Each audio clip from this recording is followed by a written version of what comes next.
Hello everyone, my name is Armia, and today we are reacting to Burgerkrieg's video about Kue-Jin. Oh boy. This video is like 3 hours long, so this thing is going to be insanely long probably, because holy. Anyway, yes, I hope you're all having a wonderful day today. I'm doing quite well myself, and... well, there's been a lot of good news for me lately, so let's keep things rolling. I have a lot of things to share with you guys in the near future, so keep an eye out for that. Anyway, let's get started, shall we? Welcome to the darkness-filled world of WOD. Welcome to the darkness-filled world of Darkness. I am Johnny Darkness. Where unspeakably powerful beings exist in realms of morality far outside human comprehension. It's not that they believe in nothing. They have rules and laws. They do. They have to make. The decisions they can make are simply not available to mere mortals. I'm pointing at me, but I mean you. You're the mere mortal. I feel like Bug is like playing it up a little bit for the camera this time, and it's kind of great. I want to see him doing more of that. Speaking of which, by the way, if you guys haven't known already, I'm going to be doing a interview with, I'm going to be having a yap with Burgerkrieg this week, so keep an eye out for that. We may recognize the overall themes of what goes on with them, but ultimately we as people cannot understand them, is my point. Such entities are often divorced from reality in the geographical sense as well. There are a million other worlds, places beyond this place, where these beings originate. Here they wear the disguise of ordinary people, or certainly ordinary enough people. And yet, they are anything but. No entity embodies this better than demons, which are beings of torment and punishment, and also iconoclasty and rebellion. So a little bit of context for the people who might be very confused right now, because I'd said, hey, hold on, we're doing Kue-Jin, right? Not demons. Well, yeah, but this was released as, hey, this is the Demon the Fallen video, guys, I promise. And then he switcherooed people. All of them castigate, which is pretty funny. Some of them risen from the realms of hell and the excruciations they experienced there, crawling their way into the world of mortals, forever changed, escaping the ground. I think this is very clever, because this can apply to both the Kue-Jin and the demons, and it actually goes into something that's like really interesting about Kue-Jin compared to K-Knights, your quote-unquote typical vampire, where Kue-Jin have a lot more in common with vengeful spirits possessing a dead body than basically like just a person being cursed to be a vampire, if that makes sense. Grasp of their torturers, the vile demon princes known as the Yama Kings. These were once people not unlike you and me, though perhaps a little more wicked, a little more wretched souls who are forced to serve out sentences of endless punishment before they're done being purified in realms with terrifying names like the Hell of Being Skinned Alive, the Pit of Salt and Iron, or... I admit, the Hell of Being Skinned Alive does not sound terrifying to me. As more just like, it sounds kind of goofy almost. It's like, ooh, like, don't get me wrong, I don't want to be skinned alive, but like, the name is just like, ooh, it's the Hell of Being Skinned Alive, ooh! Simply the hell of those who sell their children. Some among them are clever, determined, or plain lucky enough to find a way out of these places and climb back into the real world. Yeah. Bringing a piece of that demonic essence with them. That's right, folks. I'm finally making one of my most requested videos, a video on what you might reductively call Asian vampires. The Kavalliere, the Hungry Dead, the Kue-Jin, the Kindred, of the East. And that's really where the problems begin. Yeah, There's not absolutely. even a good name for these guys.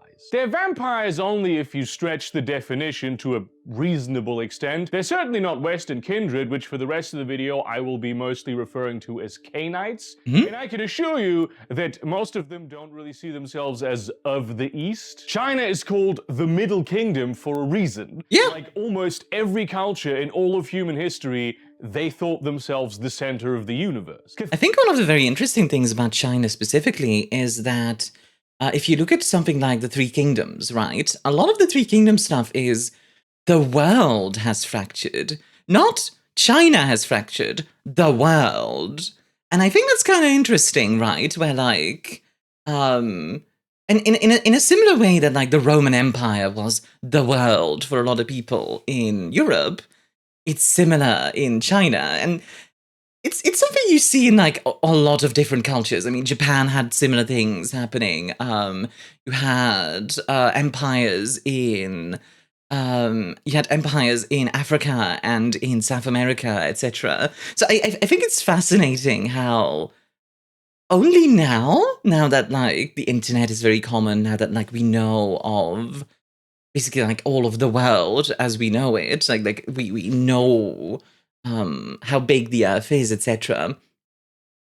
Do we really start seeing like, oh, we are just a part of a bigger whole? I don't know. I don't know where I'm going with this. I hope it makes sense. Thai is a historical term used by Europeans to mean sort of northern China, and that's not where the majority of them live, and it has sort of colonialist connotations. Yeah. Sukhothaians is definitely a very bad name. Hungry dead! Many of them do not think of themselves as dead, though they are arguably wrong, and I suppose they sure are hungry, but not all of them in equal measure or for... Okay, I love the idea of just calling them the hungry. I'm just very hungry, guys. I'm really hungry. The same thing. Kue-Jin is a bullshit amalgam between Chinese and Japanese that means nothing in either language. In terms of being its own game line, Kindred of the East occupies a controversial position in the absolutely. Darkness, which many do. Many of the books, they do that. It was World of Darkness as a whole.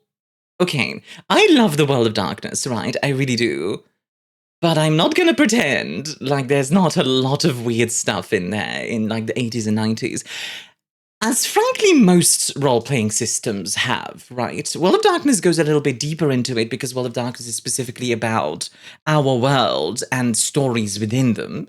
So you very easily can drift into icky places if you're not careful. But...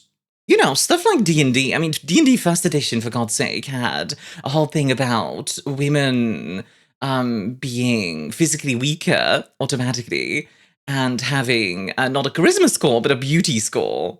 Yeah. Which I hope I don't need to go into why that's kind of like pretty icky. So yeah. First published in 1998 as its own thing with its own rules and mechanics, though certainly parallels to Vampire the Masquerade were drawn where useful. They were doing a lot of Asian content that year, which they called the Year of the Lotus. So yeah, it's foreign and it's weird and a caricature of itself. It was created pretty much exclusively by white people living in the United States, and while they certainly did a good bit of research, it was hardly an anthropological project, and access to resources to do that kind of research was not really available to the general public at this time. I do find myself wondering, and this is like an interesting opinion thing, maybe, is it better to have a flawed representation? Like, okay, the Kue-Jin have a lot of issues, right? But is it better that they exist in some form, even if they are flawed, or that they're not made at all? I think that's an interesting discussion, because I could see points from either side. On the one hand, I think it's good to have some kind of, hey, there's like interesting stuff going on here, let's explore that a little bit, even if it's flawed in a lot of ways. On the other, those flaws can really make it quite icky. So it's like, I think it does vary. I think it's a difficult thing to say from I think, okay, the words I'm trying to get at, for the Kue-Jin specifically, I think it works to some extent, especially because as I'm sure we'll get into, there's a lot of interesting stuff there to explore that is genuinely cool and interesting. Meanwhile, something like the other book that uses a slur for people that I'm not going to use, the Romani one, you know, the one I'm talking about. Yeah, you know? Time. They were looking at an enormous range of mythologies they didn't really understand and tried to cook them into something that seemed exotic using the techniques that they knew and which they thought would appeal to a Western audience. The only place that was treated with a little bit of nuance was China. Everywhere else, they painted everything with the same brush, making the game ultimately Sinocentric, even though Asia is just like a little bit more than just China. Many would like to see... It's just a little bit more than China, just a little bit. Heck, even China has a ton of different cultures in it, right? Like, even if you just compare, like, a place like Beijing to Shanghai to Hong Kong, there's so many cultural differences there that we are talking about, like, a country the size of, you know, the US. And just like how in New York, the culture is very different to Seattle, even if there's similarities there, there's still going to be a lot of differences as well, you know? Of the East consigned to the dustbin of poor choices White Wolf made before the advent of sensitivity consultants, which of course certainly Paradox allegedly has a habit of not adequately paying for the work they do today. And back then, the World of Darkness was not under the thumb of some massive corporation. WoD releases don't like talking about Asian vampires. Already around the Anniversary Edition, they were not detailed very much, and in 5th edition, I don't believe that they have been mentioned at all, only sort of vaguely gestured at, to the point where many believe that a retcon is going to make them no longer canon at some point in the very near future. I do think if we have something like Kue-Jin, we should also... Like, you know, if there is a special type of the quote-unquote vampire, they're not really vampires, but yeah, I do think if there's like a variety of the undead, basically, that live in Asia, I think it makes sense to maybe look a little bit more into stuff like Africa and South America and North America for that matter, because there's a lot of stuff there as well. I think one of the difficult parts about the Kue-Jin is that it has a tendency to treat Asia as this sort of like, you know, the mystical East, ooh, like that kind of stuff, and that's obviously kind of icky. There's only one problem with this. Kindred of the East is cool as fuck. It rules. That is the problem. It is awesome. Genuinely one of the best game lines. Maybe even the best discontinued game line. From oh wow, okay. To ascertain, the general rule is that white people think it's Orientalist, but Asians fucking love it. Now, it is Orientalist. Let's not pretend. It definitely is Orientalist. You may or may not level that as a criticism, but it is objectively true. And I think... Admittedly, I guess there's the question of like, if you basically go like, oh my god, this Asian thing is super awesome, and then Asian folks are like, yeah, it is super awesome, is that okay? You know, like, even if like there's a lot of flattening and oversimplification going on, like, is that okay? God, sorry, this is instantly like, this is turning into a philosophy video. I'm so sorry. I woke up like an hour ago and I'm just talking nonsense, I feel like. Goodness gracious. That this is Kindred of the East's greatest strength. Much like I think the rest of the World of Darkness has benefited from being like a fake, made-up Occidentalist caricature of Western mythologies. Not nearly to the same extent, of course, but that is what it is. There is something I mean, there is definitely an argument to be made that a lot of the Cainite lore, right, stuff like the fact that, you know, Cain being the first vampire and all of that stuff, can be considered a bit of a bastardization of like biblical stories, because it is to some extent. And I guess the question is like, at what point do we have an issue with it, you know? Believed to be fundamentally true about humanity. People like foreign shit. Westerners like Asian shit. Asians like Western shit. Yeah. It's just interesting to us. In fact, actually, one of my favorite anime tropes is when they start throwing in like German names to be like, "Oh, it's all fantasy," you know, like like a very common thing. You see this in Freerun, for example, where like a lot of the names are German because to Japan, like Europe is this kind of like weird and fantasy-y place. And I think that's kind of wholesome in a way. I think it's actually kind of sweet. You know what I mean? Where like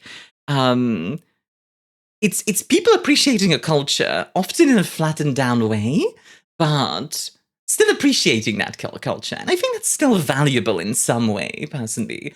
I personally am of the opinion that it's generally better to try and learn from a culture, even if you don't fully understand it, than to act like there's no differences between people. Because there are differences, and that's okay, you know? Like, it's okay to be different, guys. The differences and the similarities in others. To see how the other can be while there you go. fundamentally relatable. We like understanding others, expanding our horizons. That is why this game exists. That is why most of the world of darkness exists. It's why we play role-playing games. We want to experience what it's like to be someone else. To walk in the shoes of people that are not us, to build empathy with beings we might otherwise never have related to. Something very cool about role-playing games specifically is that role-playing games are role-playing games on the brain literally have a similar effect as actually going through the things that you role-play through. This varies, obviously, depending on how immersed you are, basically, but there is a real learning effect on the brain when you, as a character that's totally different to yourself, goes through a specific experience. It's a really useful way of learning, and that's true of fiction in general, right? Like, fiction is an amazing way of kind of safely exploring all sorts of negative and positive emotions, etc. Just, I'm in a good mood, goodness. Of them because they're just not real, straight up. Pretty universally, too, there are people who do not like this. Foreign shit disgusts them. They don't want to see it. Those people, no matter their culture of origin, are simply conservatives. They have small minds because they are conservative. I think it's valid to be concerned about the erasure of a culture. Dominant power structures have often engaged in various processes of cultural genocide to legitimize themselves. Just like there has always been cultural exchange and syncretism. These things cannot be disentangled from one another. That's true. They're like this. But if my fingers were very fucked up, I couldn't pull them apart. Those dominant power structures were always changed by those they sought to erase in turn. Do you know how many Roman gods are not originally Roman? But you're not going to prevent this by suffocating every non-white culture under the soft pillow of obscurity. If anything, you're going to make it worse. No culture has ever remained static. It's never happened. So eventually complaints of just wanting to conserve our culture do turn into a little bit of an excuse for conservatism. By all means. It's a tough one because, like, I think there's definitely an argument to be made of, hey, we have these cool things about our culture and we want to preserve that sort of thing. And I think that's super valid, right? But Burger also brings up a very good point of, you know, syncretism happens. You know, if you look at Europe, like Rome was mentioned, like with the gods and everything, but also beyond that, Rome, almost all of the things that we know as Roman were taken from other cultures to some extent. They learned from other cultures from some extent. And that's a tough one, right? Because on the one hand, yeah, we know it now as a Roman, like the culture. Nobody knows the Etruscans beyond like a bunch of nerds, right? But on the other hand, is it bad that the Romans did that? I don't know. That's It's tougher. I don't know. Something I need to think about more, I think. It's too early for this. Please, venerate your dead, but don't bury your living children. And especially when it comes to that's a borderline, good lord. kindred of the East, what exactly is your concern? This is like half. These are half the people in the world. They're not going anywhere. Some people worry that maybe white conservatives will have bad opinions about the hungry dead. Personally, I do not put much stock in the opinions of the worst people in the world beyond making fun of them for having the personal horizon of a tea coaster. This goes back to what I said earlier with like the presentation, like the representation thing. Is it better to have a flawed representation of a culture or even an ethnicity, or to just not have it at all? I personally prefer having a flawed representation than not having one at all, because a flawed representation can be improved. Having nothing at all, you can't really improve on nothing. Like, it's nothing, you know? Like, so personally, I would love to see them, like, unironically, I would love to see them tackle a book for a bunch of different African cultures. And I do say a bunch of different African cultures because it's very easy to go like, Africa, and like, oh, it's all one place, guys. No, it's a super diverse place. Same thing with like India, for example. Like, I'd love to see more explorations of the different cultures of India, for example, or even just like, if you do want to go European, for example, going more into like little subcultures like Frisia or the Bavarians or something, you know? There's a lot of interesting subcultures and well, not even subcultures. Subculture is the wrong word. Smaller cultures that are part of a bigger country is what I mean to say.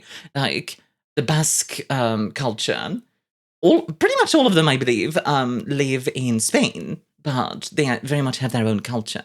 That's what I'm trying to say. Sorry, I'm kind of clumsy with my words today. Meanwhile, everyone else is taking their first steps into understanding something they didn't know before. Because not knowing about something is always the first step to learning about. Yeah. And that's why this video is sponsored by, I'm just kidding. That's not what it This video is sponsored by Rage.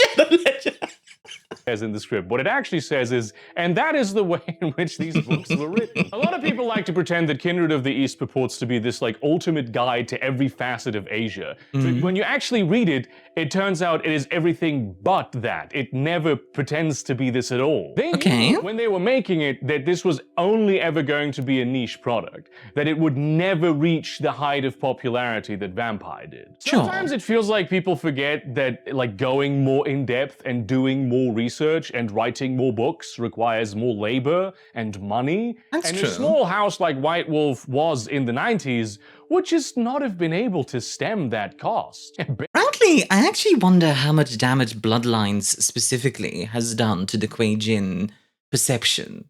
Because Bloodlines has a sort of South Park attitude to the world, in my opinion, where they kind of try to make fun of everyone, which does work. It works for Bloodlines, in my opinion.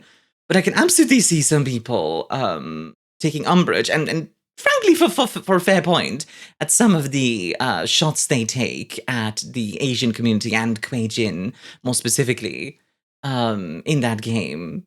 Because, yeah, a lot of it has aged kind of poorly, quite frankly, and, you know, that it's definitely something that I think paints the original book of the Kue-Jin in a bit of a bad light by association. Barely willing to do it today, which ultimately would have led to a great product not being created at all. So all over these books, you have acknowledgements that, yes, of course, most of this is painting with a broad brush. Yeah. Most of this is looking through a tiny keyhole into a world that is just as wonderful and complex as our own. Oh, honestly, I find myself wondering how valid a perspective would be where you have someone who is not familiar with, in this case, for example, the Kue-Jin, doing research on them in universe, and then basically presenting that research as, hey, these are the things I found out. And because they are an outsider, effectively, their understanding is limited in a lot of ways. I think I don't think that's necessarily a bad way of going about it as a sort of presentation way. Although, of course, you should expand and explore those limited options, you know. Over and over they go, here are more ideas and resources you should peruse, because these are big things, and we want to give you the opportunity and incentive to explore. There was always nuance in there. They always said there was more to it than what was portrayed. And if anyone tells you different, they're just lying and don't want you to expand your horizons. The word Kue-Jin is canonically a word no actual Hungry Dead uses for themselves. It's a term manufactured by some of the dominant factions in the Hungry Dead world to appear more unified than they actually are to Western vampires. The fact that you are being fooled was always in the name. A vampire— Okay, I kind of like that, actually. That's a fun idea. Is a pretty specific thing from Eastern European folklore, too. It has expanded and mutated and adapted, but it's not from America, yet that is where Vampire the Masquerade is from. And much like the Hungry Dead have 1,000 names for themselves, the Camarilla calls them Kindred, the Sabbat calls them Cainites, and only the Anarchs sometimes really call them vampires. We never bat an eye why things are painted with such a broad brush here, why so many terms have Latin origins, or wonder whether they call them parientes in Spain, Kainit in Bosnia, or Kraugeris in Lithuania. And you know what? Maybe we should. It might be interesting. I'm gonna start calling— Yeah, like I just said, I think having more cultures like that is really interesting. Actually, really quickly, bit of a side tangent, but a game that actually does a lot of this is a game called Screamer, which is a racing game of all things. But it has a whole bunch of different folks with different languages, and they're all just speaking them throughout each other. Like, there's a Flemish guy, there's a bunch of Japanese folks, there's like an Irish lady, there's an Italian lady, there's a South African guy. Like, there's a bunch of different dudes and different cultures, and it's really neat, actually, and I really like the way they did it in that game. It's the Thirsty Dead from now on. The Thirsty— European, but I always felt it was sort of implied that some words end The up— Thirsty Dead are very specifically the Toreador, come on now. translated into different languages, depending on where they are used. Like, that just makes sense to me. But it might also be a particular blind spot of mine. We may look at how they went about this 30 years ago as bumbling and insensitive, and we may ask, yikes, what were they thinking? But we also think this about, like, trousers from 30 years ago, and they always cycle back into style. I actually think— Yeah, that's fair. I think also, really quickly, okay, I forgot instantly what I was gonna say, sorry. the current prevailing— Oh, yes. I think it's good to not leave things up to implication sometimes. Sometimes it's good to just straight up say, this is how it is, you know? attitude of, we're just not going to talk about non-white people ever because the foreign is innately unknowable and cannot be engaged with, which is what, like, 5th edition of WoD has done a few times. Unfortunately. Even though they now absolutely have the resources to do the work that's required to do this in a way that's actually good. I don't think that's going to age well in the long run. I don't think that attitude's going to last. That shit is arguable. I think there's a very interesting angle you could take where you have Kue-Jin, which are a type of undead, but they live right alongside Cainites. Like, you could have I don't like saying normal. Okay, you could have Cainites, that's what I'm trying to say, basically in the same place Kue-Jin live. And Kue-Jin don't have to be exclusive to Asia. Kue-Jin could absolutely just be more of a global phenomenon that happens to be more common in Asia, and thus has a lot of Asian trappings. I think that's perfectly valid, personally. More Orientalist, as it deprives us of the most wonderful aspect of painting things with bold colors from a distance. Over time, our painting will gain blemishes. Colors will fade or degrade unevenly, exposed to the act of viewing itself. Kavalliere will form. And as the thing that was once distant draws near, like this when I approach the camera, we all see the errors and the stupid stuff. We discover all the gradations that might have been, and think of ways to correct the personal space. mistakes we think that we have found now that we've been able to study them. We discover a level of detail that had simply not been obvious before. And then we make something that we think is better. And because Paradox/White Wolf is not going to do it, they don't seem interested, it's the fans who have put in the actual work. Which is why I think if you want to play Kindred of the East in the year 2026 and beyond, you should use the fan supplement, The Relentless Age, for Vampire 20th Anniversary Edition. In my heart and soul, this book is the... Oh, that's cool art. Oh, I like that art a lot. Oh, that looks really cool. Sorry. Of Kindred of the East. It just is. They translated the very Sinocentric terminologies and cultural trappings of the Kue-Jin into a more universal and culturally open framework, which is much more appropriate for a continent as vast and diverse as Asia. For instance, this book dispenses with the term Kue-Jin almost entirely and calls them the Hungry Dead, which I think is the best word to call them, though I will also be using others on occasion in this video. Where the original... Honestly, that could be kind of fun to try and come up with a good name for Kue-Jin, Hungry Dead, etc. Like if you're Vietnamese, for example, they might be called something very different than if you are Chinese or Japanese, like Burger mentioned earlier.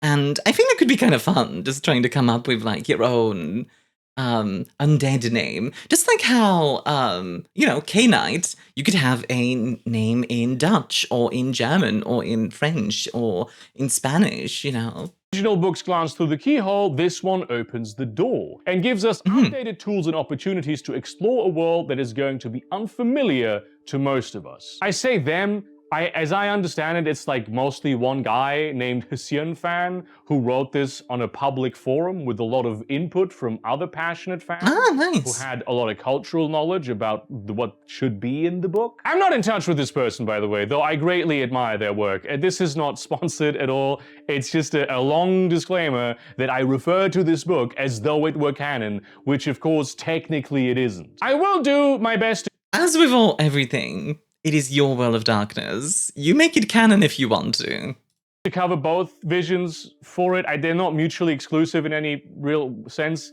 The Relentless Age is simply a more polished and updated version of the game. And I think you should get this book on the Storyteller's Vault, because it's worth it to dive into what I'm about to spend a few hours describing to you. Be aware though that it's not fully standalone. You will need a copy of Vampire the Masquerade 20th Anniversary Edition to play, though of course you don't need that to listen to this video. There's also a fan book called Kue-Jin, The Hungry Ghosts, which was made by different people and is for 5th edition. It may well be great. I have not read it. If you have, let me know in the comments how you like it. And I might need to take a look at that, because that sounds kind of interesting. Because one of the things that I don't like about 5th edition is how a lot of stuff is flattened to a ridiculous extent. Like, the Sabbat are all just pure evil bastards and stuff like that. It's like, that's just not how it is. Like, the Sabbat are bad people, don't get me wrong, generally. But not everyone in any given organization is going to be bad or good or whatever the heck. The world is simply not that simple. Another thing, just to have it out of the way, this video is going to touch on horrible things, both real and imagined. The Hungry Dead exist in a world full of people and history, and some of those people and some of that history are extremely fucked up. I'll not be shirking away from those subjects. I'll try to engage with them properly. They are what the game is about. I will try to do the same, by the way. Like, if a particular topic comes up, I will try to be careful about it, but of course, I can be clumsy sometimes. Do forgive me if I misspeak. I am going into this with the best of intentions, so yeah. So, most important lesson first. The Hungry Dead are not the vampires we know and love from Vampire the Masquerade, but a lot more like demons. Oh, that is certainly how many of them style themselves. Yeah. They're probably some kind of related species to Western kindred, but they also may well not be that. If you're an expert on vampire lore, you're gonna have to like do a Harry Dubois for me here and forget everything you know. The only major things they have in common is that they are also undead. They are also damaged by the sun, though the hungry dead rot instead of burning, and they also feed on life essence, though for the hungry dead, this is not always blood. They share some more similarities in that they become mindless, ravenous monsters when their moral fortitude drops to 0, but that works so differently for the Kue-Jin that it might as well be a whole nother thing. The hungry dead are souls that were sent to hell for punishment, and then manage to escape it. This escape can happen in any number of ways, and many of them don't even necessarily remember, as the Thousand Hells themselves can be difficult to describe to people who have not experienced them. Makes sense. It might be that you fought yourself through a horde of 1 billion warrior demons, each with 1 million arms holding 1,000 weapons. It might be that you arranged for the smuggling out of a chunk of your testicles as the butcher cleaved it in half for the 10th time that day. It might be that you navigated a maze of rocks falling like bullets, balancing on beams of broken glass while assailed by an endless firestorm. It might be that you became a favored toy of a Yama King or one of their demon lieutenants, and they sent you back out there to be their agent. When Kue-Jin make it out, they materialize in the place where they died, crawling up the funnel in the shroud of reality where their soul fell down into torment. This implies I like to think of it as a part of the Umbra, the spirit world, where there's a... How do you explain it? There's like a funnel, literally, to the real world. If you manage to crawl through that funnel, if you manage to squeeze yourself through it, probably, like, doing immense harm to yourself in the process, then you get to walk with the living once more. several things. First, good people rarely become hungry dead. If you do not die with a karma balance sheet so messed up that you end up in the Thousand Hells, this series of events just doesn't manifest. But there are exceptions to this. Unfortunately, mostly among the poorest victims of these grave horrors. Forget that, like, evil is to a large extent a social malaise, and victims often become perpetrators down the line. When you die in a state of being befouled by bad karma, it doesn't really matter that much whether it is your bad karma. Someone who was starved over weeks of captivity by a tyrannical regime, someone dismembered by a soulless serial killer, someone dying from exposure because they live in a system that could not afford them proper shelter. The souls of all these people may be drawn into the Thousand Hells.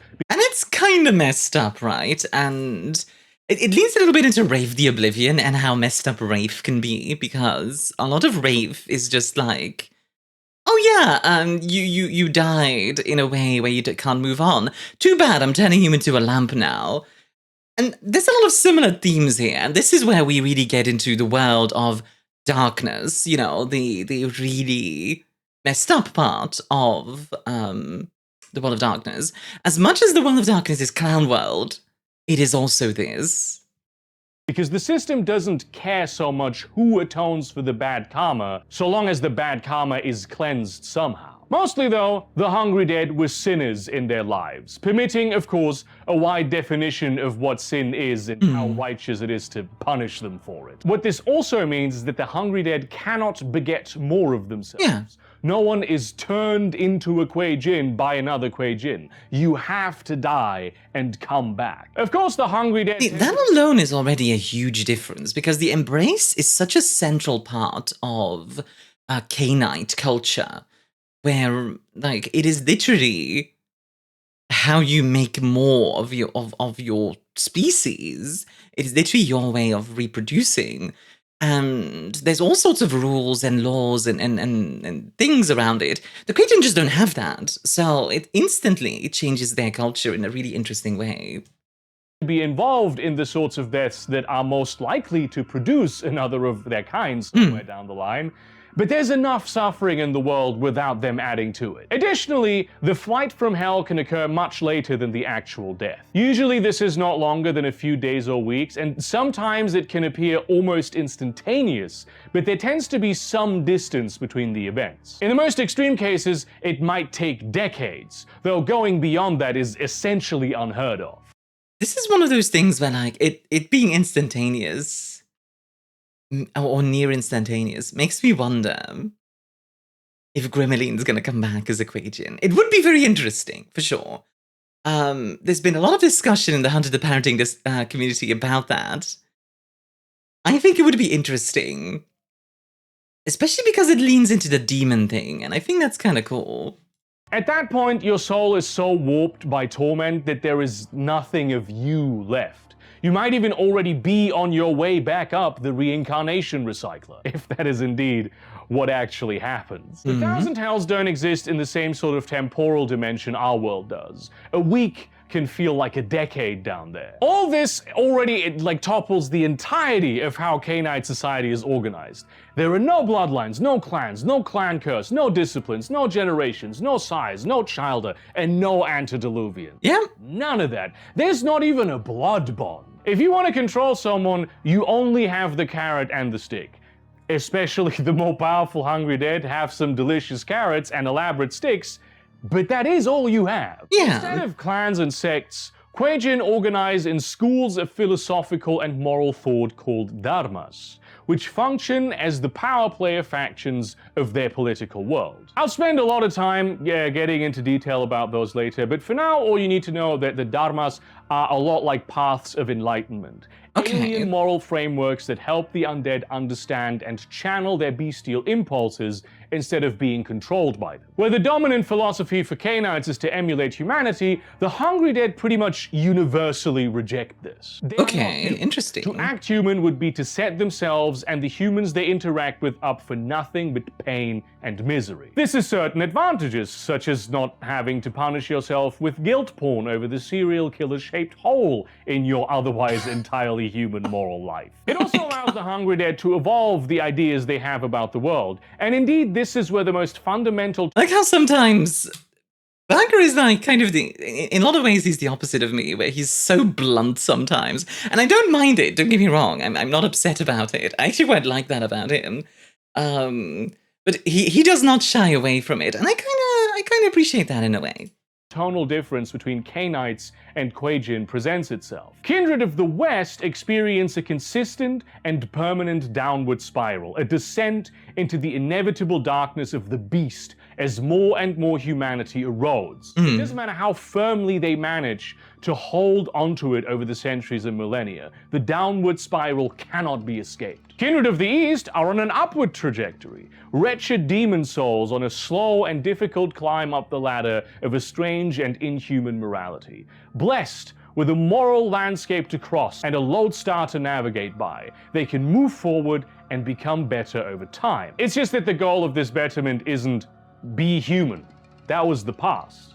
There's no point pursuing it. It's more like an ascension almost. Coming to Wassail and turning into a mindless white is the end for K-Knights. Kue-Jin start as whites and are captured, tamed, and civilized by their elders to offer them a way away from the pull of the beast. And they have to do this. Living souls grow and change through reincarnation on the karmic wheel, but once you're hungry dead, you have left that cycle. And now you have all your eternity ahead to find your way to enlightenment or be destroyed forever. The more advanced a Kue-Jin is in their enlightenment, the more powerful they become. To a certain extent, dharmas replace blood potency and generation. This means that every individual can, in theory, attain any level of power.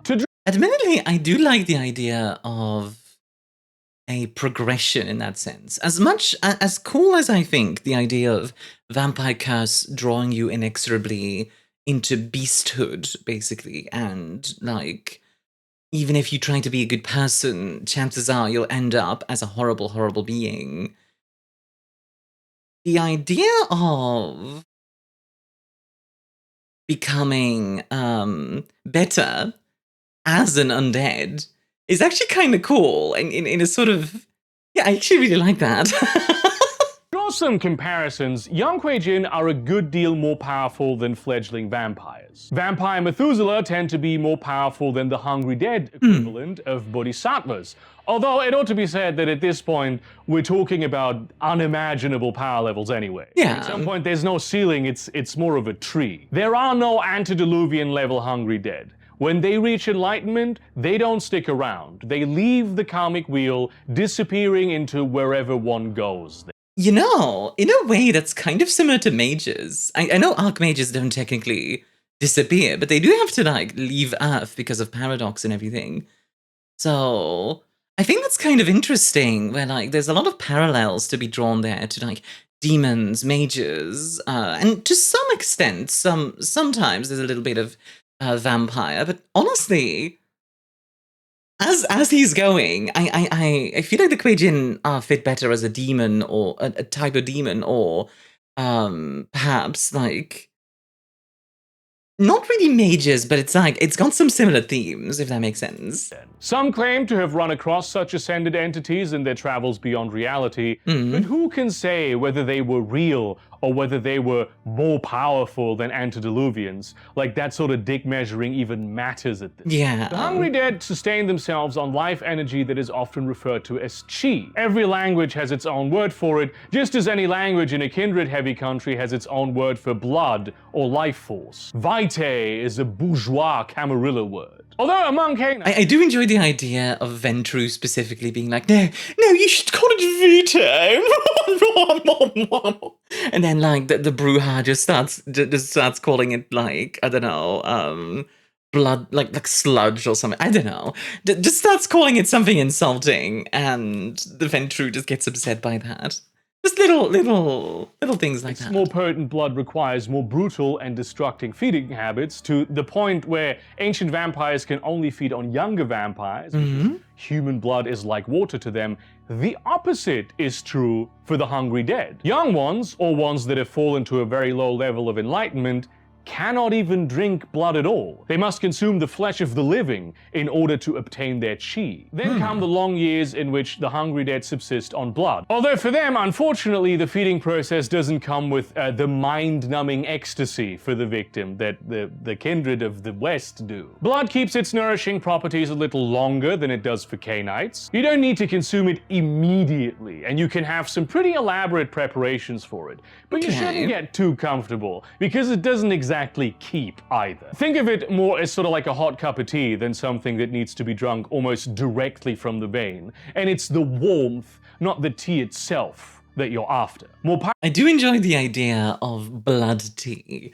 It sounds kind of freaky. Powerful folks move past the need for blood and can subsist on breath. This still requires them to be close to a victim, and it drains life energy from that victim, but it does so much less intrusively. Almost very succubus-esque in a way. Most powerful Hungry Dead can tap into the energies of the world itself, consume the essence of all living things, and even tap straight into the energies of the spirit world, which the spirit... That's pretty wormy.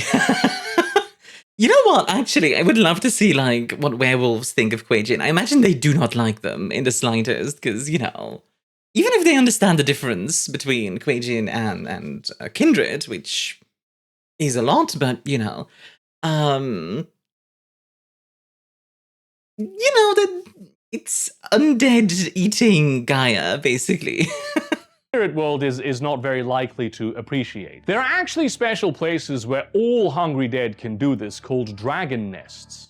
These are locations where the flow of chi accrues in such a way that it can easily be tapped into by just resting there for a time. These are not literal nests of dragons, although they may be in the spirit world. An urban shrine off the side of the road in Kuala Lumpur, an isolated mountain peak on Hokkaido that's always... Okay, I am literally just imagining the Dark Souls bonfire, I'm sorry.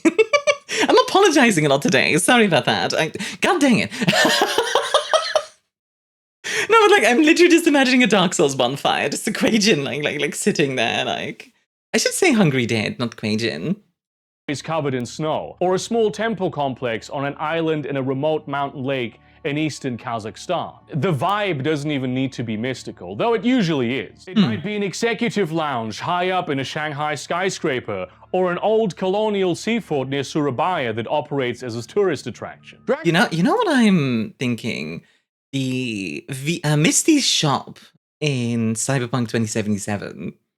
Like, I feel like that kind of place would be either a cairn or you know, like a dragon nest or some kind, because you even have a bakemono there, which is very much like spiritual and kind of has this like center of power vibe. Dragon nests tend to have a magical supernatural dimension to them and also usually serve as gateways to other worlds. Thus, the discovery, cultivation, and protection of dragon nests is a huge strategic and political concern for the Hungry Dead. And yes, these are in fact what mages might call nerds, so other supernatural beings do also covet them. Not having to deal with this exact kind of territorial conflict is one of the great advantages of being a Khainite, but the Kue-Jin traffic in them like everybody else. This brings us to a bit of a difference between the editions of the game. The original Kindred of the East had two types of chi, the yin and the yang variety.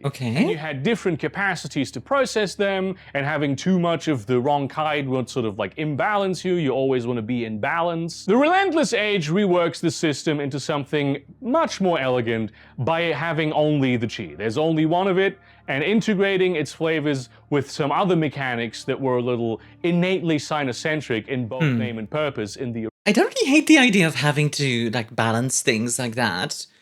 Although, yeah, like from a gameplay perspective, I wonder how fun that was to play, you know? Original game. And what resulted from this is, in my opinion, the coolest thing about the Hungry Dead in general, the virtues. Kue-Jin are not merely beings of death and decay. They are unmoored from the karmic wheel and can represent all aspects of the hidden reality of the world. They are imbued with 4 virtues, each of them manifested to a different extent depending on the preferences and the personality of the individual. Many call them the 4 souls of the Hungry Dead, which is yet another way of splitting up the soul in addition to the ideas that Western wraiths and Egyptian mummies have about that. Each virtue is in tune with a different aspect of the hidden worlds, and each can be cultivated, meaning sort of pulled to the fore with the investment of chi. Only one virtue can be cultivated at any given time, and switching them too frequently can be disorienting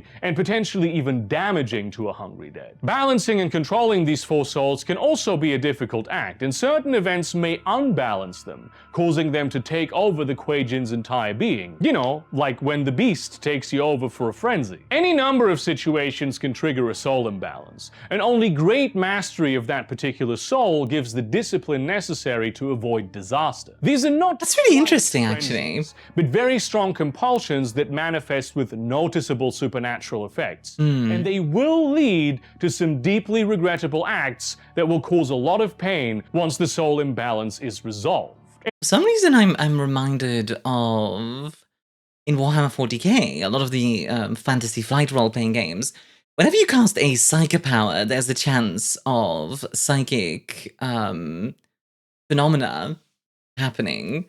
And if you roll really high, there's a chance of Perils of the Warp, which is really, really bad, obviously. It's not really the same, but it's giving me some similar vibes for some reason. In the society of the Hungry Dead, frenzy is never an excuse for losing control. Your acts are your acts, even if they're carried out by your beast. Renunciation is the virtue of death and the underworld. Known in many places as yin, it attunes the Hungry Dead to ghosts, entropy, and oblivion. Flaws, diseases, weaknesses, clocks running out of time, all these things become very clear to them while in a state of renunciation. They can look beyond the shroud and perceive the shadowlands around them, and might even find places where they can cross over into them. To mortals, they become pale and morose, a vaguely unnerving presence that they would ultimately rather forget, making it easy for them to move around unnoticed. As agents of death, they can find purpose by offering comfort to those afflicted by grief. Ghost imbalance turns the Hungry Dead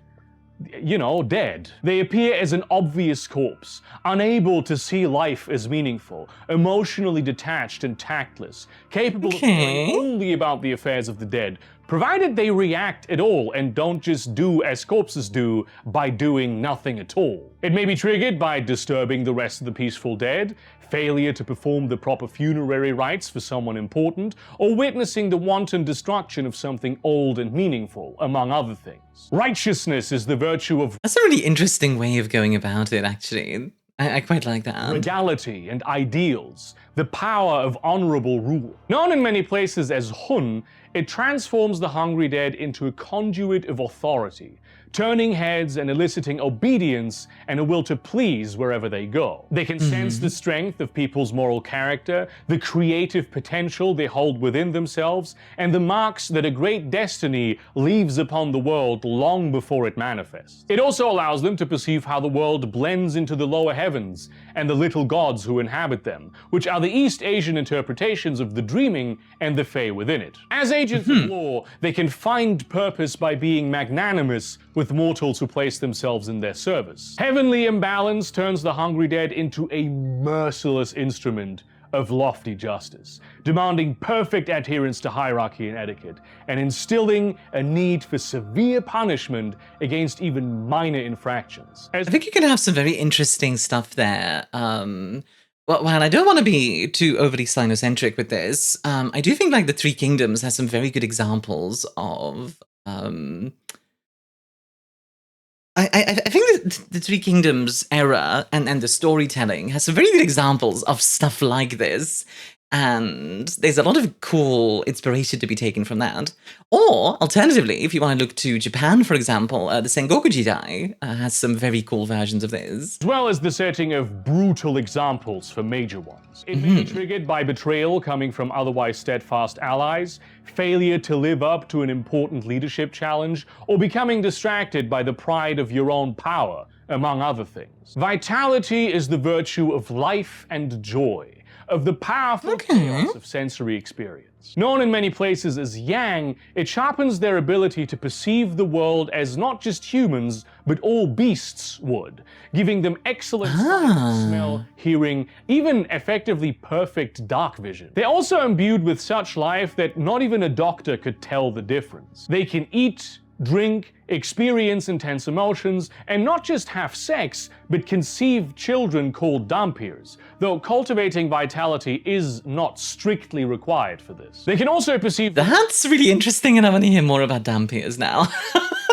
This is a really interesting take. Okay. ...world as it stretches into the endless horizon of the Middle Umbra, the world of spirits and the secret paths that lead deeper into it. As agents of life, they can find purpose by breaking others out of their shells and helping them indulge in the pleasures of being alive. Beast imbalance turns the hungry dead... Funny thing about that, one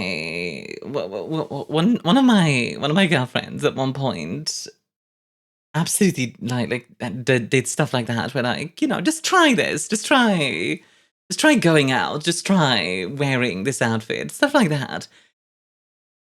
It's a really healthy thing to just try stuff sometimes. Obviously, don't try everything. Don't do drugs, kids. But I don't know. Just don't be afraid to try stuff. Don't be afraid to fail either. Into little more than a wild animal following base instincts, completely disregarding all the rules of civilized society as they're buffeted around by powerful emotions and drawn by the lure of every indulgence. It may be triggered by mind-shattering substances, feeling pursued by a superior predator, or taking what you want against the wishes of the person you are taking it from, among other things. Wickedness is the virtue of hell, the demonic aspect of the hungry dead. Known in many places as poor, it allows them to see the shackles of power and control that bind others and themselves, as well as the suffering caused by that friction. They become outwardly terrifying. Everyone knows they are not to be messed with, and more fearful beings will flee from them, sometimes subconsciously. The only ones drawn to them are beings of evil and corruption, who may now be more inclined to meet them in any other way than through violence. The idea of the virtue of wickedness is kind of a fun contradiction. Not only does this allow them to see demons and those warped by them, but also the holes that lead straight into the 1,000 hells speckled throughout the world. As agents of torment, they can find purpose by hurting others' perceptions of themselves, challenging their view of who they are and who they might be. Devil Imbalance turns the Hungry Dead into a proper demon, interested only in making others suffer for their own amusement, with no regard for right or wrong. They become interested only in power for power's sake, and will bear absolutely no threat without reacting with utter viciousness. There's no reasoning with them at that point. They just want to hurt and destroy. It may be triggered by defeat at the hands of a powerful demon, having absolute power and control over another person, or living out fantasies of bloody and disproportionate vengeance, among other things. All of which is to say,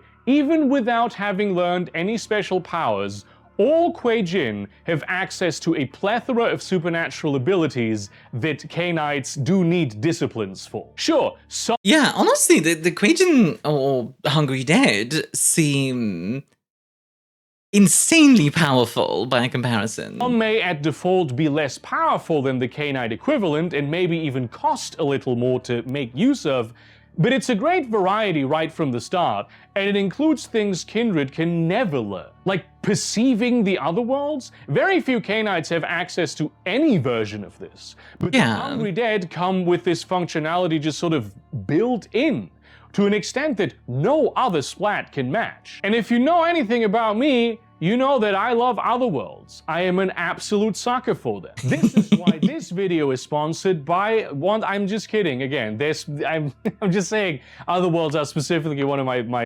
During the talk with Burger, I'm just gonna keep going. This video is sponsored by. No, never mind. I swear.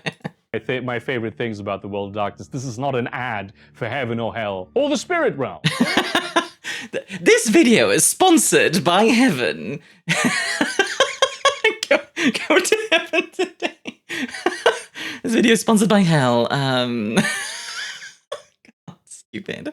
There's another system present in the Relentless Age that I love, and that's suffering. The Hungry Dead are fundamentally related to demons and the Hells, obviously. Yeah. They bring a lot of that shitty karma with them into the real world, and it tends to be accompanied by the modes of torment common in those hells. Suffering is a pool that accumulates over time as the Hungry Dead commits heinous acts, contravenes the moral ideals of their dharma, or taps into the great powers of their demonic side. Accumulated suffering can erupt at any time. And the messed up thing about it is that it's not just the Hungry Dead who has accrued all that karmic debt who ends up paying for it, but everyone and everything around them. Matter of fact, it's mostly everyone and everything around them. Though some have common themes, every eruption of suffering is different and unique. What exactly happens tends to correlate with the themes of whatever hell the Hungry Dead had their start in, but other hells or phenomena not related to any particular hell at all may manifest depending on situational triggers or surroundings. There's a very interesting thing there where in Shadowrun, for example, in Shadowrun Hong Kong specifically, there's a very interesting side quest where you have to restore the feng shui of the walled city in Kowloon. And it's quite dark, honestly. But it's one of those things where, like, because feng shui is a real thing in Shadowrun, like an actual spiritual impact, Kowloon is being dragged down by the fact that feng shui is so unbalanced there. Well, that's part of it anyway. I'm not explaining it fully, but yeah, I think it's kind of interesting. Most eruptions are relatively small. Someone who suffered in the Wicked City may trigger a block-wide power outage that fries electronic devices and leaves demonic visages imprinted onto screens. A no-holds-barred brawl may break out in a pub because a beast-imbalanced soul was slighted, the people present fighting even beyond the point of exhaustion. Terribly cold winter winds may descend upon a particular alleyway for a few hours, driving the fear of the dark into the bones of everyone who passes there. But every once in a while, I think that's kind of a cool idea, that there's almost like a butterfly effect going on. Bunch of suffering accumulates, and unloads all at once. This is not supposed to happen. The Hungry Dead are expected to manage their suffering responsibly, and those who refuse to do so are made to. But lawless I do enjoy just like, remember to manage your suffering, guys. Like, clean up after yourself. places, turbulent times, and sometimes simply bad luck may result in a strong suffering eruption, which will have much more widespread and explicitly supernatural consequences. Such an eruption from someone who was tormented in the pit of salt and iron may cause the inhabitants of a small town to betray each other all at once. Fights break out, loved ones are impaled on rusty spikes burrowing through the soul, while even minor wounds burn with agony. A busy hotel lobby may find itself suddenly flooded, with everyone inside experiencing the immense pressure of being crushed by the depths of the ocean, as dazzling lights dance across the walls and ceilings, all coming straight from the hell of burning seas. I have to say, Bagger is really good at setting the mood like that. I feel like he'd make a good storyteller. I assume he has done storytelling before. Because like, setting the mood like that is such a storyteller. It's such a storyteller thing. It really is. So, storyteller skill, that's it. Kakuri may be blinded by Can't find my words today. darkness as buildings around them crumble, crushing them with the uncaring weight of all the pain they never deserved, and cursing the area to a most harsh winter. But there's an even greater level of suffering eruption, one found pretty much only in terrible legends. Such events can rend reality and open gateways straight into the hells, from which demons invade to steal the souls of the living. This sort of cataclysm is on a scale of natural catastrophes with death tolls in the thousands. And the Society of the Hungry Dead universally spends a significant amount of effort and resources to prevent such things from happening. Makes There are sense. entire institutions dedicated to managing suffering where it appears. I think that's actually really interesting that the Kue-Jin kind of cause suffering, but they have to be very careful in how they cause suffering, and they have to manage it, and they have to even reduce it in some ways sometimes. As well as institutions tasked with finding and hunting down individuals who have failed to keep their suffering in check. Given that this sort of thing clearly has happened, and not just anecdotally from your grandma's ex-cousin's husband's thrice-removed sister-in-law, the risk for this sort of thing is unfortunately not at all confined to the realm of legend. I say this having experienced one of these as a player, though it wasn't a changeling game. That shit... I was gonna say, like, hold on a second, Burger. Are you about to tell me that you live in the world of darkness? Are you Johnny Darkness? almost ripped apart a major trod in the lower heavens and created the most cursed fucking balefire of all time at the site of this legendary battle. Dharmas are the spine of Hungry Dead society. They are moral codes that are inhuman. And though the implication there tends to be that they are evil, as is the case with most of the paths of enlightenment that the Sabbat follow, Dharmas strive to be, in some incomprehensible way, good. They provide a framework by which a devil can help to control and resist their darker impulses, and fulfill an important purpose in the grand scheme of the universe, as opposed to just being like a blood-sucking parasite. That purpose simply cannot be to be human, because the Hungry Dead are not human. They eat humans. Can a human be a sheep?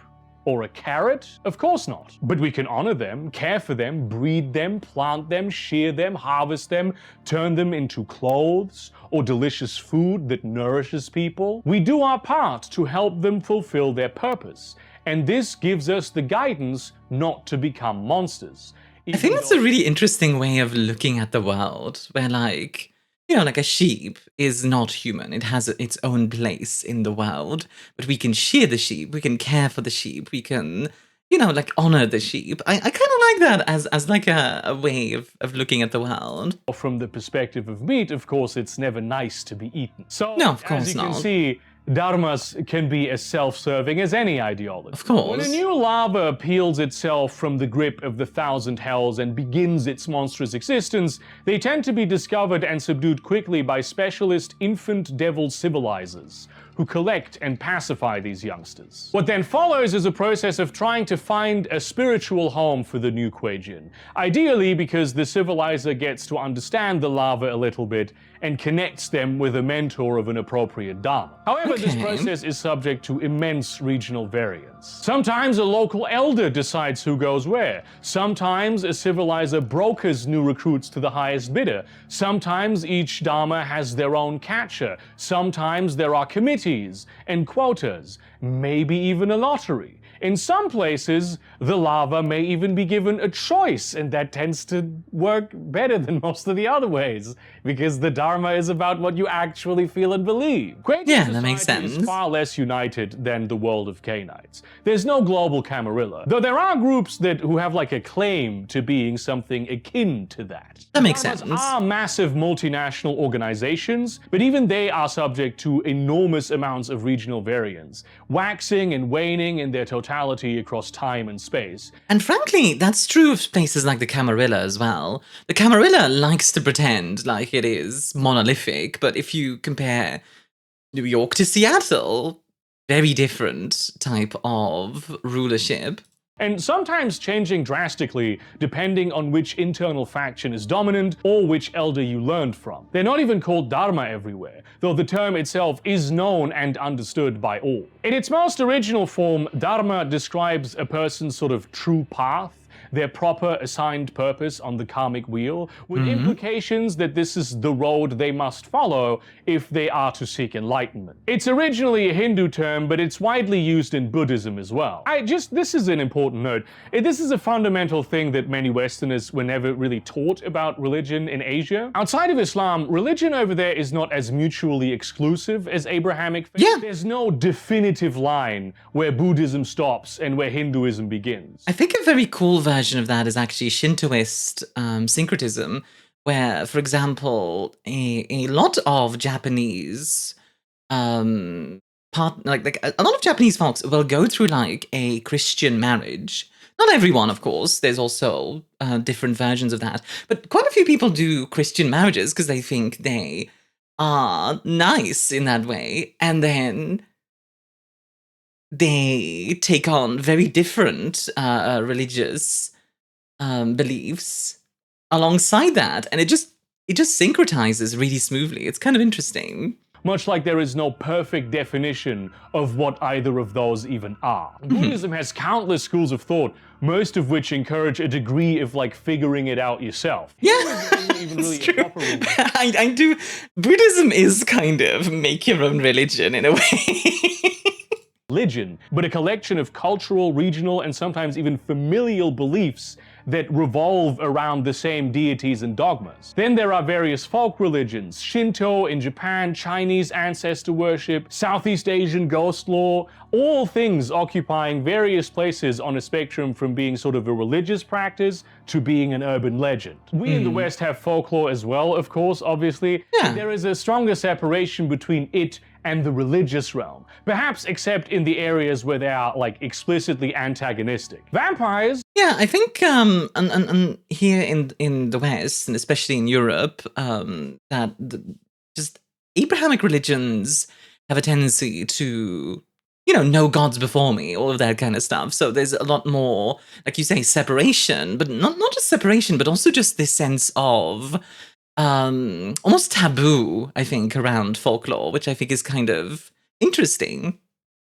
as well. Are not in the Bible, but crosses do harm them. Cain is in the Bible, but his association with vampires is relatively recent. Many Asians are part of more than one religion, and this is perfectly fine. Many of them are simply collections of practices and ideas. Philosophies of life, except with seven-headed, fire-spitting hypergods thrown into the mix, because why not? Because why not, indeed. I actually think, really quickly, I want to talk about this really quickly. The Mongol Empire actually was considered very religiously tolerant for the time, because Tengriism is kind of just tied to the land where the Mongols come from, Mongolia, and the steppes as a whole. And it's just kind of like a loose collection of spiritual beliefs that are, by the way, really cool. You should read up on Tengriism if you're interested. but they're very loose and kind of personal to a lot of people. And if you know, that doesn't really lend itself to telling other people what to believe, if that makes sense.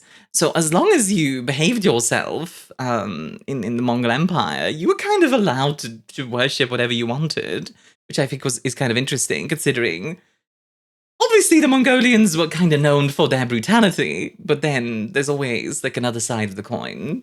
Of Christian Buddhists. Now, you can't be part of more than one dharma, but that's because you need to be focused in order to contend with your nature as a demon. You gotta be locked in for that shit. But you can have your own way of being in a dharma, and you will need to find it too. But dharmas are not just teachings, they are organizations that control resources and pursue political interests. They have hierarchies, decorum, diplomatic ties, alliances, and rivalries. While the same dharma may look markedly different in Kathmandu, Borneo, and Outer Mongolia, these are still the arms of the same group who share ties beyond just a few common themes. So as I describe these to you, bear in mind that all details are always subject to change, and they will always either adapt to the local niches or make the local niches adapt to them. The Relentless Age includes a number more dharmas than the original game, and puts all dharmas into 4 groups, which may or may not be how they view themselves as well. The Petals of Virtue are pretty much the only game in town when it comes to the original Kindred of the East, and they do in fact constitute the most powerful political entity in the Night World. These 4 dharmas are the Camarilla. They are, in their own view, the only legitimate paths to take, and they view all other philosophies with everything ranging from apprehension to omnicidal hatred, depending on who you ask and where you are. Each represents one of the fundamental soul virtues of the Hungry Dead, and includes peerless mastery of that particular soul. All 4 originated in ancient China, and believe themselves to be the spiritual descendants of the immortal masters of the court of the Jade Emperor. I see where they're going with this, where like, because these guys are kind of the quote-unquote Camarilla of the Hungry Dead, from the outside in, it's easy to assume that, oh, these guys really are just a monolith of rulership. For thousands of years, they controlled the Middle Kingdom through the 5 August courts, also known as the quincunx, which is a Latin term meaning a symmetrical arrangement of 5 things. The Blood Court of Beijing, the Flesh Court of Shanghai, the Flame Court of Hong Kong, the Bone Court of Chongqing, and the Jade Court of Chang'an served as centers of imperial power that, across the ages, held almost the entirety of Asia in their grip. That's a bit weird, actually, because Hong Kong is a very new city when you think about it. Like, Hong Kong, I believe, I could be wrong, but I believe the British really built out Hong Kong. Like Hong Kong did already exist to some extent, I believe, before the British came there, but like it only really became a metropolis and as big as it is now after the British came in and you know, did their thing, which wasn't exactly pleasant, but you know. So that's kind of interesting. I wonder if this is more of one of those things where like these are the famous cities that everybody knows, or why they decided on Hong Kong. Not that I'm complaining. Hong Kong is a cool place. It should be noted that these courts probably traveled a little throughout time. For instance, Beijing was certainly a city of import, but not massively important until after the Mongol invasion, and Hong Kong was not a particularly noteworthy place at all until it became central to trade with European merchants in the 16th century. Although perhaps it was the presence of the Hungry Dead that made these places into what they eventually became. When the Petals of Virtue operated outside that territory, as they often did, it was usually with the leave of or in support of one of these 5 courts. Their history is vast, but what you need to know is that the quincunx became more and more calcified and corrupt, until they proved themselves incapable of adapting to the realities of a rapidly changing mortal world. China was getting started on Dengism, when the 5 August courts began implementing their plan to prevent Western powers from establishing colonies on eastern shores. Through all that internal rot, the Quincunx was destroyed not just by the rebellion of errant dharmas that were unrepresented and repressed, but through a sect of anti-dharmic Kue-Jin known as the Scorpion Eaters, who have blasted much of mainland China into effective anarchy. To the petals of virtue... Interesting. So there's a sort of Nefandi version of Kue-Jin out there. This means that the world is ending, and that from among the Yama kings, a demon emperor will rise to take charge of the throne of the Jade Emperor and rule the world. Others disagree with that. They do, but no one can deny that something is happening in the Hells, and it seems to be as much the cause as the result of the fall of the 5 August courts. The petals of virtue themselves remain the most powerful dharmas today, even in China, and in the rest of the world as well. The bone flowers are the petal of renunciation, the virtue of death and ghosts. They are more traditionally known as the singers of the shadow, though this is mostly associated with their position in the 5 August courts, where they tended to the affairs of the dead. And they still do. They do still do that everywhere. They may be immortal in many ways, but it was death that made them so. Death is the thing which allows mortals to move toward enlightenment, for the pained to find rest, and the soil to be nourished with the life and works of those that came before. Their various origin stories involve a hungry dead traveling to the underworld, either seeking lost love, or sort of chancing upon a dead loved one there, or finding someone dead who became a loved one. Sometimes they're destroyed by the Lord of the Underworld, who is nonetheless impressed with their love. Sometimes they manage to flee, sometimes there's no punishment at all. Sometimes there's even like offspring between the dead and the even deader. They base their philosophy on a text called the Midnight Jewel, as well as an accompanying volume of commentaries known as the Words of the Black Metal Egg, and assorted wisdoms from the entity known as White Ash Peony, who may or may not have been the same person. The core tenets of the Boneflower Dharma tend to boil down to: walk among the ghosts and listen to their silence. Remind the living to grow and to mind the dead. Gather what you can of the falling leaves. Treat the truth as one treats a precious gift. And above all, tend diligently to death and its beauty. I actually really like this. So, I feel like I've talked about this before, but I think a lot about death as like a concept. I think death is a very interesting thing. And that idea of like having to tend to and listen to the dead is really cool and interesting. Yeah. Okay. This is cool to me. Their job to ease the pains of the dying and ensure a peaceful transition into the afterlife. Ideally preventing them from slipping into the hells. Yeah.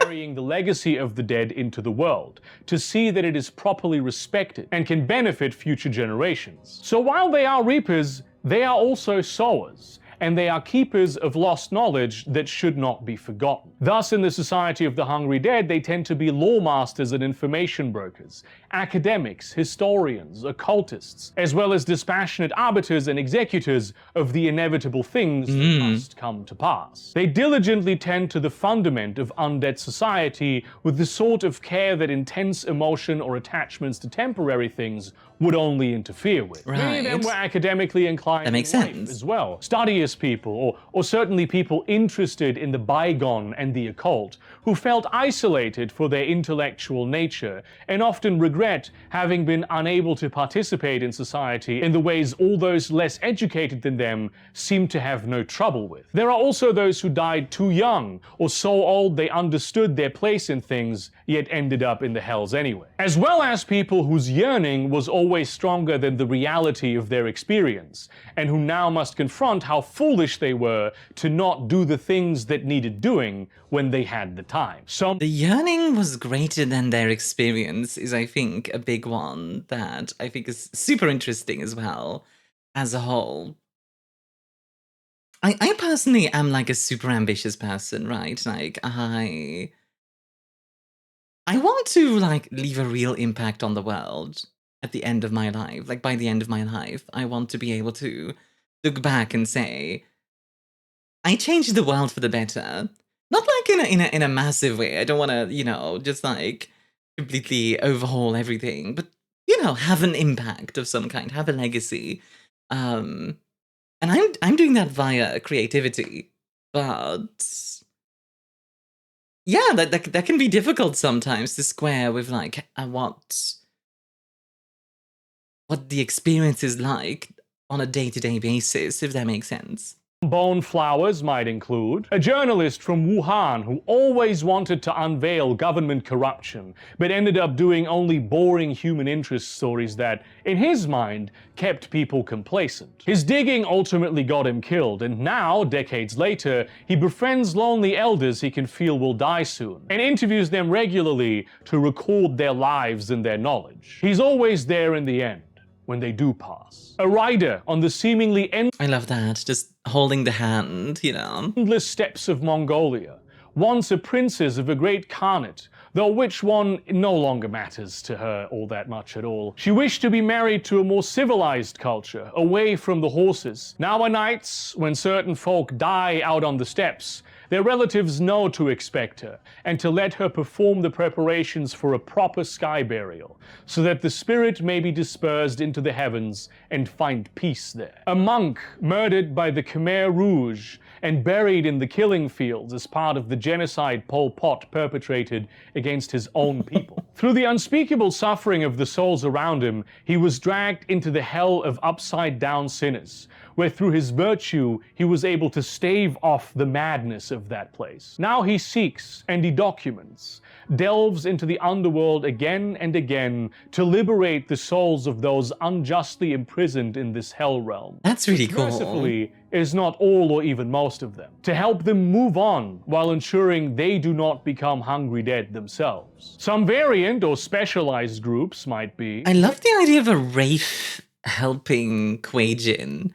Like, imagine playing Wraith of the Oblivion and a Kue-Jin, like, helps you move on, sort of thing. That's a really cool idea.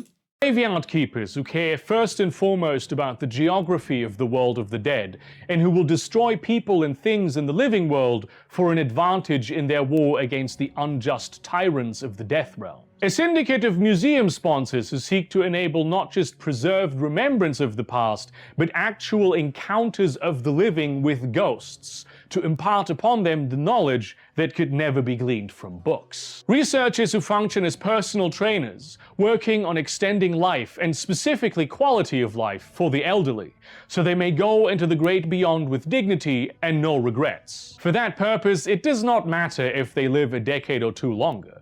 It will only lighten the load of their souls. The devil tigers are the petal of wickedness, the virtue of torment and pain, sometimes referred to as the sea. I think that's such an interesting thing, the virtue of torment. Winds in the outer reaches. They are the sort of people who want you to beat your kid because pain is the way people learn. They believe Jesus Christ. that the existence of the thousand hells is fundamentally good and righteous. It's just that their landlords, the Yama Kings and their demon servants, have become corrupt. Instead of cleansing...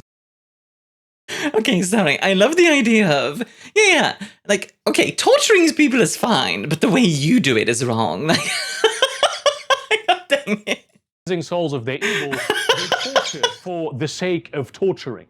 Instead of taking only the bad, they grasp for every soul they can get their hands on. They're fundamentally unaligned with their purpose on the Great Wheel, and the Devil Tigers seek to usurp and replace them. Their origin stories are always about some wicked man descending to the hells and being punished until he realizes that his punishment was entirely deserved, and that he has learned his lesson through it. So in benevolence, he returns to the world to teach the ways of torture to all those hardy enough to listen. Good Discourse Lord. on Iniquity is a book written by this man.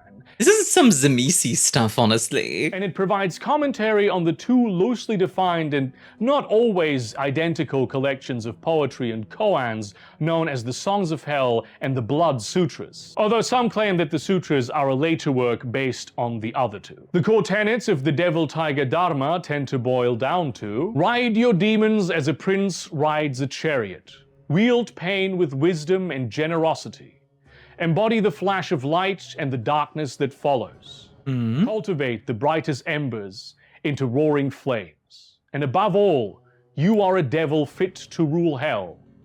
Be glorious. Yakuza. And boy are they. They are merciless and cruel. Not just— Admittedly, they sound like fun to roleplay. Like, they sound like awful people, but as a role-playing thing, I've been really exploring the idea of, like, playing a bastard, you know, like playing a bad person, I think, is very interesting in roleplay. And I think it's something that World of Darkness especially does really well, where, like, you can play the bad guy, you can be the bad guy in World of Darkness, and I think it's good to explore that sort of thing sometimes. You don't always have to be the hero.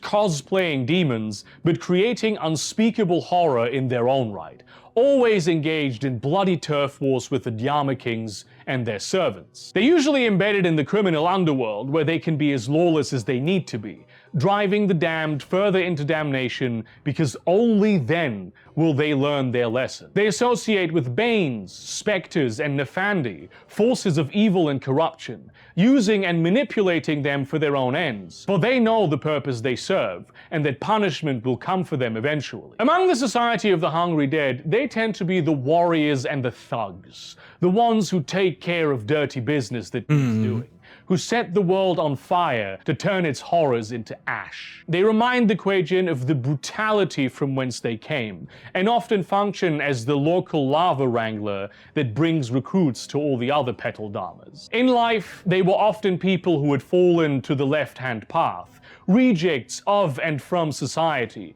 criminals and bandits, torturers and warlords, but also often those tormented by such people, who now— I'm just imagining Dongzhou. Dongzhou? I think that's his name. I could be mispronouncing that. I do apologize if I am. I'm imagining him as a Kue-Jin, as a devil tiger, and it would absolutely work. wish to see them grow and change through the gift of agony. Of course, in the process, they become embodiments of all they hated themselves. But to victims, the perpetrator often seems almighty, so to become them means to become more powerful. Some devil tigers might— There's a very interesting thing that a friend told me. Hurt people. Which sounds maybe a little silly on the face of it, but it really is a thing where, like, if you have been hurt in some way, it's very easy to perpetuate that hurting, either by accident or even on purpose. Include a Beijing brothel madam, herself abducted from the countryside, recruited young and against her will, who eventually became the exact person that convinced girls to be part of all this, who always gave them the honey when their pimps gave them the cane, ensuring they would not run away. In life, she thought this was a mercy, but the hell of burning oil showed her that she was as much part of the system as anyone. Now she tortures and kills all those involved. The pimps with great prejudice, the Johns while in the act of creating a new Dampier, even the prostitutes themselves, for they too are tainted with corruption that must be cleansed. Those are the ones she makes an effort to rescue from the hells, to join her army. More often than not, this fails terribly. A cruel Yakuza usurer in Osaka, ousted by his rivals, stabbed 77 times and thrown into Wakayama Bay, yet somehow returned, and with a thirst for ironic vengeance against his killers. And also those who refused to fight them when they took over what was rightfully his. But his revenge is not one of pure brutality. He's using the courts to topple empires, spilling secrets, extracting confessions, planting evidence, and manipulating the lawyers. Then, I admit, I do love something I really want to run one day, either as a one-shot or like a short campaign, is a, like, mafia game with World of Darkness stuff attached to it. Or like even Call of Cthulhu stuff, like just like, you know, Goodfellas, but there's some tentacles involved. Wait, that sounds... Okay, I did... Okay, you know what I mean. When the Yakuza are alone in their cells at night, with nowhere to go, he appears. The leader of a bandit gang that once operated in the deltas of southern Bangladesh, raiding peasants and the British East India Company alike. When her gang was taken and executed, she was originally spared and indentured to an English industrialist. Within a week, she had slaughtered him and his entire family, but perished herself in the process. When she returned, she became a warrior, and is now a general in the fight against the encroachment of the order of parasitic vampires known as the Camarilla, a marauder roaming up and down the Bay of Bengal to subvert their influence. Some variant or specialized groups might be an order of warriors. Okay, I admit I am now imagining a Kue-Jin pirate duking it out with like a bunch of is it La Sombra that have like a lot of sailor stuff? I think it's the La Sombra. Just duking it out with them in like a classic pirate battle. It's like dun, dun, dun, dun, dun, dun, dun. That sounds really fun, actually. Scholars learning from everyone who would teach them to study the cosmological realities of the Thousand Hells in an effort to close each of them off individually and drop them into the endless churning maw of oblivion. Then they can make their own hells from scratch. A group of international money launderers and smugglers seeking to entrap and torment the most depraved and soulless among the so-called white-collar criminals, the capital holders, whose depredations upon the world are legitimized through the power of law. Very few argue that the scandals they manufacture and the punishments they devise go overboard. A cult of cannibals roaming around the islands of Southeast Asia, seeking to trap feral and abandoned demons so that they may learn how they function and make their own twisted servants in their efforts to build an army with which they will take over a hell of their own. The resplendent cranes are That sounds kind of awesome. the petal of righteousness, the virtue of law and heaven. Occasionally referred to as the Shining Ice Guardians, they believe that they've been given a chance at redemption from their sinful nature through the gift of a little shard of divinity, an opportunity to embody the perfect rule and orderliness of heaven. In their worldview, the mortal world is teetering on the brink of destruction.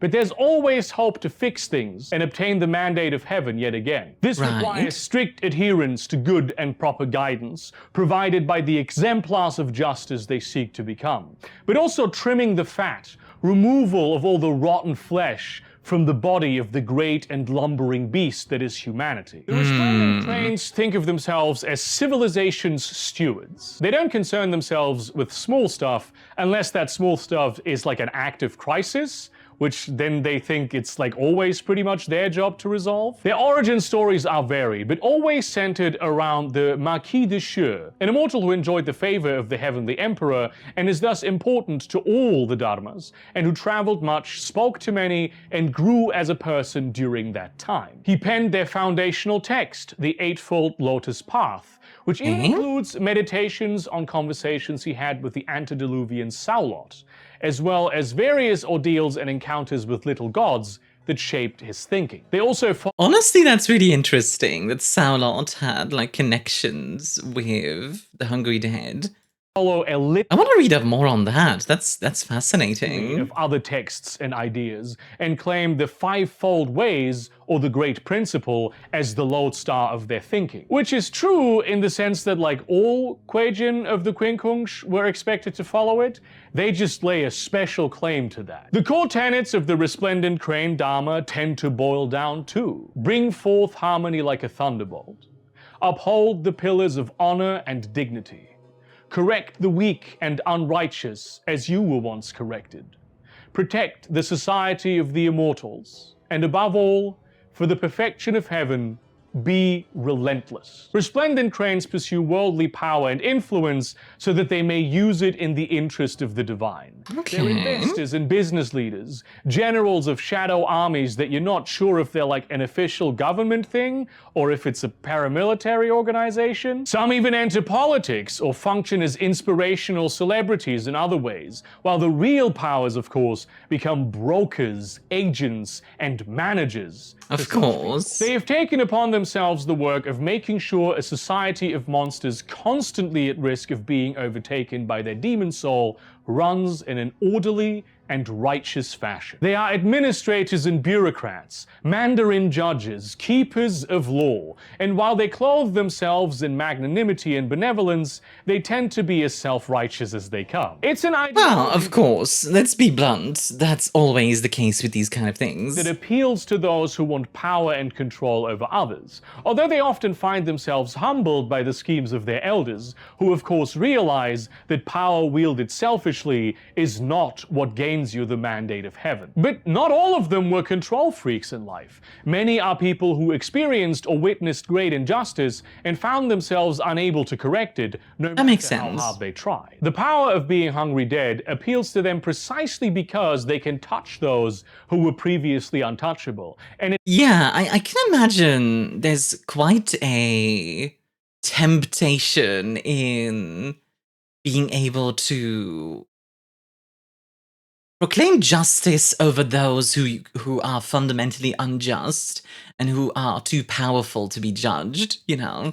it gives them something to strive for because there are new untouchable people beyond. Some resplendent cranes might include a civil engineer from Changzhou, who as a teenager was his family's sole survivor of the terrible Yangtze River floods of 1931. When, 2 decades later, he offered too many criticisms of the Three Gorges Dam project because he figured that it was not truly perfect, he was disappeared and killed in a Communist Party prison. As an immortal, he learned the proper ways of feng shui, and now functions as a chief architect in managing the flow of qi through several provinces. No dragon's nest is built in Shanghai without him being consulted. A meek woman, a sort of Korean housefrau. Can I just say, I really like how Burgerkrieg comes up with the characters. I'd actually love to, I'll have to ask him about that, when I get the chance, because I quite like his concepts generally.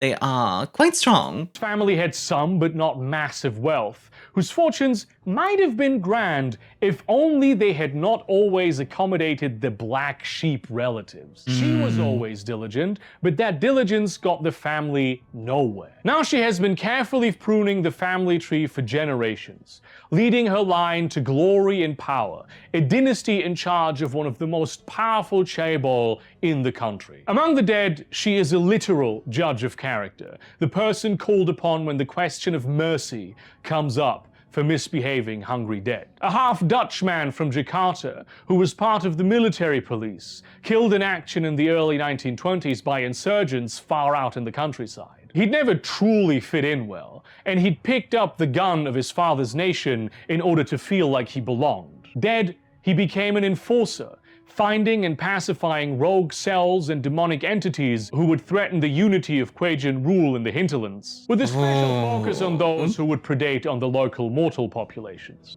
See, I love these concepts. These are really good. See, I quite like that because you've got a lot of interesting character in there right away, right? Like you've got character as the living already, and then a layer of extra character. And I think that's something that for example, I actually really like in 6th edition, the life paths, where you have a layer of human life path and vampire life path. Because quite frankly, like, it's very tempting sometimes, I think, to be like, oh, I'm a vampire, therefore I'm just gonna make a vampire character. But the pre-vampire period absolutely is an important part of you as well, especially if you're a young, a neonate, etc. But even if you're an elder, it can have a real effect on you. Even just like, oh, I was embraced during the Italian wars of the 15th century, and I saw the depredations and horrors of the mercenaries that fought in those wars. Just stuff like that can really change a person, can really impact a person. And I think that's important to have. So yeah, Burger's very good at that, and I like that. He's been charged with exterminating the non-petal dharmas on Java. Good luck with that. Specialized groups might be a monastery of castigators far up in the mountains, where elders send those disappointments they still have hope for, so that they may be put on the straight and narrow without mercy. If there is no hope, the youngsters are disposed of discreetly. An academically inclined political lobby group seeking to rid South Asian countries from the corrupt reek of the colonial period, sponsoring cultural revivals and religious festivals, but also hindering international trade and supporting hyper-conservative revanchists who want to ban coffee and kill all white expats. A group of ministers who are of the opinion that the Queen... So I just like ban coffee is such a silly thing, but like, good lord. I could see it happening, like where people was want destroyed that. because of the impurity of the other petals of virtue, and who seek to take their little corner of the world and make it resplendent crane only, breaking with their long-term ally. Thrashing dragons are the petal of vitality, the virtue of life, passion, and nature. Traditionally referred to as the laughing rainbows, they think that being dead is a great reason to be alive.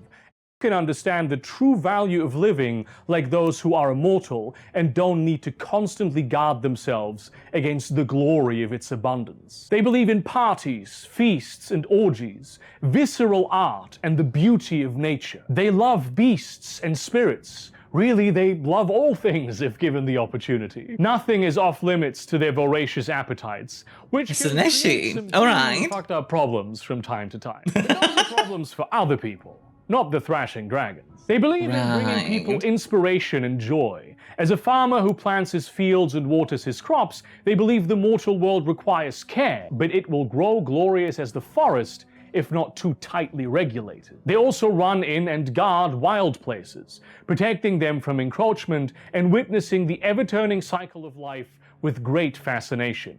This could be a really interesting way to have like a Kue-Jin and a Garou working together. Is to nourish, and that deserves respect. Of course, ultimately what is nourished is them. Instead of some central foundational text, the thrashing dragons have a shared oral tradition called the 10,000 Scattered Seeds. So named because everyone knows like one or two, or probably even more of them, and if you ever learn them all, you will be enlightened. Some more traditional factions call them the Green Way, but those tend to just be more poetic rewordings of the core lessons of the seeds. They don't believe in one master, but in wisdom springing from everywhere. However, they do revere the Laughing Rainbow Mother, who they claim is still very much around and helping her children grow in the world. I do quite like the idea of wisdom from everywhere sort of thing, right? Like you don't pick one path, you go people all over the place and things all over the place and spirits all over the place all know stuff. They all have a piece of wisdom. So gathering all of that wisdom is valuable. I think that's cool. Tenets of the Thrashing Dragon Dharma tend to boil down to: pull life from air and earth, become the storm and the earthquake, feast charitably and without shame, foster the spirits and help them thrive, be worthy of the sunrise that ends the night, and above all, be as alive as you can be. Anything less is an abomination. Thrashing Be worthy of the sunrise that ends the night is a really interesting way of looking at it, considering obviously the hungry dead can't, just like vampires, just like Canaanites can't like withstand the sun. So that's actually really interesting. Dragons pursue existences integrated into all the places that have life. And I say life, like not mortal society, because while yes, they can and will be found in the nightlife quarters pulsing with energy and elation, many actually prefer the deep wilderness, where greenery thrives and animals battle for survival. Some, I am told, even like a little bit of both. Even the ones in the heart of civilization have something bestial to them. They eat when they are hungry, and they take pleasure when they desire it. They are gluttons, but also the most alluring of predators, and many of them delight in the hunt. By necessity, very toreador, but also a little bit gangrel. It's kind of interesting. They're also very attuned to the whispers of their inner demon. Among the undead, they serve as entertainers that know how to put together a lively event. Get it? Because it's lively? But also as shut up. voice to the many other types of being that exist in the night world, be they spirits, shapeshifters, fae, even Canaanites. You just cannot beat the charm of a thrashing dragon. They also tend to have a ton of semi-mortal offspring, putting them in a position where if somebody wants something done during daytime, they'll have to ask the thrashing dragons for help. Many of them were hedonistic party animals in life, but such types tend to have their appetites tempered by death and the hells. Most thrashing dragons led lives of repression and denial. They were trapped in conservative societies, too scared to ever try and pursue their passions. and they died unfulfilled. To them, unlife is a second chance greater than the first chance ever was. Some thrashing dragons might include an upper-class socialite from Raj-era Calcutta, her family valued as a trophy by English colonialists, and she herself always admired as eye candy from a distance, except for the jealous husband she was trapped in a loveless marriage with. Now she is a wild huntress roaming around northern Myanmar and surrounding regions. Her powers of transformation into various predators and deceptive prey animals have made her the source of many a legend among the local miners. A Ming Dynasty eunuch who had been castrated very young, yet whose desire was never quenched by this. He did enjoy some worldly pleasures, but it never seemed enough. He kept the harem and loved some women and men from a distance. After death, his virility was returned to him by a powerful elder, and he went out to explore a world that had always been denied him, getting lost in that pursuit for centuries, until settling in Dongguan and becoming the godfather of the local libertine culture there so that it may be shared with the world. I quite like that, actually. That's sort of... This is something cool about mummies as well, and I'm sure we'll talk about it when we get to the mummy video. A lot of mummies miss something in life and try to make up for that, and I keep comparing The Hungry Dead to other game lines, but really, there's so many similar themes that they're taking from other game lines that, like, work really well as a sort of cool blended together version. So, yeah, I really like this, honestly. A woman from the Penghu archipelago who had to disguise herself to continue being allowed to enjoy the pleasures of sailing and the sea as the men did. She made many great sacrifices and took many secret lovers on the seas without ever bearing children, until she died a social pariah in her mid-30s. Now she is the undisputed ruler of the night world on her islands. She lives under the water, on the beaches and the reefs, but also in the towns, the villages, and the city of Maging, where she quite enjoys being mistaken for a goddess. Some variant or specialized groups might be a team of eco-terrorists. I mean, I get it. I wouldn't mind being called a goddess either. Terrorist guerrillas who are not so keen on human life after all, and fight not just industrial exploitation, but any crime against the imperfect beauty of the natural world. An international tourism venture that offers extremely expensive trips into some of the most dangerous parts of the world, which are in truth located in the spirit wilds of the Middle Umbra. A lot of mortals are not equipped to handle them. A ring of art thieves who seek to liberate display pieces from unworthy owners, not just for their own enjoyment, but to bring them to places where they might actually be appreciated. Sometimes this means repatriation, sometimes the opposite, and sometimes it means hanging a priceless painting in a child's bedroom. Now, it is, and it remains true, that the Hungry Dead do not pursue human lives. They all know that that way lies only sorrow. However, there are philosophies that exalt humanity, that place it as something worthy of experience, care, and inspiration. These are the human dharmas, who believe that the Kue-Jin are not gods to rule people from above or devils to torment them from below, but simply a different type of person that fulfills an important role in society. And I guess like a demigod sort of situation. most of Asia, the human dharmas are the petals' greatest rivals. There's been war and peace, disagreements and integrations, collaborations and betrayal, and every other type of interaction between them. While the petals of virtue have a good deal more adherents overall, it's quite possible that each of the individual human dharmas has more followers than each of the individual petals of virtue. That makes sense. The serpents realize that though they have died and are not the same as most other humans, they are fundamentally still the same person, shaped by the same experiences as when they died, plus a few new ones. They use the second chance they have been given to return to their lives and right those wrongs they could not fix, often because they themselves had been the people who caused them. It's not just about reliving their... I mean, I guess it's a good thing that they want to kind of atone and fix a bunch of things, right? That's... everybody makes mistakes, so I do respect that. Human experience, but about growing as a human should, suffering as a human does. They now have different problems, of course, and they may be dangerous in ways they weren't before, but they can be a type of human no human can actually be. They can be the uncle benefactor who makes the proper introductions. They can be the cousin who will make those loan sharks disappear. They can be the grandmother who protects the house from intruders and evil spirits. In order to be seen as legitimate by the petals of virtue, they claim that they have a sacred text too, the Mirror of the World, a book sent back in time by a future all-powerful Buddha to encourage them to integrate with human society and make it better, because they are the canals that make love flow. If you think about it, it's kind of a little bit like Burger's Capybara, a video on Roko's Basilisk that I did last year. It's the opposite of Roko's Basilisk. I can't believe you would share Roko's Basilisk with me and thus cause me to be basilisked. How dare you? How dare you, Burger?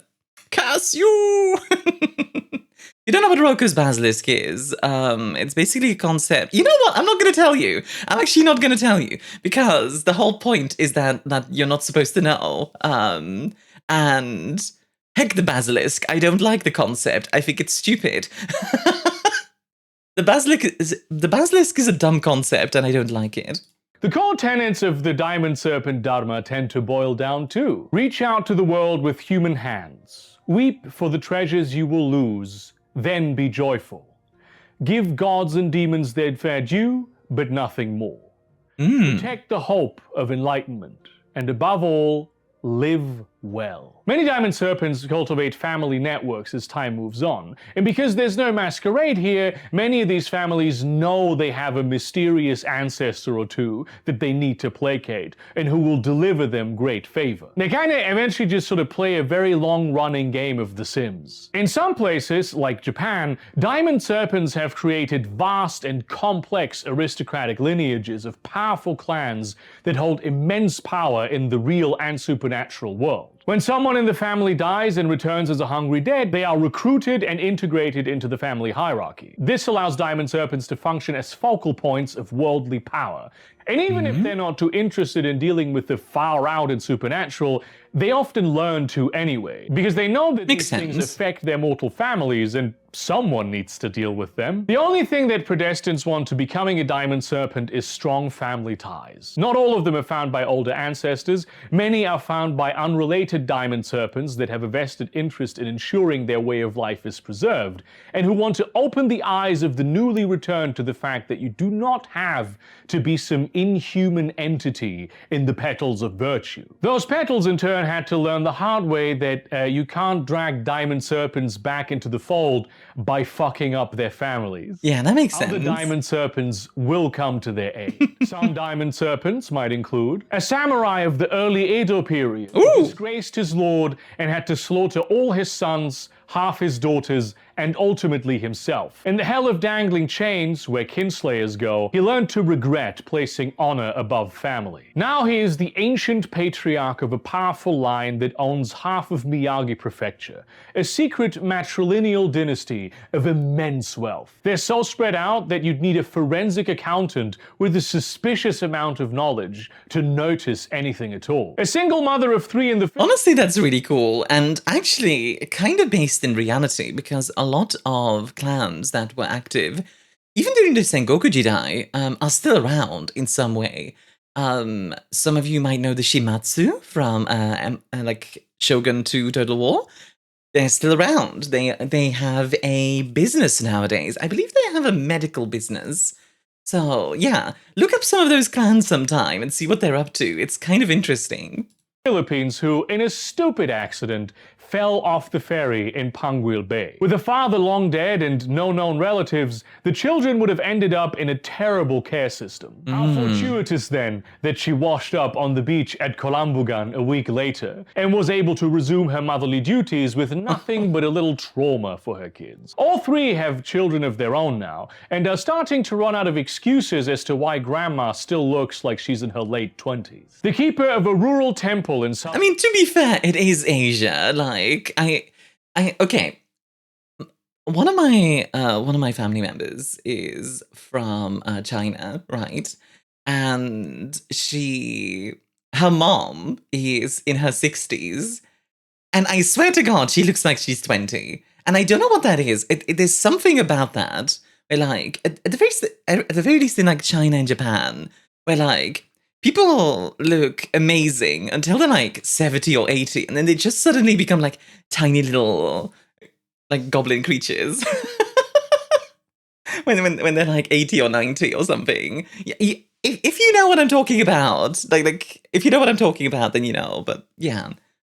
Southern Kerala, whose town was atrophied by urbanization to the point that it was almost abandoned. When he died, no one was there to take over the temple and perform all the community fostering duties a temple fulfills. So he came back, and with him the festivals. Instead of trying to bring back those who had gone, he opened the doors of the town to the poor and the destitute, becoming a keystone around which a rich, rural community of dozens of new families sprang up. Okay. Some variant or specialized groups might be a collective of devout communists in Irkutsk Oblast, working not simply for any particular family, but to foster a revolutionary spirit, to organize cells where mortals may meet and work together toward a greater good. A vast tribal lineage on Hainan, seeking to protect and preserve their Hlai culture against the encroachment of hotel magnates and tourism, be it from foreign countries or the rest of China. They do not wish for their people to be made an attraction of. A dynasty of tea traders in Kathmandu, one of the most influential families in the political and economic sphere, yet all of them weird and antisocial, with a surprising amount of early deaths among family members found lacking in the excellence department. Oh. The rootless trees live perhaps the most human lives, and in some ways also the most inhuman ones. Rootless Tree as a name is really neat. Also known as the Thousand Whispers or the Wise Centipedes, they follow the path of many paths, living ordinary and extraordinary human lives, sometimes multiple at the same time, to accumulate an understanding of all aspects and facets of existence. They construct identities and embed themselves in the world until they have nothing more to learn from them, at which point their mask dies and they become an entirely different person. This mirrors the ways in which other souls experience many lifetimes on their journey to enlightenment, except— Oh, I see. Yeah, taking on different persona. It took me a second to really understand it, what he was talking about. So like taking on different personas in order to learn from those personas until that persona dies and then they move on. Okay, that's actually really cool. adapted to work for Kue-Jin, who don't get reincarnated. They've many different foundational texts and ideas depending on where you are in the world, from the Hollow Reed to the Way of 100 Legs, but the one passage that repeats across many cultures in some form or another is the Secret Wheel of Joy, also known as the Thunderbolt Triune. I take refuge in the human. I do wonder, and genuine question, where a lot of these names come from. I assume they come from, you know, Asian culture more generally. But I'd love to know, like, the actual origins. Because stuff like the Way of the 100 Lakes, I could absolutely imagine being, you know, like a Chinese thing, or a Vietnamese thing, or a Burmese thing.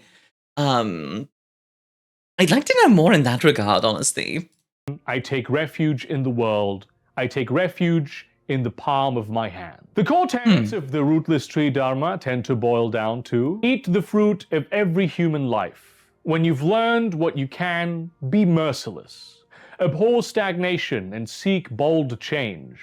Find hidden beauty in the high and low. And above all, understand the secret wheel of joy. You know, it's funny. I'm a little bit reminded of Disco Elysium, and more specifically, No Parades for Dead Spies, because there it's all about taking on personas and telling people what they want to hear in order to progress, because you're a spy after all.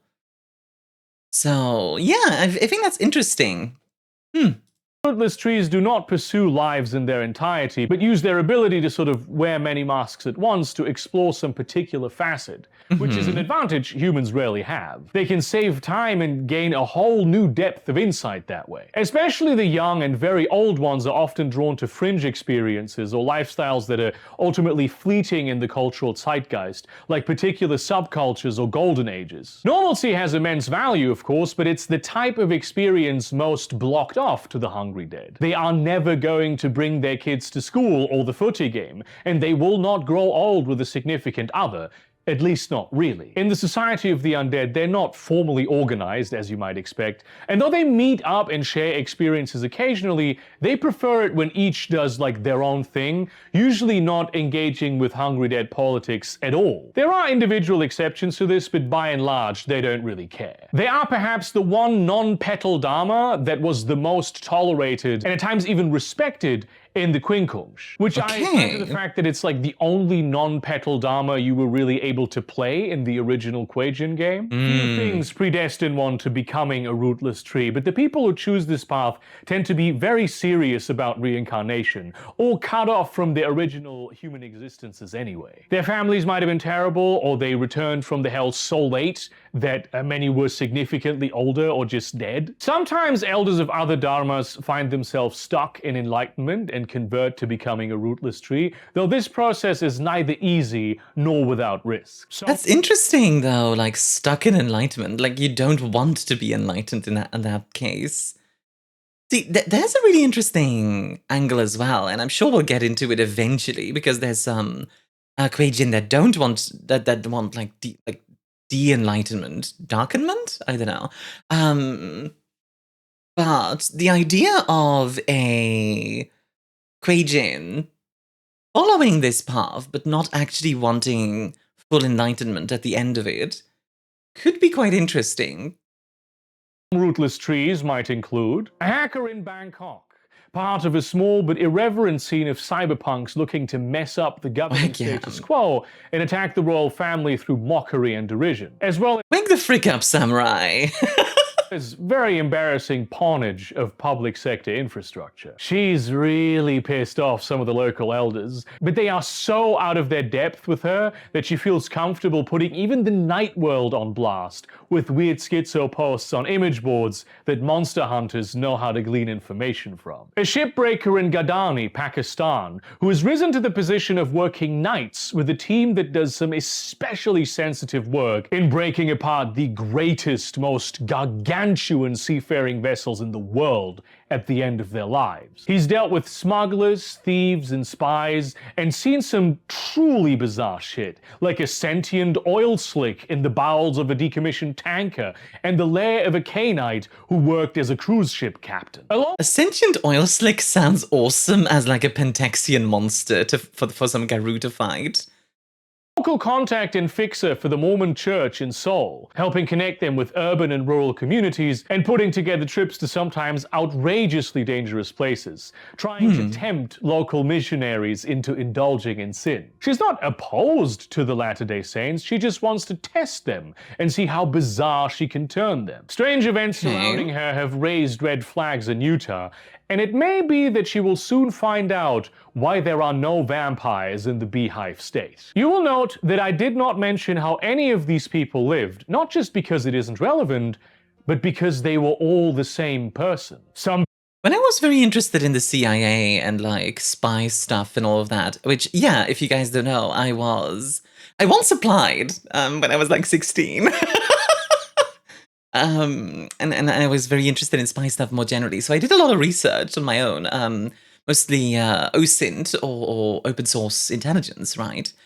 And one of the things I found out, and this is true, is that one of the greatest powers in the secret world of the CIA, the KGB, well, nowadays it's the FSB, and all of those other three-letter groups, one of the greatest powers is the Mormons. I'm not kidding. Like, that is actually the case. So a little bit of real life lore for you there.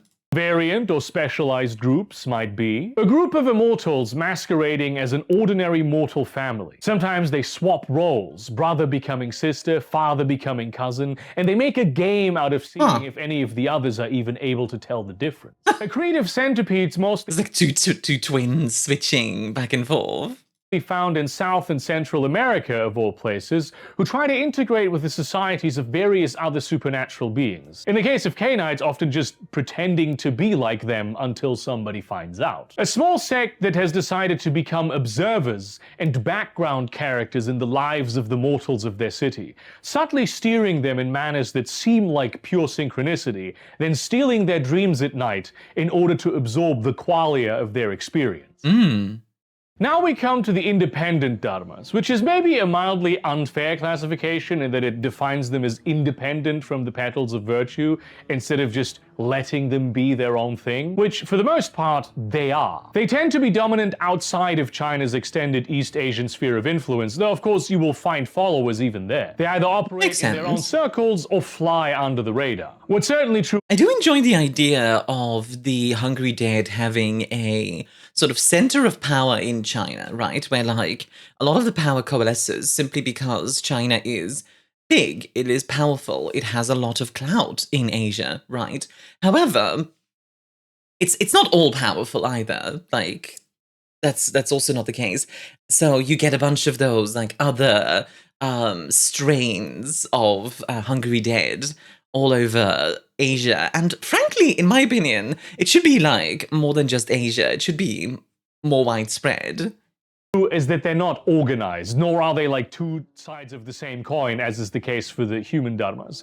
They have nothing to do with each other, except for the fact that they sometimes like coexist. They are vast schools of thought that either have no interest in or lack the ability to establish a series of great and lasting institutions. Nevertheless, they're quite powerful, and if not always powerful, then certainly important. The Celestial Tribe are true gods shaped into human flesh, the rightful rulers of the world, empowered to protect and guide mortals in all the ways they deem appropriate. Many of them don't truly think of themselves as vampires or hungry dead. They reject that they are the same as those monsters. Most do accept at least that they are like the fruit of the same tree, but they are of the non-rotten variety. Sometimes openly among mortals, or as open as a powerful religious figure can live. It'd actually be very cool to have like a pharaoh that is a Hungry Dead, you know? And then you can link some stuff to the Setites as well.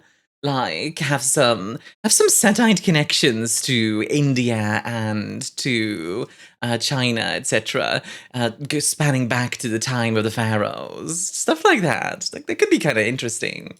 Performing miracles and wondrous displays of power that are proof of their divinity and worthiness of worship. They may take the role of an already established god, they may become a deity in their own right, or they may simply be themselves and watch the mortals weave a mythology around them. They tend to be viciously sectarian and deeply split along a million lines, though perhaps the greatest fault lies between those who consider themselves faces and the descended. In many ways, they might as well be two different dharmas, but they both lay claim to being the sole righteous one, and it is easy to see the similarities. The faces believe that they were once mortals who deserved punishment in the hells, but were chosen, usually by the goddess Shakti, to act as vessels of her will, and so they reincarnated into the immense power of the hungry dead condition. The descended believe they were always gods, but were tricked by demons and led astray into their realms, ultimately escaping by virtue of their divinity. They must now atone for their failures and fulfill their original roles. The Celestial Tribe has— I think that's quite interesting, like going from an ascension to, no, I have always been this way kind of thing.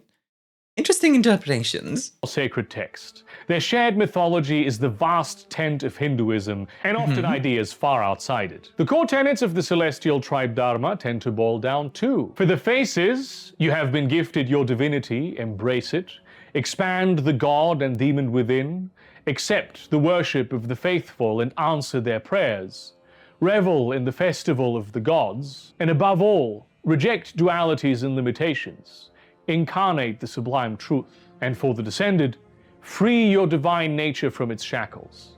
Use your power righteously and without hesitation. Never abandon the powerless. Honor the festivals of the gods. And above all, fulfill your destiny.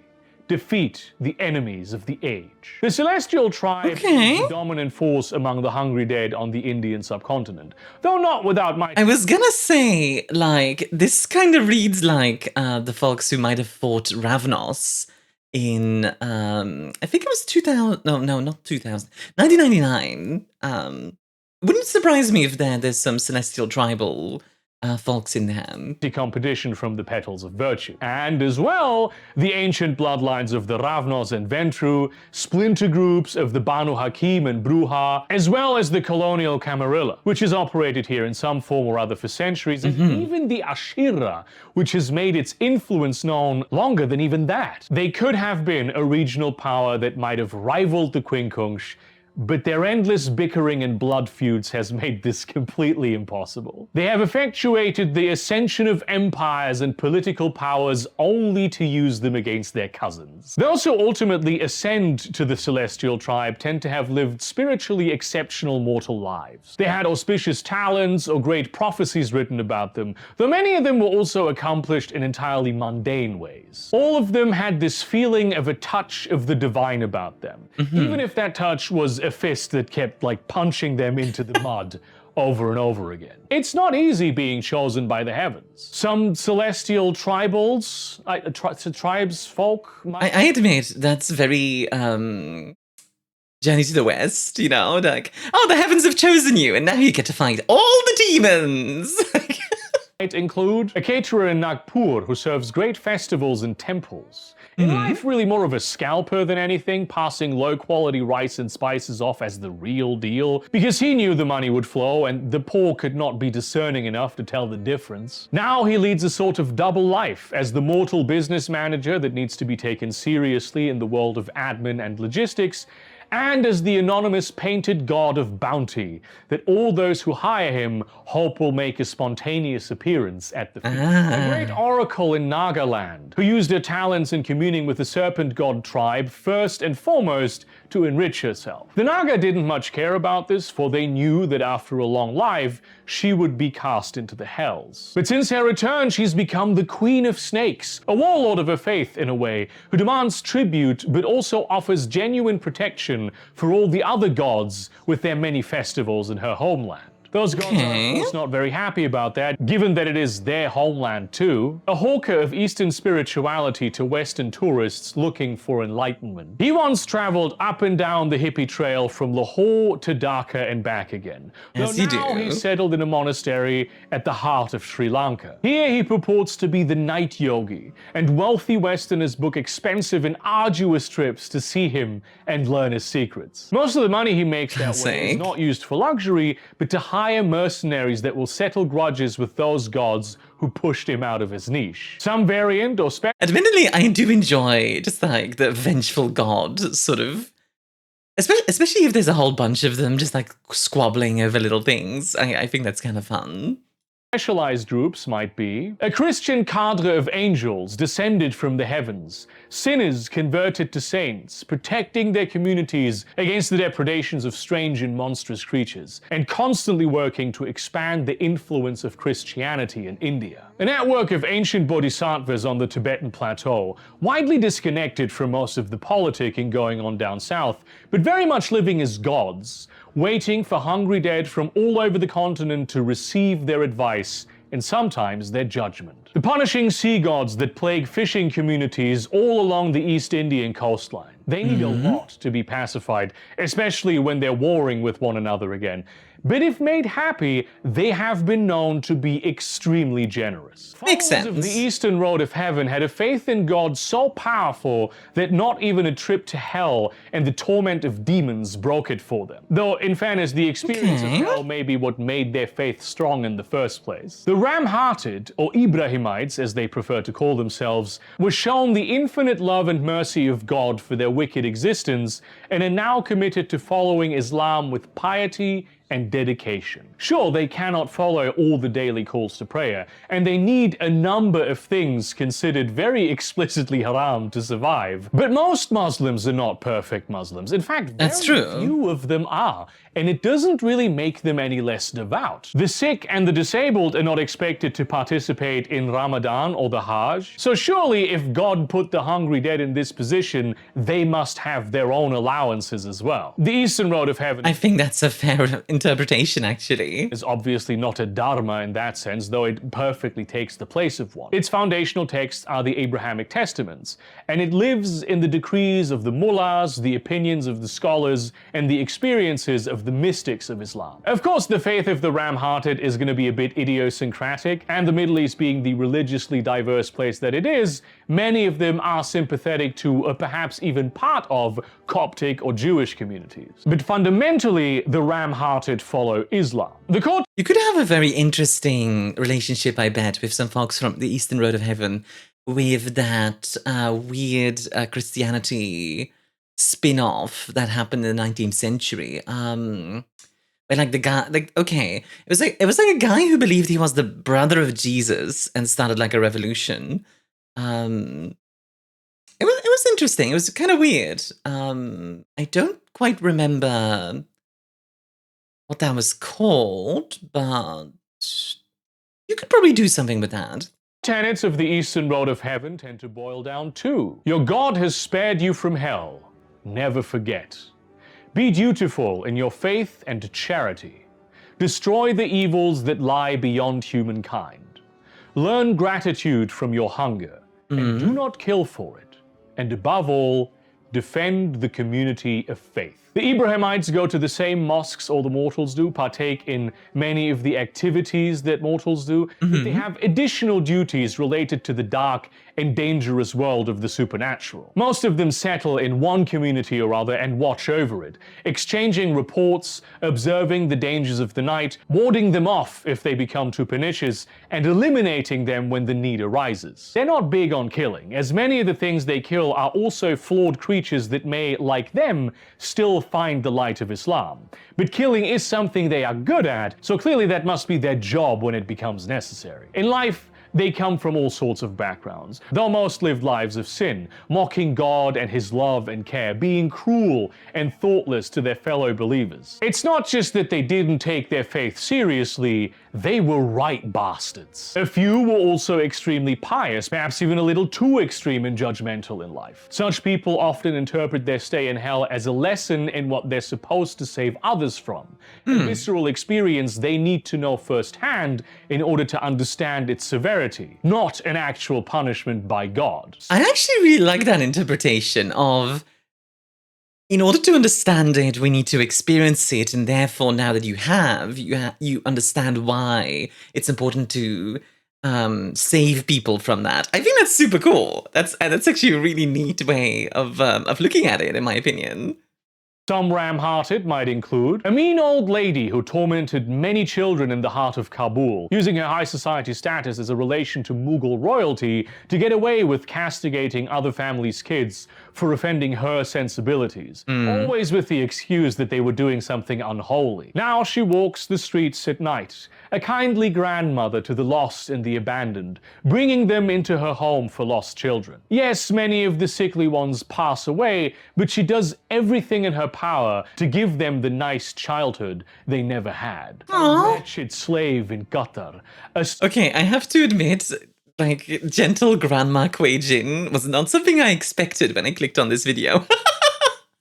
Skilled pearl diver who was mistreated by his owners more than any of the others because those others looked to him for leadership. Old age made him frail, so he was killed, and they made it look like an accident. In hell, he received a vision of what was to come for the slave owners, and decided that this would be a fitting punishment for them. He still walks among the modern slaves of the Gulf countries, the region of the world where slavery is most alive, fighting a desperate battle against immense power. A washerwoman from a small village in West Java who cursed God for her lot in life and drowned her abusive husband in the river. He went to the God same dang. hell she did, but she was the one who received divine grace and redemption. Now she travels across Indonesia, entering women's groups and talking to them about the troubles they have with their husbands. Usually all that is needed is giving them the tools to stand up for themselves. On occasion, more direct corrective action is necessary. Some variant or specialized groups might be a network of watchers and protectors situated in the most important hubs and nodes,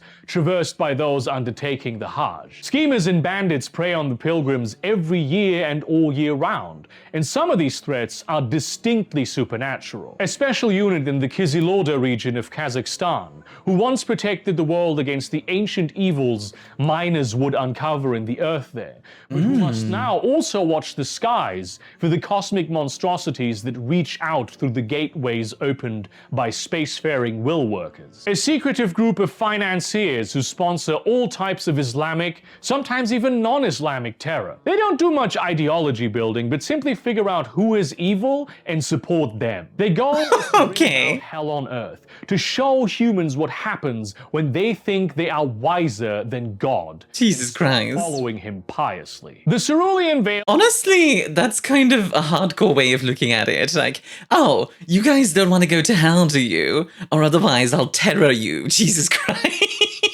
Are the animist guardians of the spirit umbra, who tend to the shrines and ceremonies that the unseen world needs to function. They are known by countless names, usually variations of like what the priests of whatever primordial animist belief system still survives in a region are called. But they do congregate, connect, and often present themselves to outsiders as cerulean veils. In many ways, they're the most rationalistic of the Dharmas, or so they see themselves certainly, as they spend their time taking care of forces that are clearly visible to the hungry dead and many other supernatural beings as well, even if humans can't necessarily see them. This is the niche and purpose they fulfill, and it gives them enough meaning to nourish and sustain them spiritually. As a result, they have no grand founding myth or text, and the specifics of what they believe can often be found in the obscure literature section of the local library. But that's exactly what they consider meaningful. Kue-Jin are not some sort of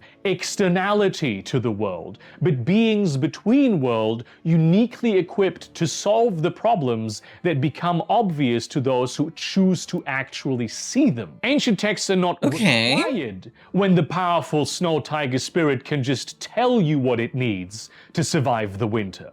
I do enjoy the idea of just walking up to, you know, like a snow tiger or leopard or whatever, and just being like, hey, what do you need? It's very blunt. Core tenets of the Cerulean Veil Dharma tend to boil down to: attend to the spirits and perform the proper ceremonies. Help the spirits who have strayed from their true nature.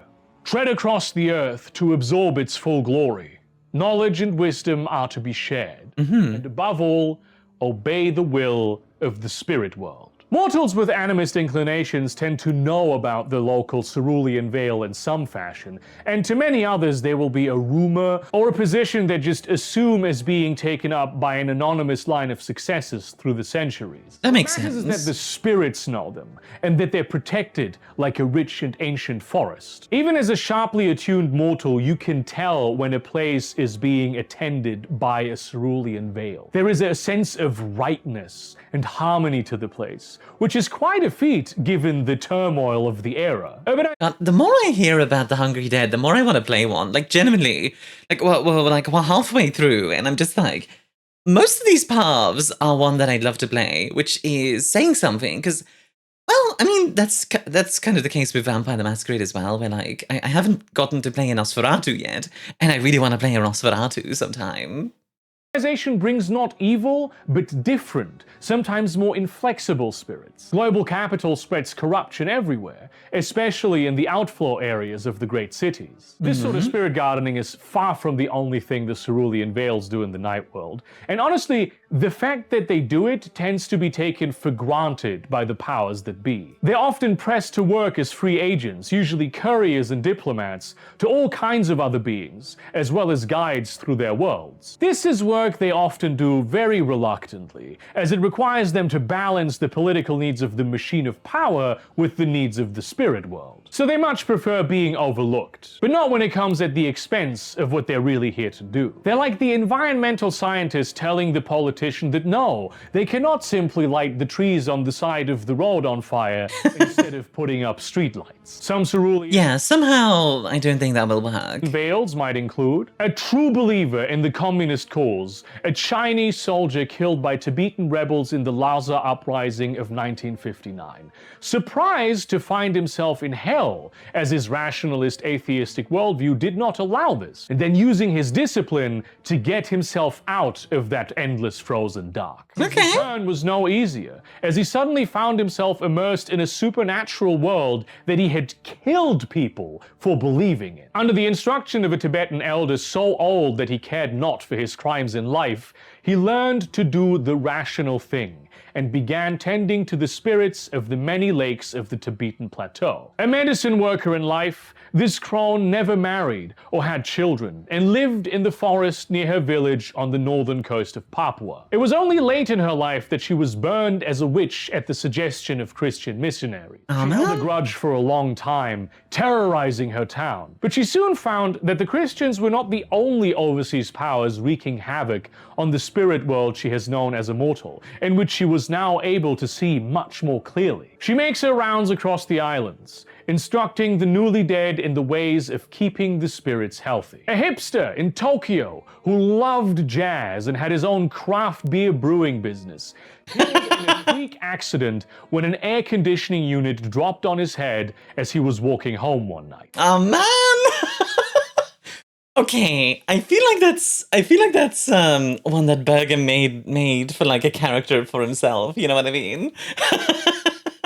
I kind of like the comedy of that one. After his genuinely medically impossible miraculous recovery, he became aware that he'd inadvertently pissed off a number of old and powerful spirits by keeping such a very westernized manufacturing practice. Wishing to honor the stories that his grandma had told him as a child, he has embarked on the difficult path of aligning with neither the great clans nor the petals of virtue in the heart of Japan. Some variant or specialized groups might be a young cohort who saw the dreams and optimism of the world dying and thus decided to focus on the world of the little gods, who are spirits like all others and who are in need of protection from tyrants and other hungry dead who wish to drain their potent essence. Archivists in the Pamir Mountains who for centuries have been concerned with Islam's erasure of the worship of the old gods and who travel through Central Asia to record the proper ways to honor them. Their expeditions have been as far as Cairo, a small sort of school-type institution in Singapore held together by hungry dead, where all sorts of supernatural beings can exchange knowledge of the other worlds and how to properly navigate them without causing any destruction. And finally, we reach the adversaries, the anti-dharmas, most of which are sort of Here's the fun ones.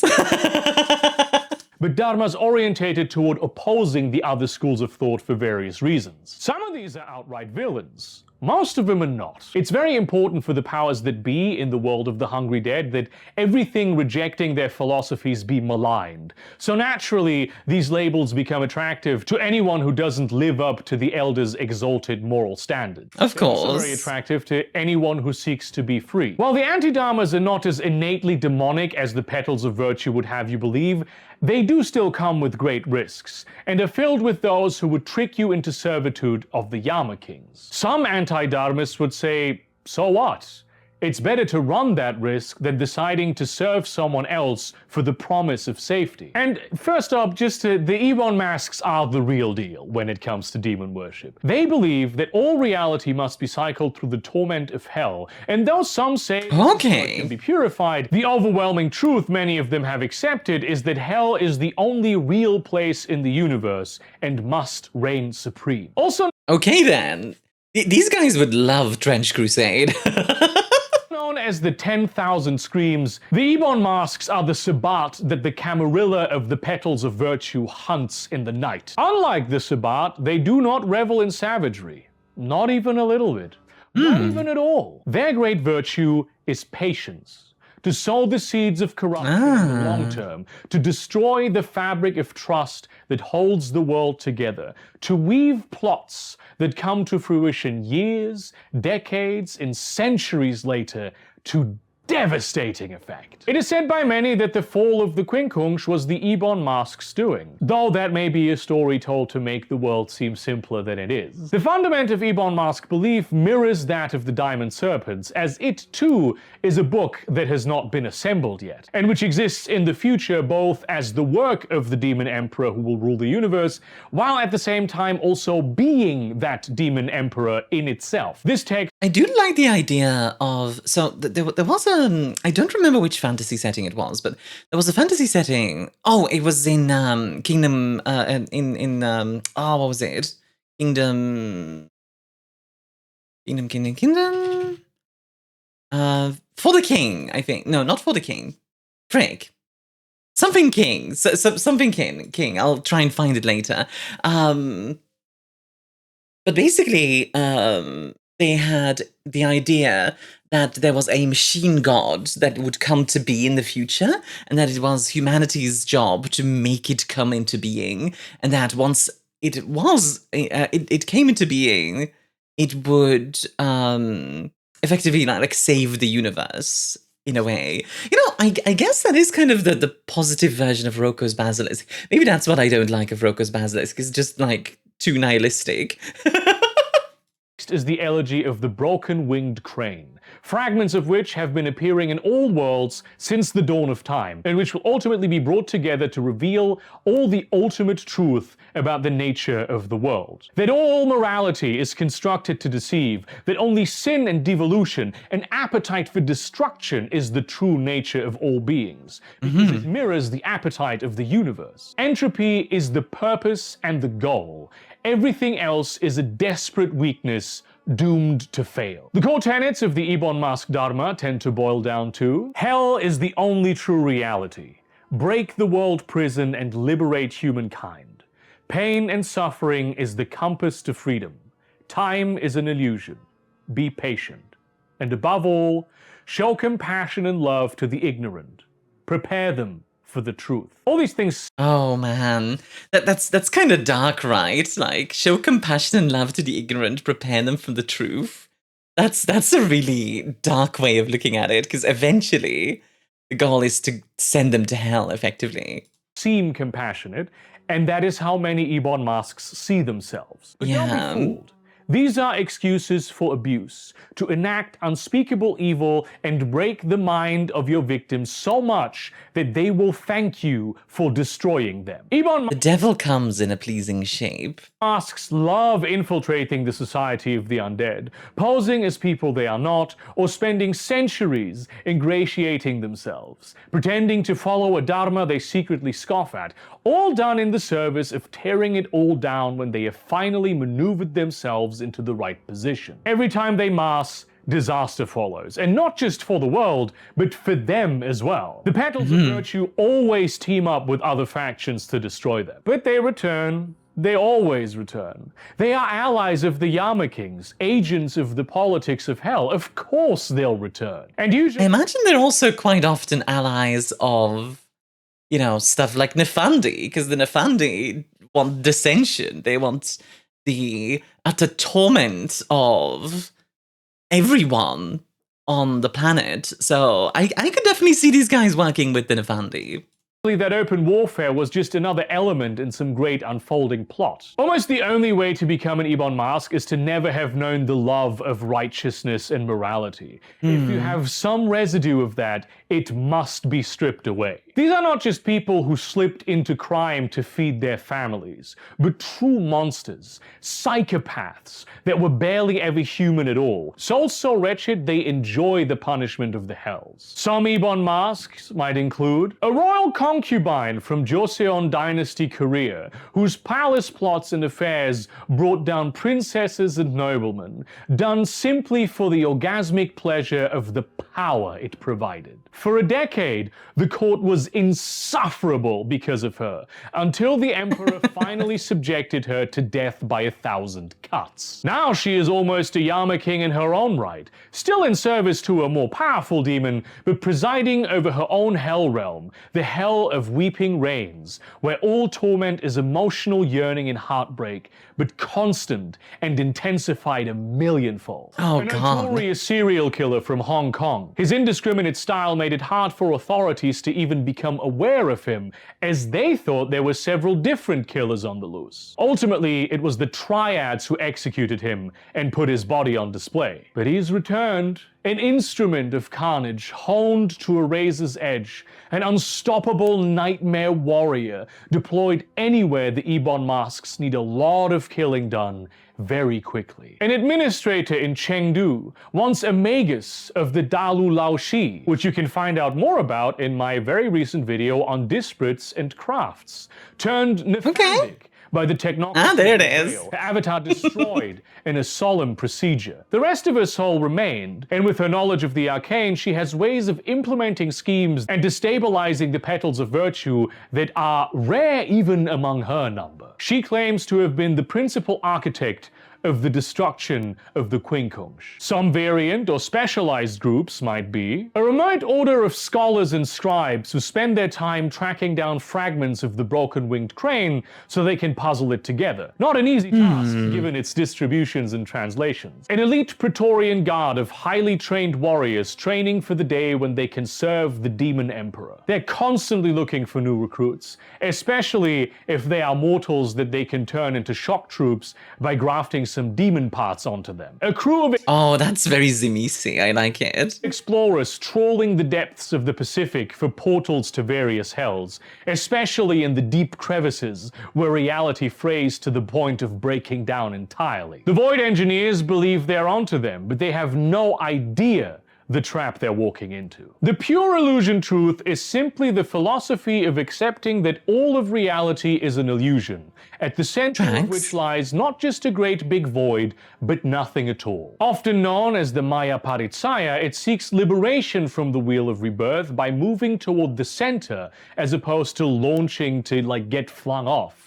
Because that is where all the bullshit that is reality truly emerges. What they find especially laughable are structures of power, which the petals of virtue, the celestial tribe, and many others need to build in order to justify themselves. The process of tearing them down is not one of contempt, but an attempt at liberating those caught within them. Naturally, this makes them an enemy to anyone who is powerful, as they're always making traitors in the halls of every palace. The truth seekers find this amusing. They know all other dharmas are corruptions of their original one. They've all lost their way and need to be reeled back in. Or not.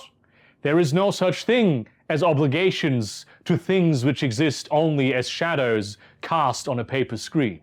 Yeah, that's actually kind of an interesting way of looking at the world. Just everything is nothingness and you should return to it, sort of thing. Yeah, it's interesting. I don't agree with it, but it's interesting. Tenets of the pure illusion truth dharma tend to boil down to: remember the supreme truth of illusion. Inspire the supreme truth in all beings. Face your nature and allow it to blossom. Do not attempt slavery in any form. And above all, seek the emptiness at the center of all things. Followers of Maya Paritsaya can be found everywhere, but the vast majority of them live on the Indian subcontinent, engaged in a state of constant ironic rebellion against reality. They even send agents and saboteurs into the courts of their enemies. Many of them are at home in the world of illusion weaving, like religion, politics, or the entertainment industry, where they use falseness to tear down the facade of reality. Most of them pursue odd, deeply inhuman lifestyles, though, embedded in mortal society only insofar as that they overlap. Their relationship to humans being similar to the relationship to spiders and humans. They are deeply interwoven with the kindred of Clan Ravnos. Depending on where you are, this means desperate warfare or joyful collaboration, as many Ravnos follow this dharma as their own inhuman code of ethics. They also God, I have to say, I wanna, God, I would love to play a Kindred / Hungry Dead game in India, because I think you'd have some very interesting crossover shenanigans there with you know, like interesting philosophies and the like. Also like to mess with the power structures of other supernatural beings, though often less successfully so than they do with the hungry dead. In Makes life, sense. many truth seekers were already truth seekers, sometimes even actual followers of some version of this dharma. And barring that, people who questioned reality in some way and were recruited by a clever trickster after their return from death. Either that or hell was the experience that made it all seem so unreal, which bears the risk of creating a person who thinks that the thousand hells are the true nothingness at the center of things, and thus perhaps creating an Ebon mask. Because of their corruptive, or they would argue pure, nature, many followers of Maya Paritsaya were once Kue-Jin of other dharmas who found that it wasn't really working out for them. The fact that they tend to stick with this one is taken as evidence of its primordial correctness. Some Maya Paritsaya might include a Western raver who went to Goa in order to experience transcendence through the most powerful drugs and music, and nuked his mind so hard he died from a brain hemorrhage because of a batch of real bad stuff. After returning, he was picked up by the architect of that batch, among several others, though he was the only one to survive the torments of training. Now he is out there, hawking the same pills to young people from all over the world. A girl from a deeply conservative and That's a really messed up backstory, holy. repressive rural family who moved to Delhi aged 15 and found liberation in the emerging punk and metal scene of the city. Her father mobilized much in the way of resources to get her back, and she ultimately took her own life to escape the gilded prison he placed her in. Now she is an ever-changing counterculturalist, a persona for every one of them, always encouraging the intellectual process of critiquing power, combining the Maya Paritsaya with the writings of Foucault, Adorno, and Habermas. A soldier in the army of the Sultan of Bengal almost 5 centuries ago, a well-respected warrior, a true loyalist who would keep the morale of faltering comrades in line, slain in the dark by a bandit with a knife and an opportunity. He walked the path of the ram-hearted for a long time, but found that God kept rejecting him. As he was broken down to his most bestial self, gorging himself on a village in Uttar Pradesh, he was found by a wise teacher who revealed to him that all he had lived for had indeed been a lie. Some variant or specialized groups might be an order of face changers who abduct high-ranking members of the Petals of Virtue and bring them to a cave on the edge of reality to deprogram them, all the while one of their number takes the place of the abducted individual until they can return as an agent of chaos. The crew That's an interesting way of going about it, okay. of a cargo vessel specialized in the virtue of renunciation. They go from port to port and seek out the ghosts there, trying to either force them to move on or chucking them into the meat grinder of oblivion against their will. A medically trained cult who run drug recovery clinics and rehab programs, using the money they get from the elites to extend these resources to the poor. They believe drugs are the ultimate illusion, and people cleansed of them may be able to become aware of the truth. The Scorpion Eaters are perhaps the only true anti-Dharma. They really are just not a Dharma. In fact, they think that Dharmas in general are a scam. In many ways, their name is a political term, an umbrella identity embraced by a whole bunch of people who thought, okay, I'm not quite human anymore. But why does that mean I need some guy who is like so old, he's killed more people than I have ever met, tell me what to believe? The other Dharmas say the Scorpion Eaters are all virulent sociopaths. And the Scorpion Eaters say, yeah, I mean, I guess some of us are. It sort of comes with the territory, I suppose. The only teaching they really have is critical thought. You already have a brain, you have a mind, you have a soul. You can make decisions without the need of some esoteric guiding principle that gives you a place in the universe. I kind of respect that. Especially if that place in the universe coincidentally happens to serve the powers and ambitions of some imperialist apparatus. Such people have always existed, and instead of being nothing but raving monsters, they have control of themselves. They are rational. The core tenets of the Scorpion Eater Dharma tend to boil down to nothing. Actually nothing. You need to find your own way. There aren't tenets for this. This also Figure it out, nerd. means that you can't rise in enlightenment, which means many powers are just sort of blocked to you. But those are just lures to subjugate you anyway. You are free. What more do you want? Though these ideas are as old as the trees and were always persecuted by other dharmas, many petals of virtue argue that it was the prevalence of Western thought and postmodernist philosophy that ultimately tipped the scales, and allowed the Scorpion Eaters to amass such power that their revolution destroyed the Quincunsh. It is, of course, easy for boomers to blame foreign influence for tainting their perfect society. It makes it easy for them to shit the bed and never adapt for thousands of years and then blame someone else. Though it must be said that the Scorpion Eaters do get along pretty well with K-Knights. They may not cling to humanity as much, but they find more common ground with the kindred than any of the Dharmas. And there is a case to be made that all the major sects did something to help the Scorpion Eaters for a variety of reasons. Though of course none of them hold enough sway in China to truly have made a crucial difference. But then again, no individual Scorpion Eater is necessarily that powerful either. All types of people might become Scorpion Eaters, but it tends to be very young hungry dead who grew up in a more liberal world where blind obedience to your elders and like dying for some murky cause of personal honor isn't very en vogue anymore. Yeah, it really isn't. That kind of thing has been shattered during the 19th and 20th, well, mostly the 20th century, honestly. Enthusiasts still go with the Dharmas, they're right there. But even many of those wish to bring their messed up ideas to the night world unadulterated, and find that the Scorpion Eaters are the only ones to allow them to do that. Not that there's like permission involved. Some Scorpion Eaters might include a veterinarian from Manchuria, very rational man, medical professional, could have been a surgeon, but he loved animals so much that he wanted to take care of them. He died young, in his 40s, of cancer, abandoned by a family who had greater hopes for him. Now he keeps rescuing animals. That sales pitch about honoring the spirits of the wild some cerulean vale gave to him didn't really stick, but the principle was okay. He just wants to rescue dogs. He never. Okay, I actually love the idea of, yeah, you guys are pretty cool, but I'm just gonna be rescuing dogs. I like dogs. The Scorpion Eaters might be my favorite so far. People, so what's the big deal in draining them? A distant relative of a mighty undead clan, living in a small town just south of Hanoi, always opportunistic, but still, after she died in a car crash, she felt that 1,000,000 years of being flayed with rusty blades was a bit harsh as punishments go. After fighting her way out, some ancestor showed up and was so excited to tell her how she could serve a family line that had exiled her parents, and how hell had been an opportunity for personal growth. Fuck that, she thought. These people have never done anything for me. A local politician in Qingdao, more on... Also love that, actually. Just like, you know, you guys are a bit harsh, and also, heck you, I don't owe you anything.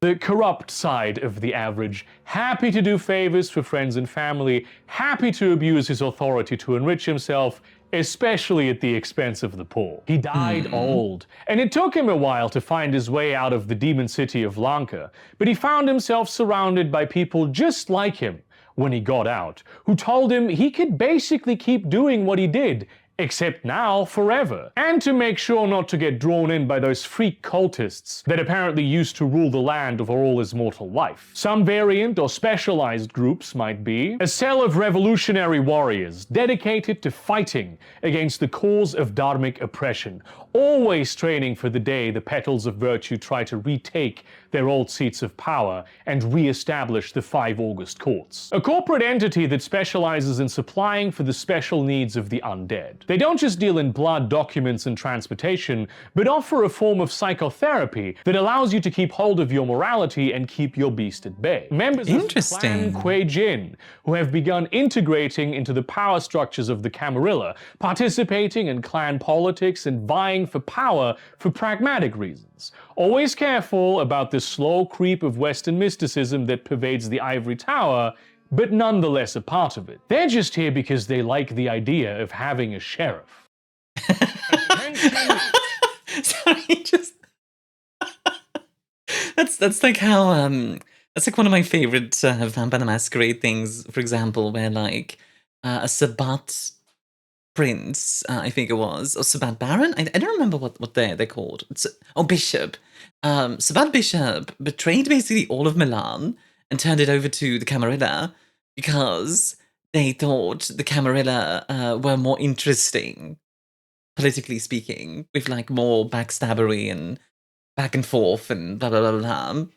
Attention! Before we continue, I must give a shout out to my patrons on Patreon. Making these sorts of deep dives is incredibly complex and time consuming. Watching them is also, I suppose. Sponsorships, all the jokes throughout the video to the contrary, because they tend to try to fuck over creators, and I really don't want to disrespect my audience by endorsing stuff I wouldn't otherwise endorse. And I do endorse a lot of stuff in this video. It's just things that I would be endorsing. I also really prefer much shorter content, the sloppier the better, and I'm lucky enough to be in the long form, like going deep content niche that I am in, because that's the sort of work that is fulfilling to me. But because it's not the market, Patreon helps me out a lot keeping the lights on, and I would very much appreciate it if you considered giving me $1 or $2 a month. I also have a PayPal. Absolutely, go support him if you like.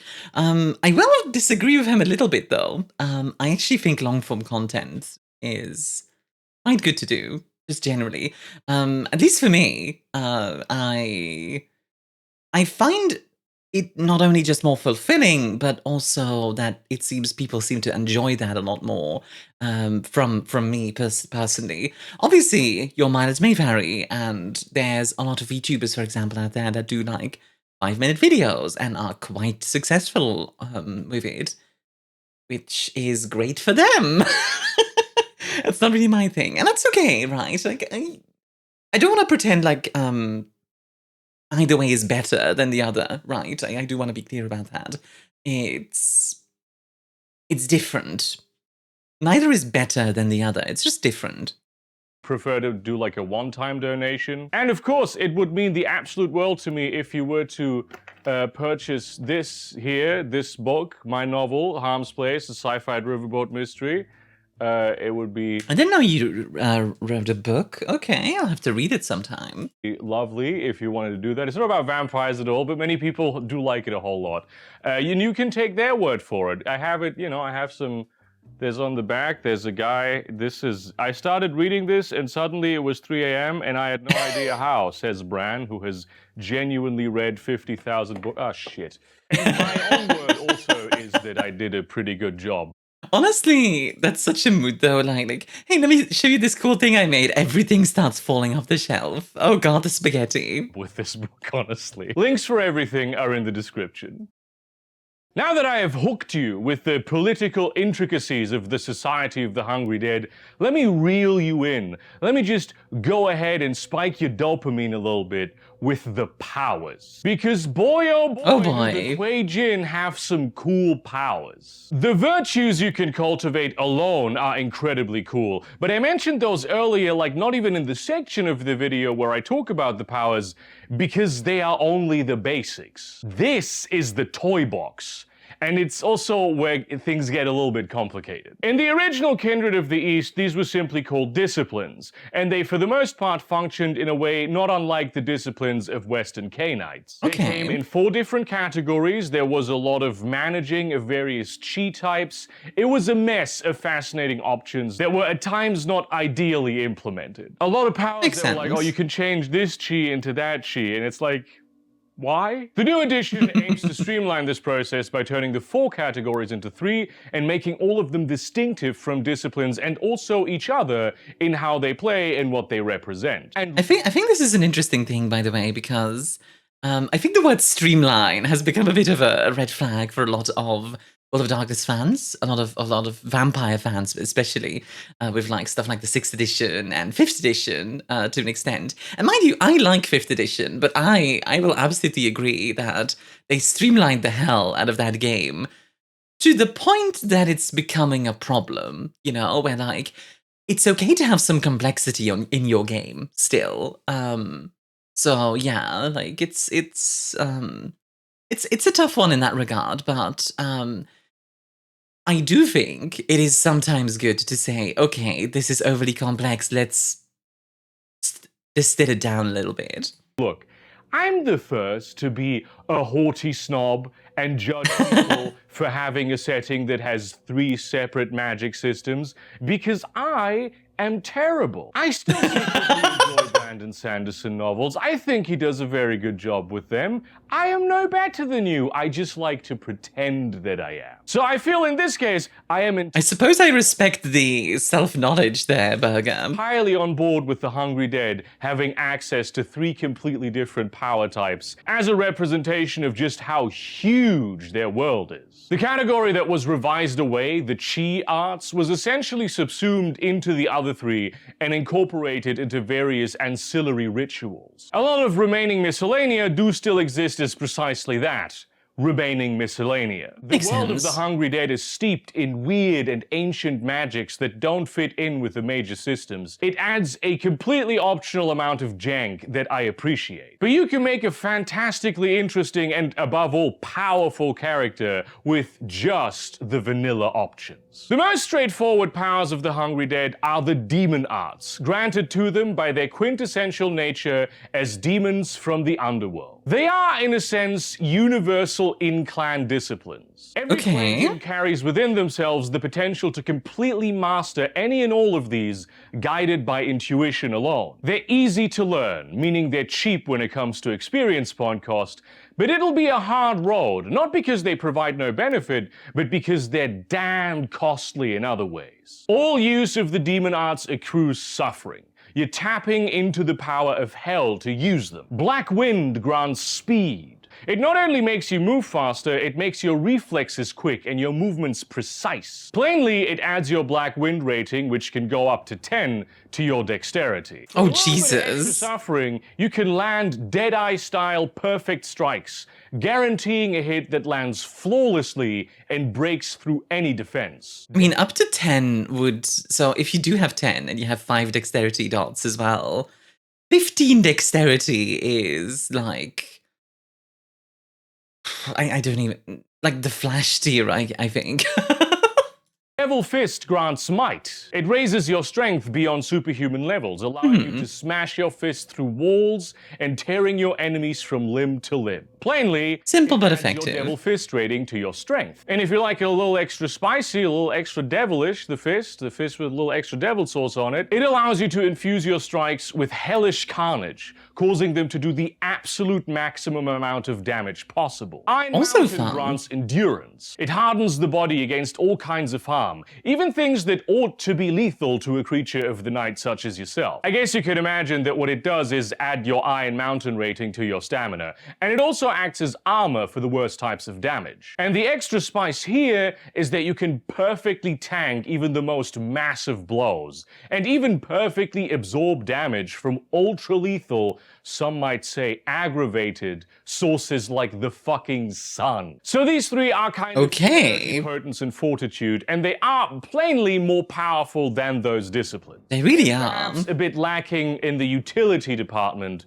when it comes to V5 implementations, and certainly a lot more costly. But they can make a relatively young and unenlightened Kue-Jin into a machine of raw-powered destruction on par with a Bruja or Gangrel Ancilla, at least for a short time. Though the suffering unleashing was probably going to destroy those other vampires too. There are no demon arts that affect the other, like the non-physical attributes, and though I can imagine there being a niche for something like porcelain skin to raise appearance or cavernous mind to raise intelligence in a homebrew context, the point of demon arts is kind of that they are about brute force. And Yeah, of makes course, sense. let's not forget there is the 4th demon art to consider, the Demon Regalia. These are not so much a power that can be trained. The Demon Regalia sounds like something from Fate Stay Night, I'm gonna be real. I would not be surprised if that was a thing in like an anime like that, where it's just like, the Demon Regalia, the 7 weapons of hell. If you collect all 7, you can summon something, you know? as they are features that can be manifested at the cost of suffering. And you automatically obtain the ability to do so the more skilled you become in the demon arts. Makes Though sense. They are called regalia, they are in truth the scars of the torment a hungry dead soul's experience in the thousand hells, and thus typically reflect whichever hell they were tortured in. But as Kue-Jin grow in power and experience, they're not limited to one hell at all. Now obviously, there are 1,000 of them, and probably more, though the number is definitely finite. And the book, imagine this, does not contain 1,000 sets of demon regalia. It does, however... I do enjoy the idea of the Kue-Jin book just doubling in size just from including 1,000 regalia. encourage you to reskin them as needed or come up with your own for whatever hell your character was tortured in. Some examples from the Relentless Age book include demon regalia from the hell of being skinned alive. Skin lacerated in a way that it extends horrible hooks and barbs, like a Christmas tree of hardened skin tags, which causes people to become stuck to them. Razor claws, a classic feature of the demons doing the actual work in the hell of being skinned alive. And the ability to summon a club made of non-Euclidean obsidian that is basically all sharp edges, and which rips through skin like whipping monofilament through hot butter. I'm a big fan of obsidian as like a mineral and the way it looks. There's something about it that I just really adore. In fact, I have my own setting called the Ocean of Obsidian, where there's a great vast desert marked by a volcano, turned from sand to glass, like big, immense waves of both shattered and pristine blackened glass, just as far as the eye can see. And I really like that. There's something about obsidian that I just really adore.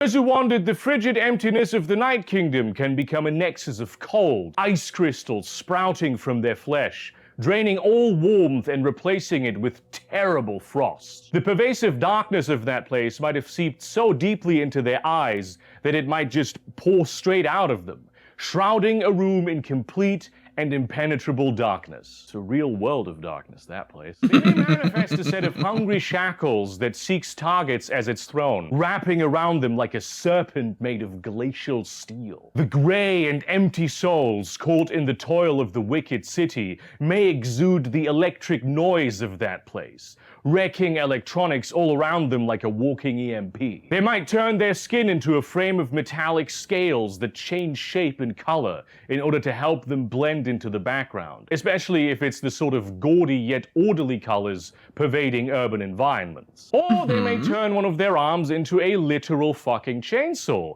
and frankly, maybe both of them, because, like, who cares? You're a demon, you can do that. If you I see you watch Chainsaw Man. to make up some hells of your own, like I have been doing, someone ground down by the depths of the hell of crushing ink may be able to turn their skin black as shadow, allowing them to be almost impossible to see in darkness and truly invisible if they stand still. Can I just say, this is a very common misconception about camouflage, where the idea is that, like, oh, if you wear like all black or whatever, or if like, you know, you are like a shadow, you will be less visible in the dark. Now, obviously, this is like a magical thing. Obviously, you can magic it away. But in real life, camouflage doesn't work that way. It doesn't. If you wear all black, you're going to stand out from the background because the background still has some color. Like, unless we're talking about, like, pitch black night, like literally no light whatsoever, in which case, frankly, you don't need it. Obviously, being dressed in like all white will be more noticeable in the dark, but even then, like, color is very important, even in darkness, camouflage-wise. Might manifest dreadful tentacle arms with which they can bind people, or lift a number of things at once with terrifying dexterity. Many of them probably carry a barnacle-encrusted harpoon gun of rusty steel that can be used not just to reel people in, but also comes in useful while climbing. Those trapped in the eternal labyrinth might have sucker cup feet and hands, that allow them to walk on walls, even hang from ceilings with a little bit of effort, because that was what was needed to navigate that place. Though at first they were lured by the calls of demons leading them to their doom, their vocal cords eventually adapted, and they became the ones who could entice anyone to come to the end of their dark corridor. They might summon and place down a stealthy jaw trap that snaps down with such immense force that it could break a leg made of solid steel. Someone who learned to survive the mind-bending trials of the desert of impossible colors would have their skin and body sanded down so completely that they could change their appearance with ease, perhaps even impersonate particular people. They might retell the illogical tales they've picked up and force people to become obsessed with finding answers to koans that make no sense in our reality, or frankly any reality. They might— Right? Like, honestly, all of these things, like, this is just the basic start. This is really high power, especially when it comes to World of Darkness. Like, we're already way beyond vampires. I think we're frankly way beyond Garou as well. And we've only really just started. Like, we're on the level of, like, high-level mages, even. With the advantage of not having to worry about paradox, but the disadvantage of having to worry about suffering, of course. have a rifle capable of shooting immense distances while projecting all evidence of it being fired into a completely different direction, like a Fata Morgana. Demon regalia are a superb way of making your character unique and realizing the vision of a truly weird sort of demon. Something reflecting the themes you wish to explore with that particular character. No discipline in Vampire the Masquerade comes close to this level of versatility. Though, of course, they can require a bit of homebrewing, at which point you could also be making your own disciplines. But with the Hungry Dead, that stuff is all, natively integrated, and I love it. Next up, soul arts. Specific techniques of soul cultivation that the Hungry Dead have developed over millennia to make use of the fact that they have 4 different souls they can channel their undead essence to. They're not sequential disciplines, but collections of individual techniques that can be learned by those whose souls are powerful enough, provided they have access to a teacher. So you could know a number of level 1 techniques, no level 2 techniques, and a single level 3 technique, depending on what you're able to spend your time and energy learning. Very freeform, okay. Teaching of soul arts is one of the primary mechanisms of political control in the world of the Hungry Dead. There is a huge, pretty much infinite number of possible techniques, and everyone knows a few, but knowledge of the right one, or the most powerful ones, is an extremely valuable resource. The beast arts are tied to the beast soul and the virtue of vitality.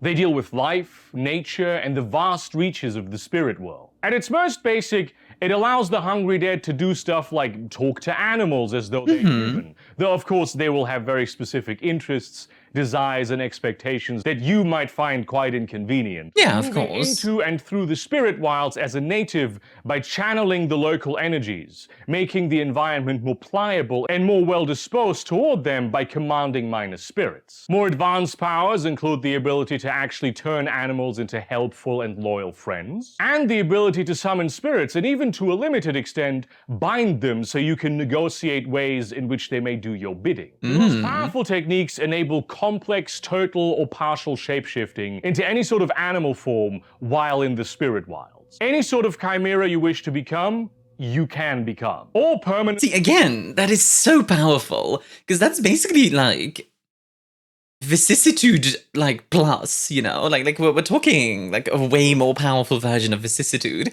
It's just we're on such a different level here, it's kind of crazy. Imbuing an otherwise inanimate object with life and a spirit roused in the mortal world. So you could make domestic guardians, intelligent doors, or turn any object into a better and more ideal version of itself. The devil arts are tied to the devil soul and the virtue of wickedness. They deal with pain, The virtue of wickedness, I've mentioned it a few times now, but the virtue of wickedness is such a weird contradiction, because it's obviously not virtuous to be wicked, but I think that's kind of cool because the Hungry Dead operate on such a different moral compass to humanity that I think that's really interesting because, well, it's something that and we talked about that in the beginning of the video, with role-playing, you can explore things that you otherwise couldn't. This is true of all fiction to some extent, but role-playing is kind of its own level in that regard, where you can really feel a lot of the feel and experience a lot of those things that you otherwise just couldn't, because you're human. You're not an inhuman, crazy, immortal being from the Thousand Hells, you know?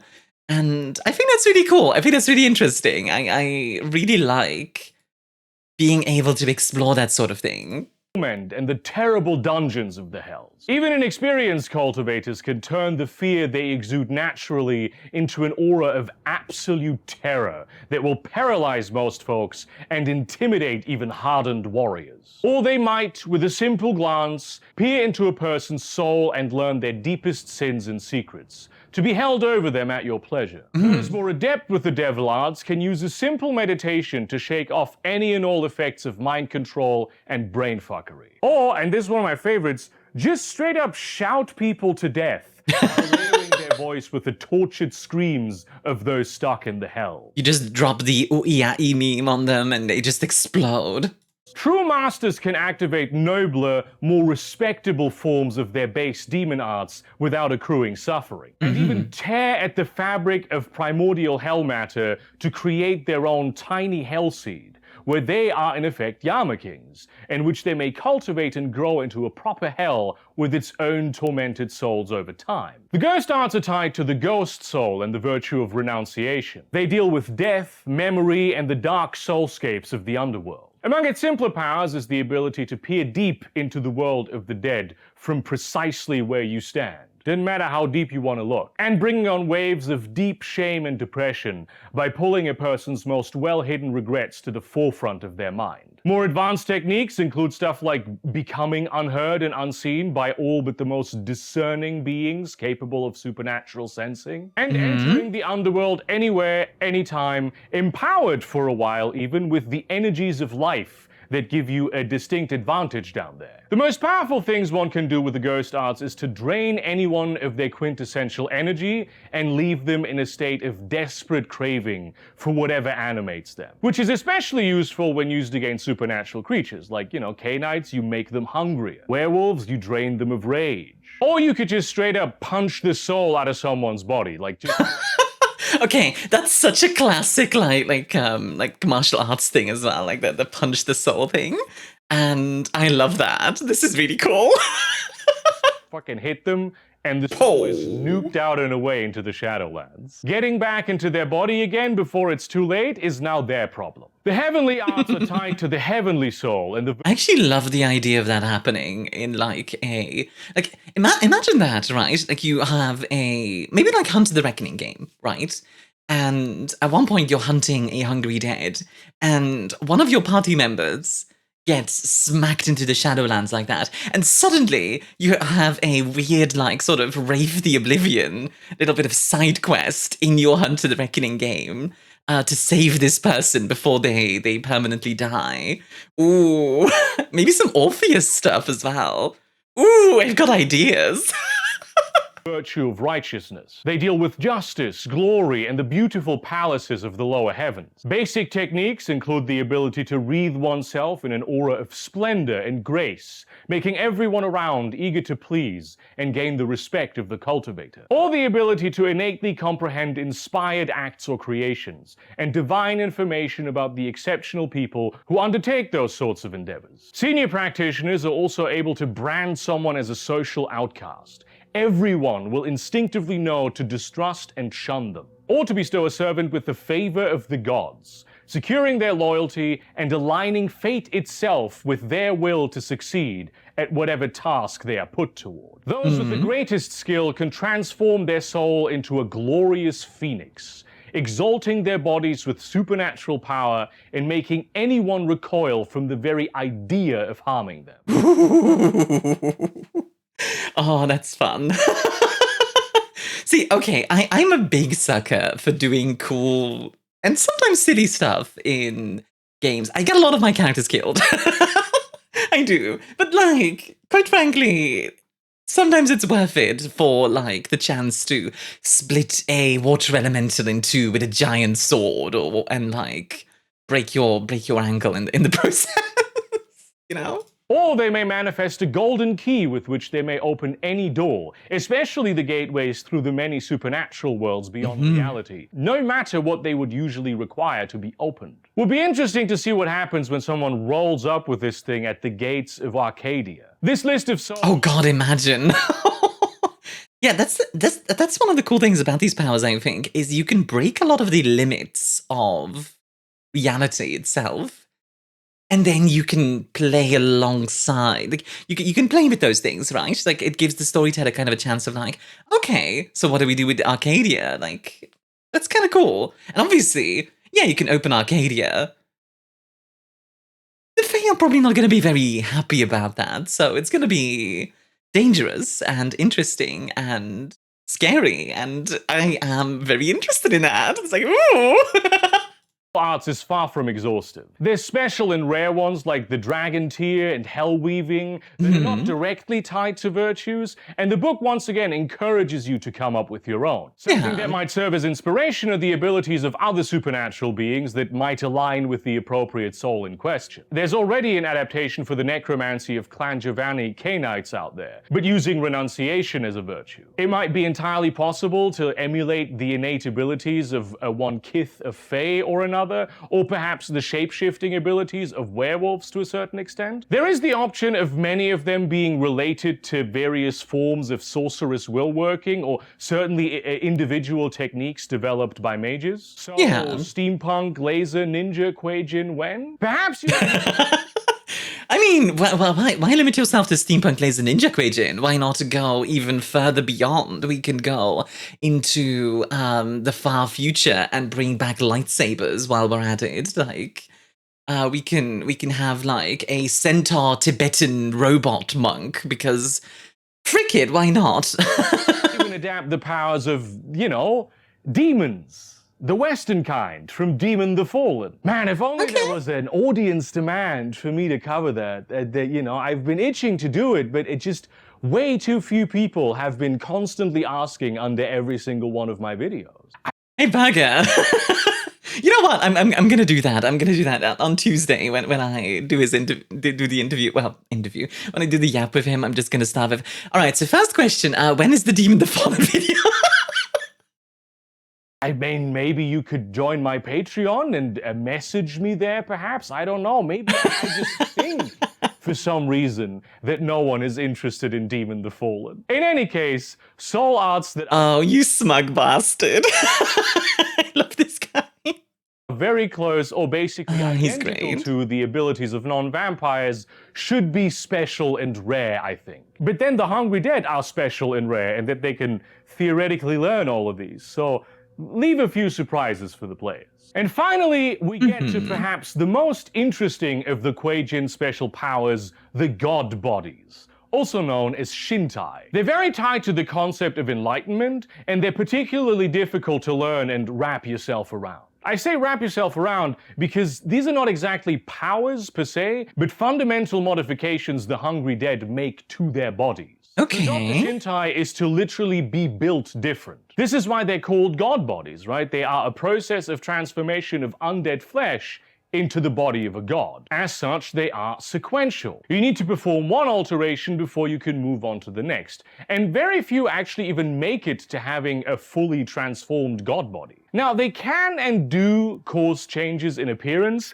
but as I describe them, you should always remember that the real changes made are not necessarily to the flesh, but to the metaphor that is the spirit. And it is the channeling of that spirit that incarnates the god body. So just don't take my descriptions too literally. There are a number of them, and in the original Kue-Jin tradition, or certainly like the story of the Petals of Virtue and the 5 August Courts of the Quincunxtel, is that they all derive from the original pure god bodies representing the 5 elements: earth, fire, metal, water, and wood. And then because of all the corruption present in the world and the slow ascent of the demon kings over the millennia, it became impossible to adopt these Shintai a long time ago, actually. And even those venerable elders who acquired them back when it was possible are experiencing a slow process of watching them fail. Luckily, there are a huge number of new and still very powerful god bodies that have been developed over time. The Relentless Age book changes some of them around, implements them in different ways, and removes old categorizations, but it makes them very cool. The god body of Ash and Flame is prized for being a modern incarnation of the god body of Fire. It's associated with flashing glory and purification, but also the ability to nourish. It's also kind of two god bodies for the price of one, but we'll get to that. Its first preparation gets the undead flesh and soul accustomed to the presence and heat of fire through repeated exposure. The result is a hungry dead who is utterly unafraid of fire, even more than a human would be, and who can transfer this ability to others. The second preparation involves learning the flow and movement of fire through an arduous process in which you inevitably get burned again and again, turning the spirit into layers of skin and ash again. This allows you to become kin to fire and influence its dance. You can put out fires, manipulate their movement and intensity, and thus potentially create increasingly terrible infernos. The third preparation involves being trapped in a place of ice and frost, and finding the inner spark that will turn the layered ash within into embers with which new flames can be ignited. This then allows you to start fires at will and control them in impossible ways and shapes. You might turn flames into a serpent that wreathes around your arms and lunges at foes, or you may breathe fire like a dragon. The fourth preparation tempers the soul with the greatest fire of all, the sun. Yes, look, it's rather simple. Meditate in the open sun and resist it until you give up. Okay, Jesus. Do it again and again and again until your layers of skin and embers have been forged into a protective shell of body and soul. This will make you unafraid of the presence of the sun, and it will protect you, though not necessarily immunize you, against its fire. Then comes the fifth step.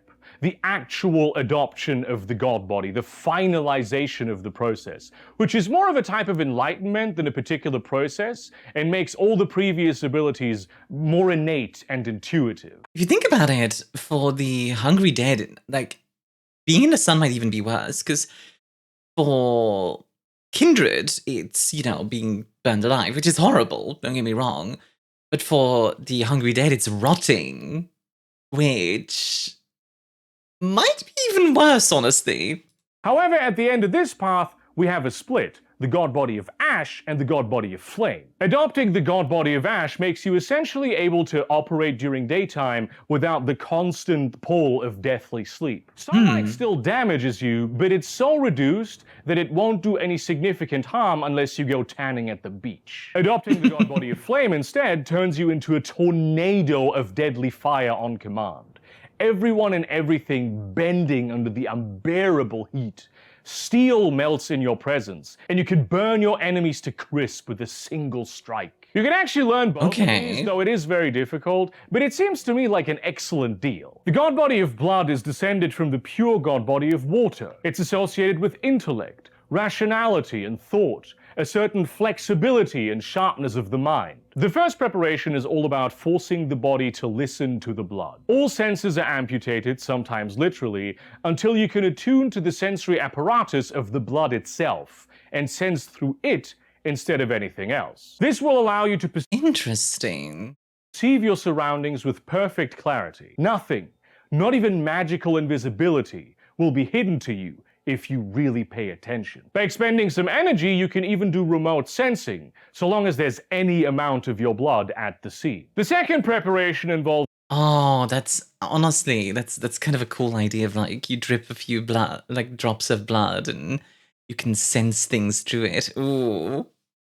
Cool idea, cool concept. Draining the body of all blood until it can be commanded to flow back into the desiccated husk that it animates through sheer force of will. This allows for control over the flow of your own blood, and by extension, every other fluid, because it's all blood. It enables you to move it around, to make yourself thin as a skeleton, or create instantaneous armor padding wherever you're about to get hit. You can nanomachines, son. Also manipulate the blood of others. It's easy Hey, we get bloodbending. to kill a mortal that way, though especially like the Vitae of Cainites will put up some hefty resistance to your influence. Yeah, makes In the sense. third preparation, parts of the body are cut off, and you must reattach them through the flow of blood alone. Once the lesson is learned, it doesn't matter how much you get cut up, your blood will hold it all together, and you'll move and fight as though you were hale and healthy. It is actually Metal Gear Revengeance, like the, I forget the guy's name. The guy's like in all kinds of pieces and can like bring himself apart and together. You can now also shape your blood into anything you'd like. It becomes a veritable omni-tool, except it can also be turned into a longsword or throwing knives. In the fourth preparation, the blood is dispersed on wind and water, and you must force it to flow together over great distances to reform yourself. Mastery of this technique will allow you to effectively teleport through your blood, allowing you to access pretty much any space that is not hermetically sealed, or even dissolving and reappearing long distances away. At the end, the god body of blood means coming to understand that the whole body is blood, and blood is the thing that makes up the entire body. So you can now simply dissolve into a sea of blood that spreads and flows at your command. You can do anything you might ordinarily be able to do and flow into targets and absorb their life essence. Except no one can really hit or harm you unless they find like a way to flush you out or burn your blood. Like its predecessor, the god body of metal, the god body of... Honestly, the god body of blood sounds terrifying and really cool as well. Like, imagine being a hunter and suddenly one of your ilk just explodes in... well, I guess that's kind of true when hunting Tremere as well, but still. bone is possessed of an inexorable fortitude, an unyielding strength that can withstand any punishment. Naturally, it's associated with honor and resilience, but also reliability and dedication. The first preparation already will see your flesh ripped from your bones by exacting teachers with strong grips or sharp blades. And withstanding this process until you are cut down to your skeleton, you must realize that you are still you. This strengthens the body and makes it more resilient against attempts to be shapeshifted by outside influence. I wonder if this power gives you skelepathy. It also bestows this amazing resilience that allows you to pursue a particular goal for a scene without impediment by anything. Supernatural powers included, injury included, final death included. Okay, wow. You can die, but your skeleton will finish the task. Minecraft Steve punches trees, but in the second preparation, you must punch rock. You must break the bone and reforge it over and over to build the resilience that makes it truly unbreakable. Okay, I love the mental image of, yeah, I died, but my skeleton will still catch you. It also makes you immensely strong, with fists capable of delivering catastrophic strikes, and the ability to tap into reserves of might that could see you lift cars, bend steel, and for great masters, pretty much like tear open a safe door like it's made of paper. In the fourth preparation, your bones will be crushed yet again, and deformed in impossible ways until you learn how to fuse and reshape them, and they obey your will over the will of the teachers who deform you. Similar to the third preparation of the god body of blood, this allows you to shape your bones into various tools and weapons. It's less flexible than the blood ability, but the tools are sturdier and the weapons more effective. Makes sense. It also allows you to modify your appearance. Finally, the fourth preparation involves something other than your body being devastated. Instead, you must break the bones of the living and the dead in an effort to apply what you have learned about your own bones to the bones of the world. Logically, I feel like they really like the whole bone breaking thing, it seems. Like, god dang. This teaches you the process to reshape the bones of others, which does have many more applications other than just making you a deadly fucking warrior, but it does make you a deadly fucking warrior. At the end, the god body of bone turns the entire body into bone that is hard as metal, allowing it to withstand truly incredible amounts of damage. The god body of devotion is a lot less visceral than the previous ones. It's more about altering the mind and soul than it is about the body. Though, of course, when the spirit changes, the flesh inevitably follows. It's really more of a dissociative process, and with the exception of certain eccentric, resplendent cranes, It's rather frowned upon among the petals of virtue, who seek to uphold some sort of masquerade. But it's the most important god body to the celestial tribe. The first preparation already requires a cult-like mortal following, usually religious in nature, but they might be a family or fans of your band. You must come to believe, without a shadow of a doubt, that you are not like them, and that they worship you because you are truly a god. Even if you think of yourself as once having been mortal, this is over now.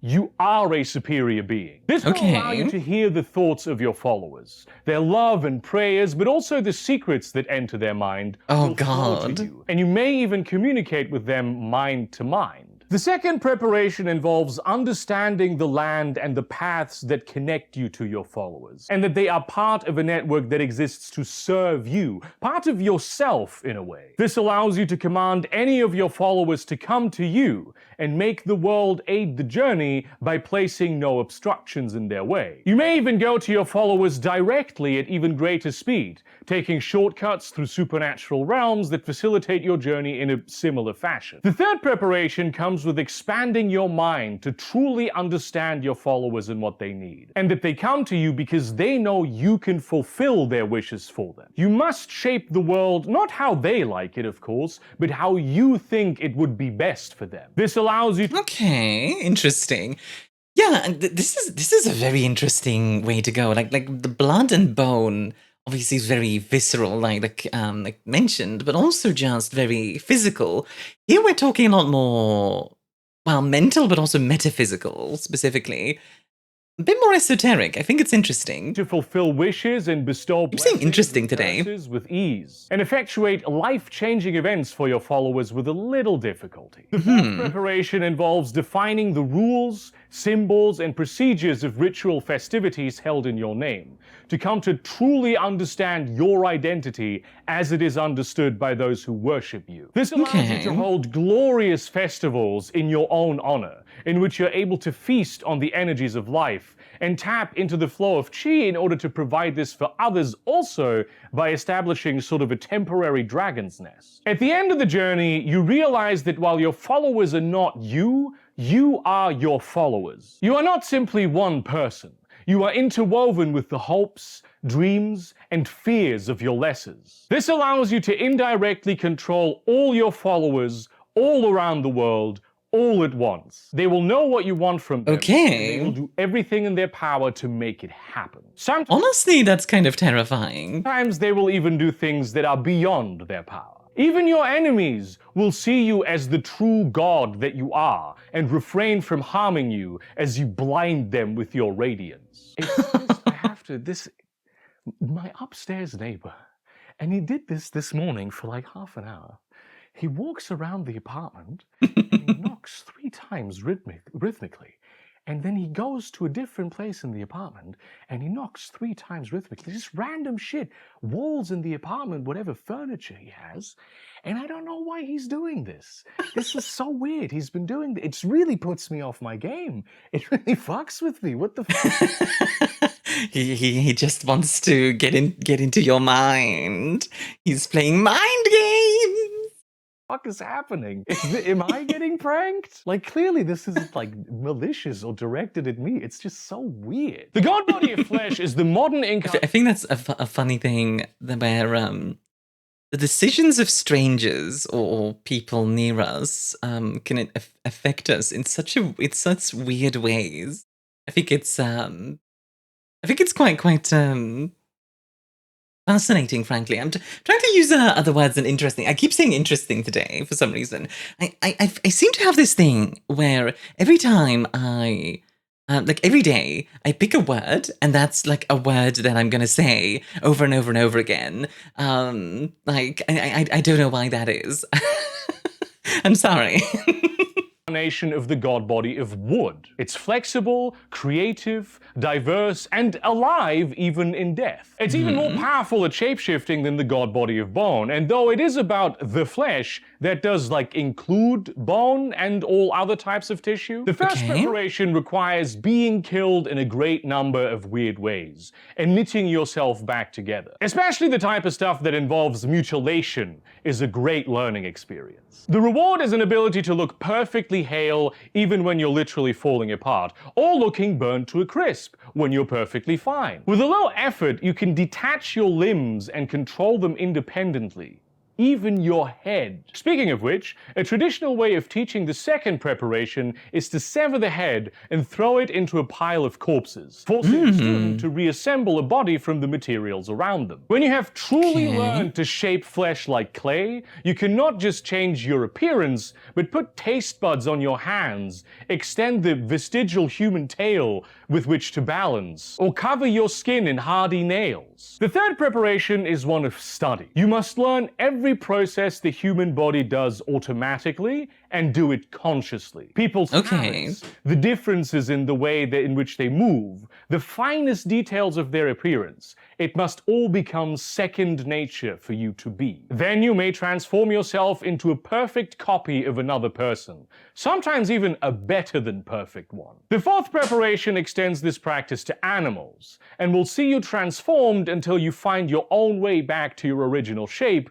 over and over again. The very idea of conservation of mass must also be struck from your mind. Eventually, you come to understand all possible features of nature. Not only can you transform into an animal, real or fake, you can freely adopt animal features and mix them as you please. To truly come into the god body of flesh requires the final understanding that the limits between the flesh belonging to you and the flesh belonging to someone else can be easily overcome, and it will allow you to enact all of its transformations on others, even if it kills them. The god body of illusion is the essential tool. Honestly, the bone and the blood one definitely struck me the most so far. Maybe I'm just in a very physical mood or something, I don't know. Of the Maya Paritsaya, the pure illusion truth. And it's another one of those that's more about changing the mind than it is about changing the body. It's also deeply associated with the Cainite clan Ravnos, and many believe that the Ravnos antediluvian had an even greater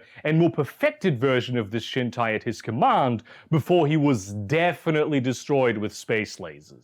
Yeah, definitely. Preparation. Also, that's such a wild piece of lore to tell people. Oh, by the way, there was a vampire and we killed them with space lasers. This is just something that happens in World of Darkness. It was an extraordinary event, I know, but it's still just something that happens in World of Darkness. Requires you not to just resist or abandon your desires, but to destroy them, to pervert them, to make them impossible. This gives you control over the strings from which the illusion of reality dangles. It'll attune you to the desires of everyone you meet, and allow you to pull on those strings to intensify those desires up to the point where they cannot be resisted, or even trap them in a dreamlike vision. People are so willing to substitute the truth with what they want. The second preparation requires the utter annihilation of your identity by repeatedly trapping you in illusory worlds in which you are entirely convinced that you are a desert hunter, a commercial jet pilot, a prisoner on death row, or a dog with fleas. This will kind of maraudery, actually. You to adopt any identity and become that thing. Appear as it to anyone looking. Though you will not get any special abilities in doing so. This is really cool. A sports car, but you will not be driving faster than a brisk walking pace. Observers may find incongruences that dispel their impression, and supernatural senses can certainly penetrate your fakery. The third preparation involves a repeated process of crafting vast and complex illusions, only for a sharp-eyed master to tear them apart until you no longer make any mistakes. As is easy to guess, this gives you the ability to create complex illusions within a place. Disguise your busy hideout as a derelict lot. Make people think they're in a state-of-the-art medical clinic, or spawn a dense, steaming jungle in the middle of town. In the fourth preparation, the malleable nature of reality must be understood for the illusion that it is. Everything is fake, so everything you have learned learned can be applied to everything in the world because there is no difference. This allows you to create physical objects that can This one I actually do like. what they're intended to do. So they're not fake, except of course they are. They're ephemeral unless Yes, but everything fundamentally is fake. I mean, after all, what is real, really? Now we're getting into, like, high school philosophy. you put your heart into them, basically. But that usually doesn't matter when you've already traded the gold watch in at the pawn shop. At the end of the road, the merging of reality and illusion is complete. The god body of illusion changes the world around it at will, breaking any and all laws of reason or believability in as large an area as desired, and ultimately leaving no trace or consequence except for a single thing that the master chooses. How convenient that all the children of the Ravnos Antediluvian fed him by gorging themselves, all the while he was embroiled in battle, and then all his enemies had their desires fulfilled by witnessing definitive proof of his destruction. And now, like, it doesn't appear in any mortal historical record that that happened. The god body of Jade is Well, I will say, they did cover it up that, it was like a border war between, I think it was like a border war between Bhutan and India, supposedly, as a cover-up, which I think is kind of clever, but also one of those things where, like, let's be honest, if people would really start looking into it, how in the frick do you not keep that hidden? Do you keep that hidden if you don't involve, like, a lot of supernatural shenanigans? by many to be the most exalted of the currently extant god bodies. Okay. Itself deriving from the pure god body of Earth, but representing the sacred stone of God himself. It thus transcends Earth, and in many ways represents a confluence of elemental forces. The first preparation requires learning how to compensate for, and eventually become entirely immune to, any and all adverse environmental conditions. To become like Jade is to become unimpressed by it all. As a result, no weather except of course sunlight can stop you. The harsh and frigid winds of a blizzard, steep ground made muddy by pelting rains, it will mean nothing at all. Instead, the drumming of things present in the world will be acutely felt, like music, and allow you to scan large areas quickly, finding even those who are trying to hide in them. The second preparation involves understanding the lightness of Jade, traditionally by performing wild acrobatics and free drops while weighed down in a suit of Jade, until you learn that the Jade actually doesn't weigh you down at all, it is you who is weighty. The result is to jump across chasms and run on walls like it's nobody's business, as the chi of the world bends to your convenience. Ooh, Prince of Persia, fun. The third preparation requires being buried alive deep beneath the soil, As and you rising do. through the earth without the need for physical movement, as all stone yields to the grace of Jade. Having learned this lesson, you will be able to meld with any kind of earth and stone with ease, and even pass through them at rapid speed, disappearing in one corner of the room and then appearing in another. The fourth preparation is especially difficult, but it is simply a bringing together of what was already learned. It requires bending the will of air and sky as the will of earth was bent, to serve Jade and act as its cushion. And if you can do this, you can just straight up fly. Not a fast type of flight, normally, to be fair, but you can accelerate to incredible speeds if you put some effort in. Finally, to achieve the god body of Jade requires extending this understanding to fire, water, metal, and wood as well. You cannot be as Jade, you must be Jade, and claim its divine right with the confidence of someone born to it. This will allow you to dissolve your body into the world and use the world as your body, making trees sway and streetlights flicker, making the earth swallow your foes as glass shatters to cut them in 1,000 places. That's super cool. I kind of love that. That is actually so cool. What the heck? How do you destroy someone like that?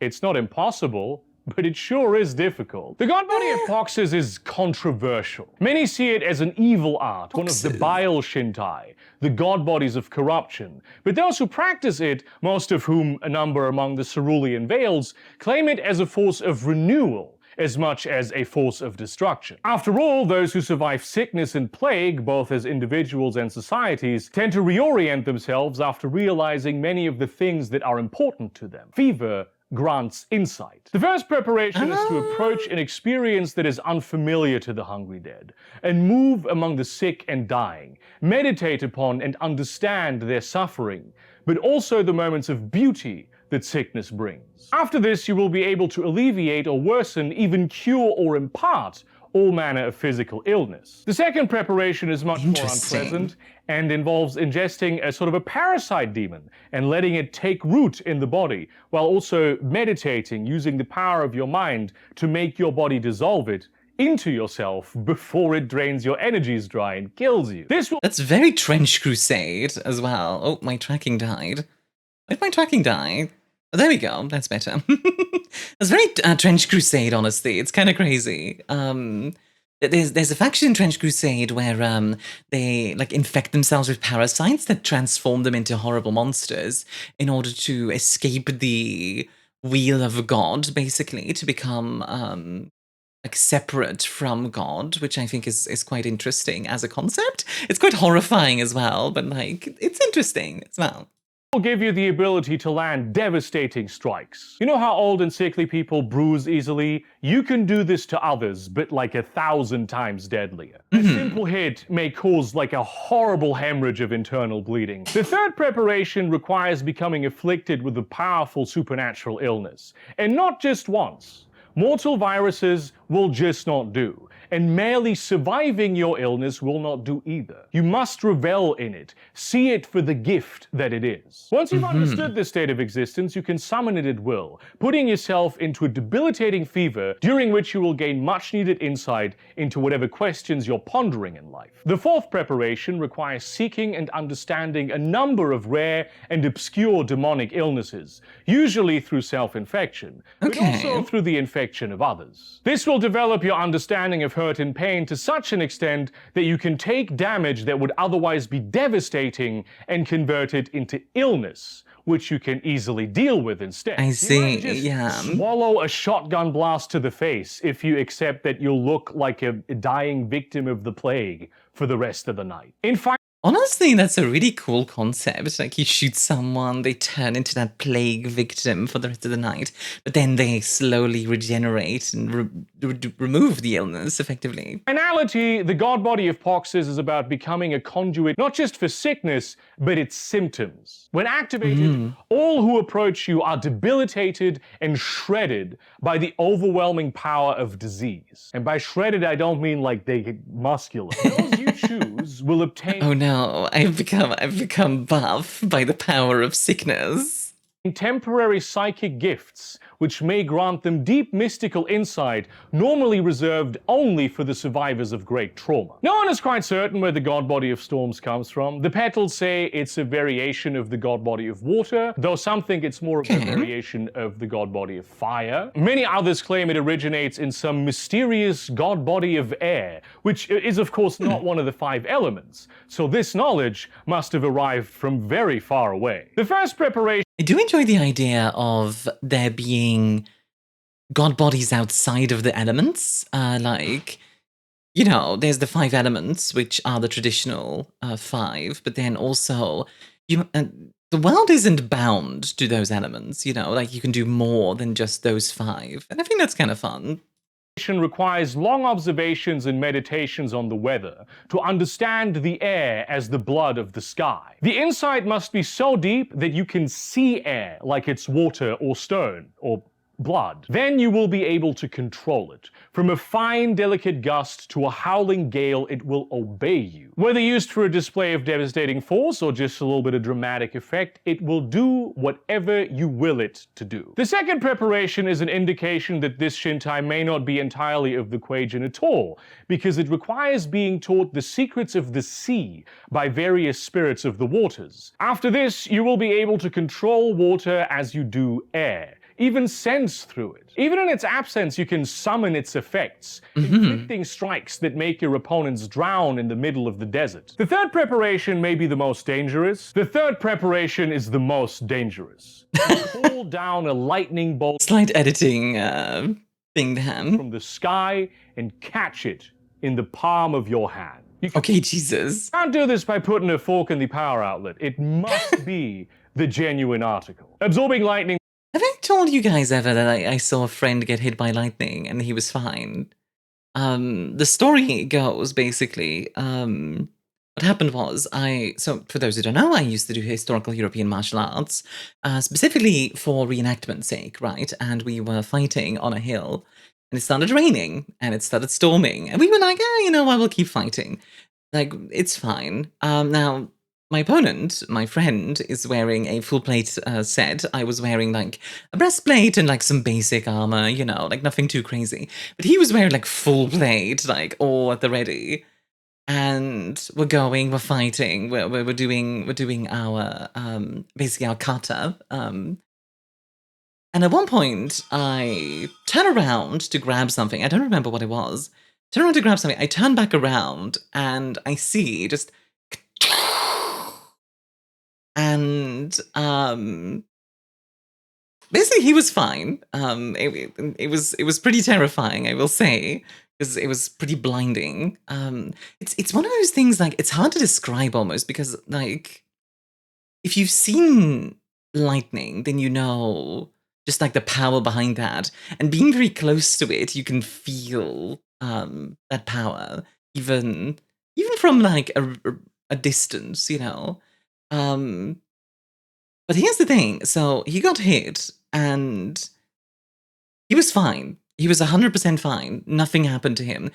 And I think, we think what happened was that the armor worked a little bit like a Faraday cage, where basically the lightning kind of went around his body, effectively, and into the ground, which, holy... Like, that's very lucky, quite frankly. It's one of those things, like, I think about sometimes at night, because it's one of those things where, like, god dang, that was a brush with death. It really was. And he was just fine. He was just fine. This way will allow you to call on it, blasting anyone Maybe he was a with Kue-Jin. devastating electricity. Honestly, like, electricity, quite a weak sounding word, you know, it's like electricity, given how like fucking lethal it is. Yeah. Lightning, there's force in this word. The fourth... I mean, I don't know, electricity sounds clinical. It sounds almost clean in a way, but it's deceptive, right? Like if you've ever seen arc lightning, that kind of stuff is terrifying. Preparation, as is usual, requires bringing all this knowledge together and asserting your authority over the sky. Usually it's powerful heavenly spirits who can best provide guidance for this, which leads me to believe that this power really is a hungry dead form of the art of skycraft. Okay. Somehow gifted by the little gods. Once internalized, this will allow you to paint the sky with any clouds you wish, alleviating droughts with gentle rains, or punishing the unworthy with a torrential downpour. As a bonus, you and your allies may be picked up by these clouds and travel vast distances in the prevailing wind direction, which that's pretty of cool. course control. Finally, at some point, you may gradually reach enlightenment and become able to call upon the true hellish rage of Tempest with the god body of storms. This will summon a massive, deadly typhoon to the area, blotting out the sun in the sky so thoroughly that any vampire can operate as though it were nighttime. You now have immense force at your command, but if you don't continually discharge this energy, or God forbid you lose control of it for some other reason, it will run rampant and destroy everything it can, even more than it already inevitably will. You will literally be unleashing a massive typhoon. And that's it for the god bodies described in the Relentless Age book. There are definitely more than these, perhaps even many more. There's actually one additional Shintai described in the section of the book about various places to set your chronicle in, and it's the god body of smoke. And while you may think this is like some variation of the god body of fire, it's actually about cigarette smoke. This is sort of a new god body being developed in Java, where famously cigarettes are the most en vogue vice. Seriously, the smoking culture down there is unbelievable. Oh yeah, like I know a few friends who live in Java, and it's actually crazy. Have cigarette nerds like we have craft beer nerds. Most people actually even smoke flavored cigarettes, clove being particularly popular. I always imagined as a kid that this might exist, because people were always talking like about like how some cigarettes taste good, but they always were terrible. I mean, yeah, like cigars very much have like a flavor to them. Like my girlfriend really likes smoking cigars every now and then as a treat, and she absolutely does talk about like the body of the flavor. Even the smell? I never knew this was real. Rest in peace, David Lynch. You would have loved Indonesia. The god body of smoke only goes up to the third preparation, though, simply because no one has figured out how to go beyond that yet. So Shintai are very much an art that is in active development. The original Kindred of the East books also describe evil god bodies of corruption, the Bile Shintai, namely balefire, decay, disease, poison, and radiation, which are used by the Radiation? What the heck? Scorpion Eaters. However, the Scorpion Eaters are not cast as an explicitly evil force in the new edition, so it's questionable whether that holds. And the god body of Poxes is kind of similar to the disease Shintai in theme, although the god body of flesh is more like it mechanically. And there's a lot of room for developing your own Shintai if you so desire. There's certainly a lot of concepts to explore, not just in terms of their physical characteristics, but what they represent symbolically as well. A god body of ebony might represent a variation of the god body of bone, especially regal and valuable,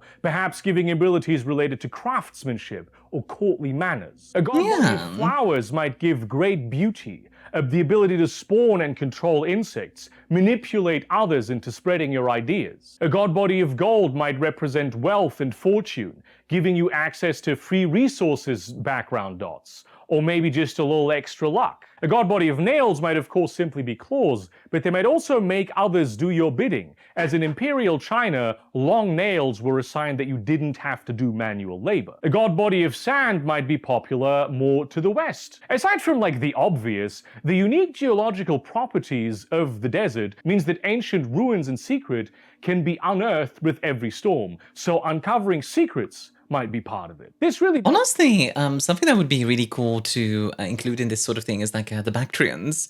For those who don't know, the way that it worked was after Alexander did his conquering, as you do, the Bactrians were what is in now kind of like Afghanistan, Central Asia, and parts of West China, right? And eventually, this Greek kingdom in Central Asia did fall.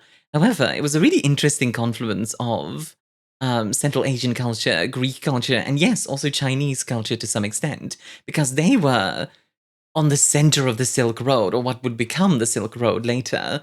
And I think that's really, really interesting and really cool as like as a culture to explore, and it's something that I think would be ripe for development in like a Kue-Jin story. happen all the time. There's a big desert storm and they find something that they were looking for 100 years. A god body of shadow would give those who crave that sort of thing, like a really cool version of the La Sombra powers. A god body of shells might grant armor, but also the favor of the ocean, an ability to communicate with beasts, and the fortune-controlling power of pearls. A god body of skin could be a variant god body of flesh, more focused on sensory perception and deception, or encapsulation. A god body of snow might derive from the god body of water and grant abilities related to peace and quiet, but also, of course, unforgiving frost. A god body of viscera might bring all kinds of medical powers, maybe the ability to synthesize substances in your guts or survive truly debilitating conditions. There's a vast range here, so feel free to experiment. Which brings us to the end of the section about the incredible powers of the Hungry Dead.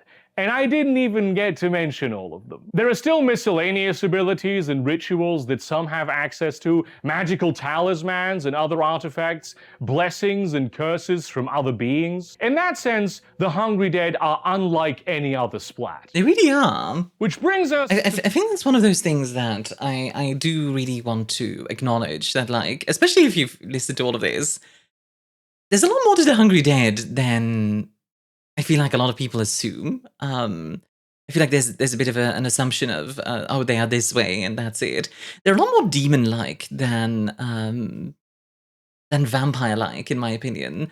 There's certainly similarities to vampires, you know, like weakness to the sun, the whole like needing to take life energy thing. Like, there's definitely similarities. It's just that they're definitely a lot more interesting and complicated and nuanced than you might think on first blush, especially if you look at something like Bloodlines, where, quite frankly, they're a bit caricaturized, which works for that game, but it is unfortunate for the general perception, I think, of Kue-Jin.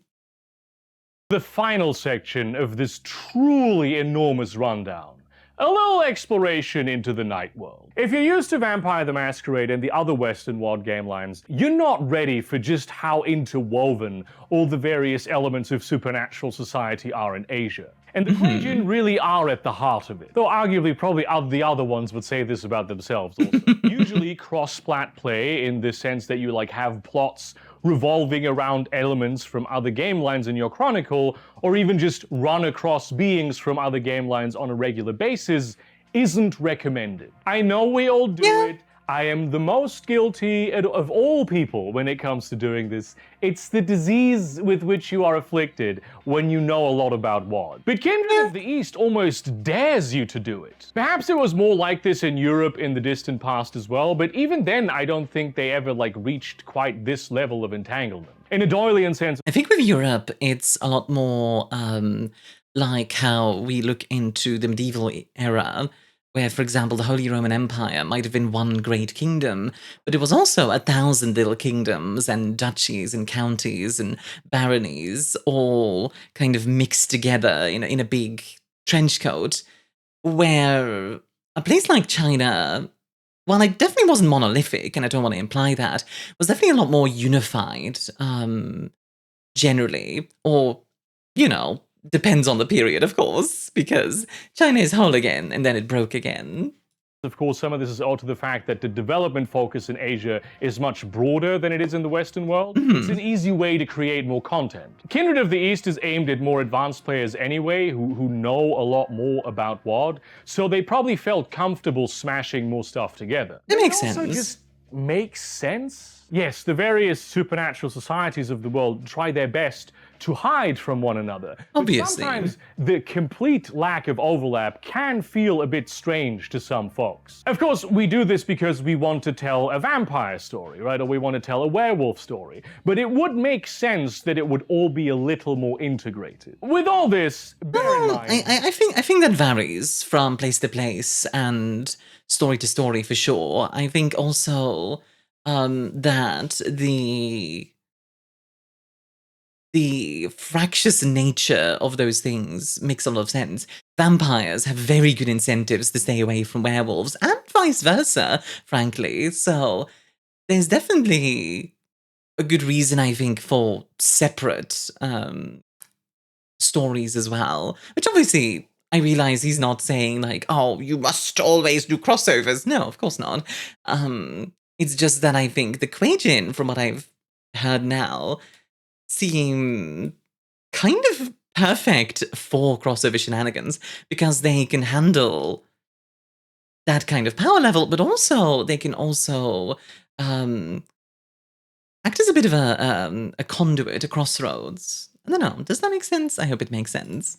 Asia is real big. Also, they tell me it's quite large, if not perhaps even a little bit huge. The rules and realities are different everywhere. Especially when moving in a cultural sphere you're comfortable with, feel free to ignore everything, or part of everything, and integrate the modalities of the night world as they make sense to you. It is, after all, your night world. Let's start with a thing that I know it is your well of darkness. Many of you have been wondering about the whole time: the kids. The Hungry Dead, both men and women, can have children so long as the other partner is mortal. Yes, I am very curious about the Dampier. This is not a predictable process, and it requires, at the very least, the intent. Most of the time, it doesn't take root, and when it does, the child is always stillborn and requires an infusion of life energy to be brought into the world. In game terms, they're called Dampiers. Specific names vary greatly and are usually some sort of euphemism or other,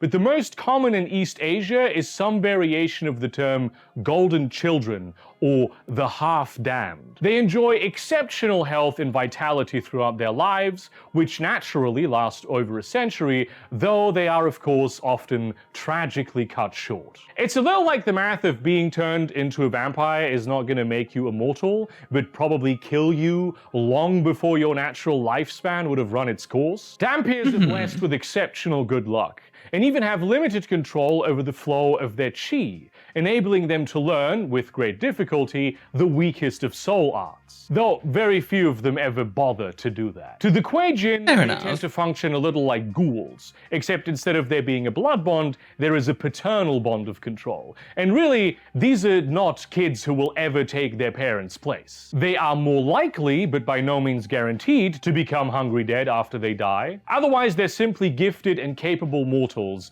who have the great advantage of being able to operate during daylight hours, which is why most hungry dead make them. But they're not immortal, and they do not grow in power over time as ghouls might. There's also no such thing as like a half-dampier, at least not mechanically. Their children are perfectly mortal. There are stories where children that the hungry dead begot while still mortal had dampier children of their own after the hungry dead returned from the hells, but who knows whether this is true? And then it's also just one generation of dampiers. You can play as dampiers, by the way, the book has rules for them. You won't be powerful, but it might be interesting. There are also Cainites in Asia. Yes, they are common on the Indian subcontinent, and they arrived everywhere through the might of colonial empires they steered, but there are also long-standing native populations of them in East Asia and other parts of it. You might call them errant bloodlines. Sometimes you might be able to identify which clan they once belonged to even, but generally speaking, they will be entirely divorced from the cultural context of Western vampires. There's not a lot said about them in any of the books, but they might make for fascinating allies, rivals, and opponents. Not just because they're familiar to us,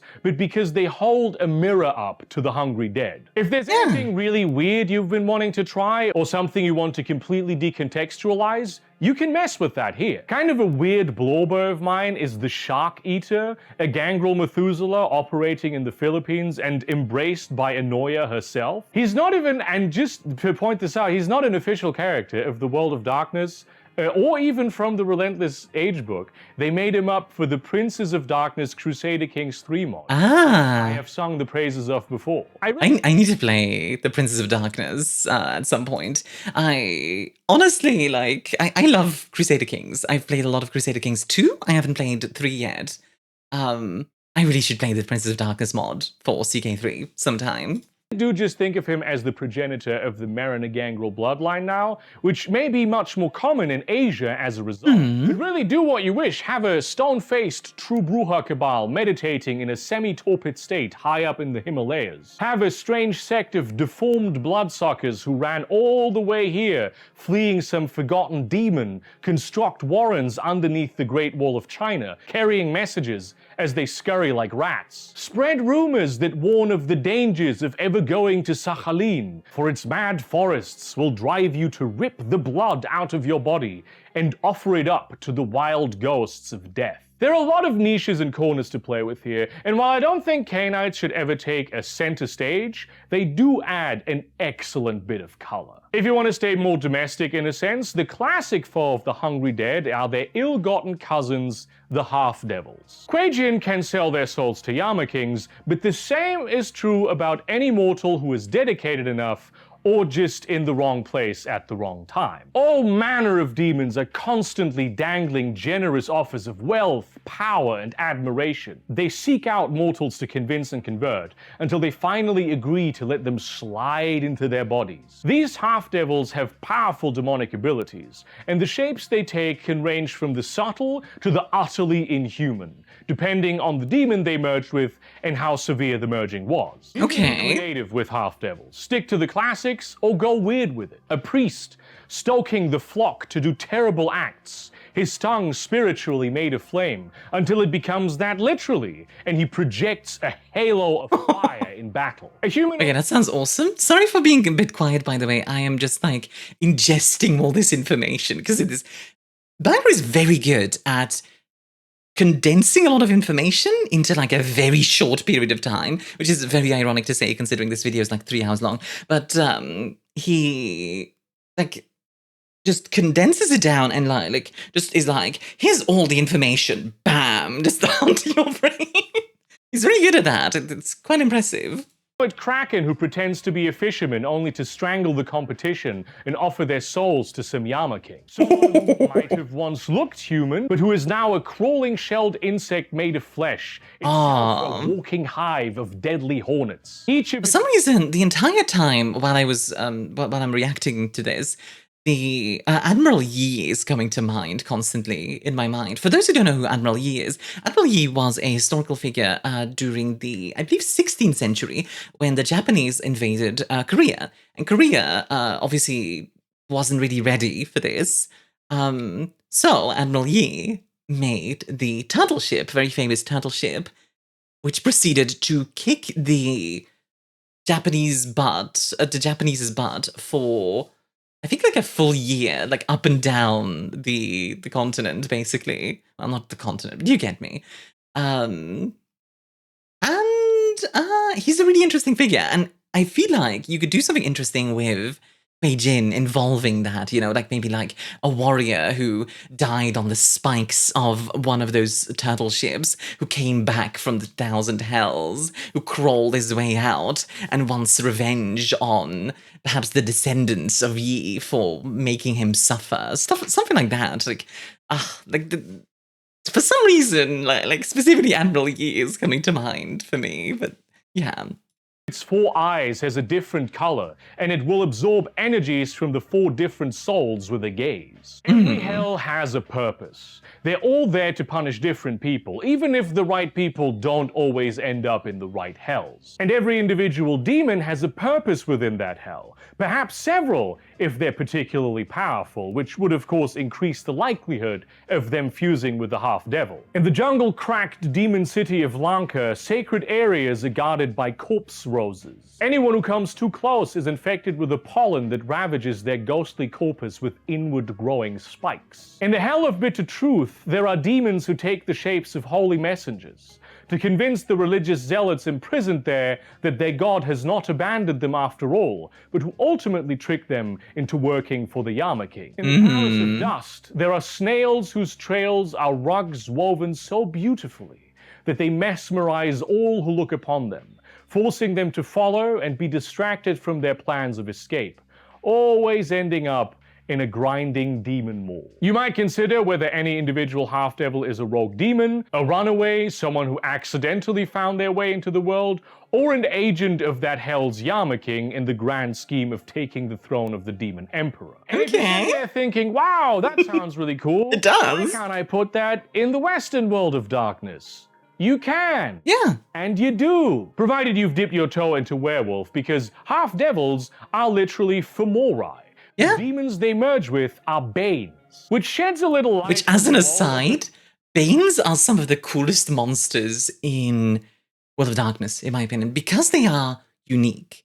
Every single Bane is different to some extent. Like, there are definitely, you know, archetypes of Banes, but they can take on such a unique version of the person they corrupt, and that is just like, oh, I love that. I love that stuff so much. Thousand Hells and the nature of the overarching metaplot conflict in Kindred of the East. If you'll recall, the Hells are meant to destroy and purify souls on their way to being created once more, but have been corrupted and thus driven from their original purpose, now seeking to consume and grow until they've devoured the world. This is the same conflict as it is everywhere in the world of darkness. The worm was supposed to break things down into basics so the wild might use them to create, but it was imbalanced and corrupted to become a hungry devourer seeking to bring about the end of all existence. Though it's never explicitly stated, I think it's obvious that the Thousand Hells are part of the worm. Yeah. Debris cut from its flesh, bubbles swirling around the whirlpool of oblivion. So, instinctively I agree with that. However, the hells exist to punish and to purify, right?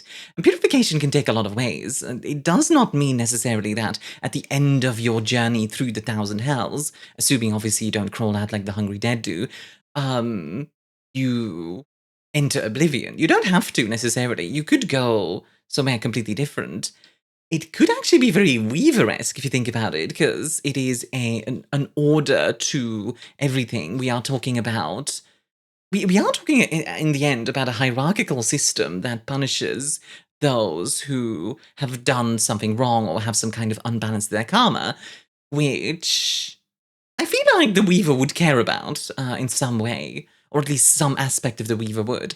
So, yeah, I would argue, and obviously these kind of cosmologies are very loose. You don't have to be like, oh, this thing is only Weaver, this thing is only Worm. It can be both. It can even be Wild as well. But yeah, like my mind goes to the Weaver more than to the Worm when it comes to the Hells, I admit.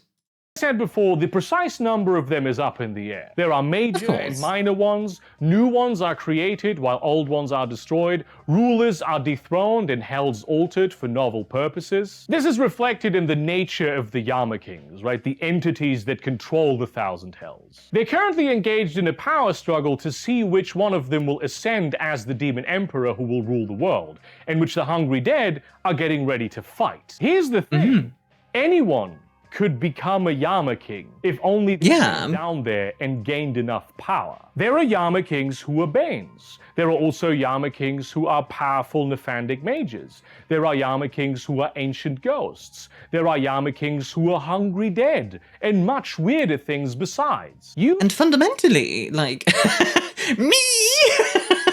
You're a Yama King. What I wanted to say was, Rave the Oblivion, right, has a bunch of rulers as well. You can absolutely say those are a form of Yama King as well, just perhaps those of other cultures, right, where it's just a different interpretation of the same concept fundamentally, just in the same way that, for example, Islam believes that, like, Christianity worships the same God, just in a different way.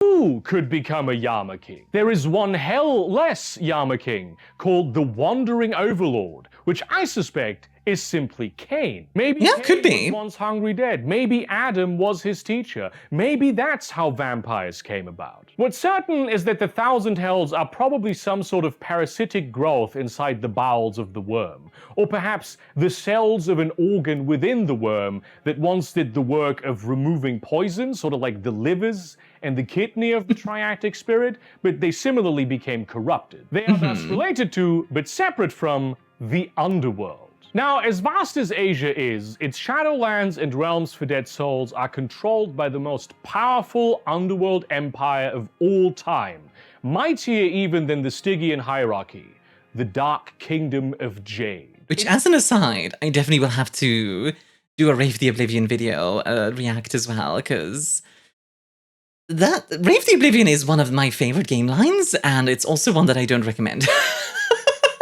Because it's Depression Simulator, but it's really interesting and really cool. It is a vast colonialist power in the purest and most horrifying sense, ruled by Yu Huang, who calls himself the Jade Emperor, but crucially, is not the Jade Emperor. He just tries to steal the legitimacy of the Jade Emperor. Remember the Terracotta Army? It's that guy. Or, at this point, probably someone pretending to be that guy. His Jade Palace sits atop the great city of Xi'an, also known as the Yellow Springs, which is also another name for the entirety of the Dark Kingdom of Jade. It's a highly stratified and corrupt bureaucratic administration, the likes of which would be impossible to enforce if you didn't have access to an army of super loyal super wraiths. The heartlands of the Chinese underworld, where the great families jockey for power and position at court, and where everyone constantly watches everyone else in hopes of being able to denunciate them and get an iota of status and influence while their neighbors are soul forged into white jade,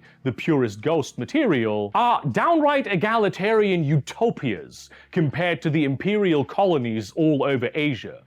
All dead the Yellow Spring Mandarins can get their hands on are immediately chucked into the forges to feed the empire's ever-growing need for souls. Rather unpleasant, but yes. Of course, their power is not absolute. They effectively control the shadowlands of Japan, Korea, and Mongolia, and some of the outer provinces of China, such as Tibet and Manchuria, are considered conquered territories, as opposed to like a core part of the Yellow Springs. Even in all those places, there are pockets of resistance and freedom. Japan, especially, is becoming quite costly to maintain a firm grip on. They also have great influence. I think that's actually a really cool and interesting angle to take as well, like Rave the Oblivion, but you're rebelling against this colonial empire of ghosts. Like, that's just a weird and interesting concept.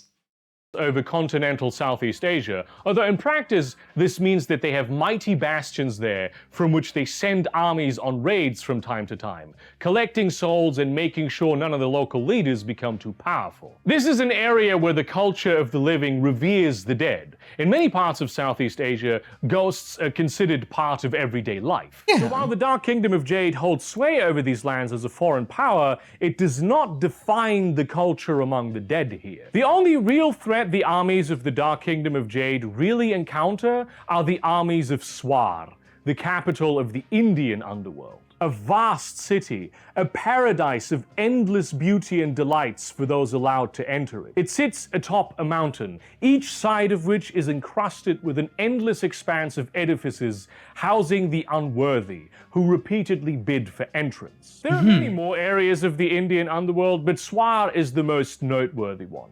And the White Jade Emperor, as I call him personally, has often aimed to turn it into a suzerainty. He rarely risks his armies in these lands, though, because of the titanic god beasts that roam the wild.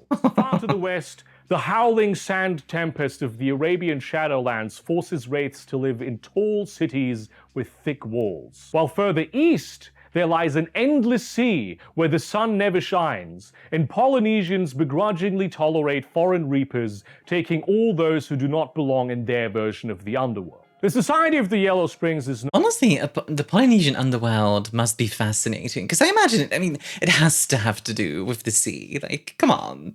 That's like the thing that like unites Polynesia as a cultural group, you know? So yeah, you could probably do some very interesting things there. I should ask some of my Polynesian viewers. Like I have a few viewers from like New Zealand and some of the other islands around there. I should ask them about like, you know, like underworlds and you know, heavens and hells and whatever the heck they have, because I actually don't know that much about those cultures. I mean, obviously that's going to vary from culture to culture, but you know what I mean. I'm curious. known all over, and much of Asia has no description of, or even like hints or ideas in any World of Darkness materials. Not that it like conforms to worldly geography anyway, it's the underworld. To the hungry dead, the tyranny of the White Jade Emperor is a major problem. The Boneflowers in particular wish for the dead to rest easy and find peace on the Great Wheel, so they count themselves among his greatest enemies. Many consider him a Yama king in his own right, not just because of his hellish holdings in the Lower Umbra, but because rumor has it he literally controls an actual hell realm. And because it's so small, he's often underestimated. But some of his enemies think he's the most well-positioned to take the throne of the Demon Emperor precisely because the other Yama kings don't know how powerful he truly is. Not all Kue-Jin are so scrupulous, of course. Some are happy to do business with the Yellow Springs, and the Hells also traffic in White Jade. Of course. The enemies of the White Jade Emperor often find themselves making common cause with allies of convenience who would be just as bad if given the opportunity. They just happen to be the underdog right now. The realm of spirits and shapeshifters is a little more complicated. There's also a big stylistic break between the— Sorry, really quickly. I love this about World of Darkness, where like you start with one thing and it's like, oh yeah, and also this. Oh yeah, and also this. Oh yeah, and also this. In a way, in that regard, it's very similar to Warhammer 40k, where you know, you start with like, oh yeah, the Emperor, oh, but also the Omnissiah, oh, but also the Sisters of Battle, oh, but also the Space Marines, oh, but also Imperial Guard, oh, but also the Tyranid. Like, just keep building on it, you know? Like, you just keep going.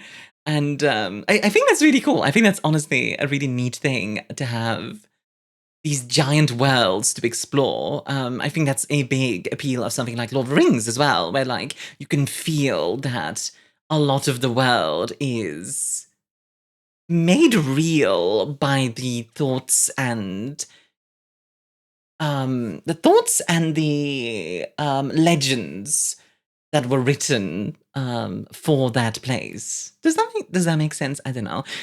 I hope that makes sense. Like, I'm basically just talking about the reality of fictionality, but, you know, anyway.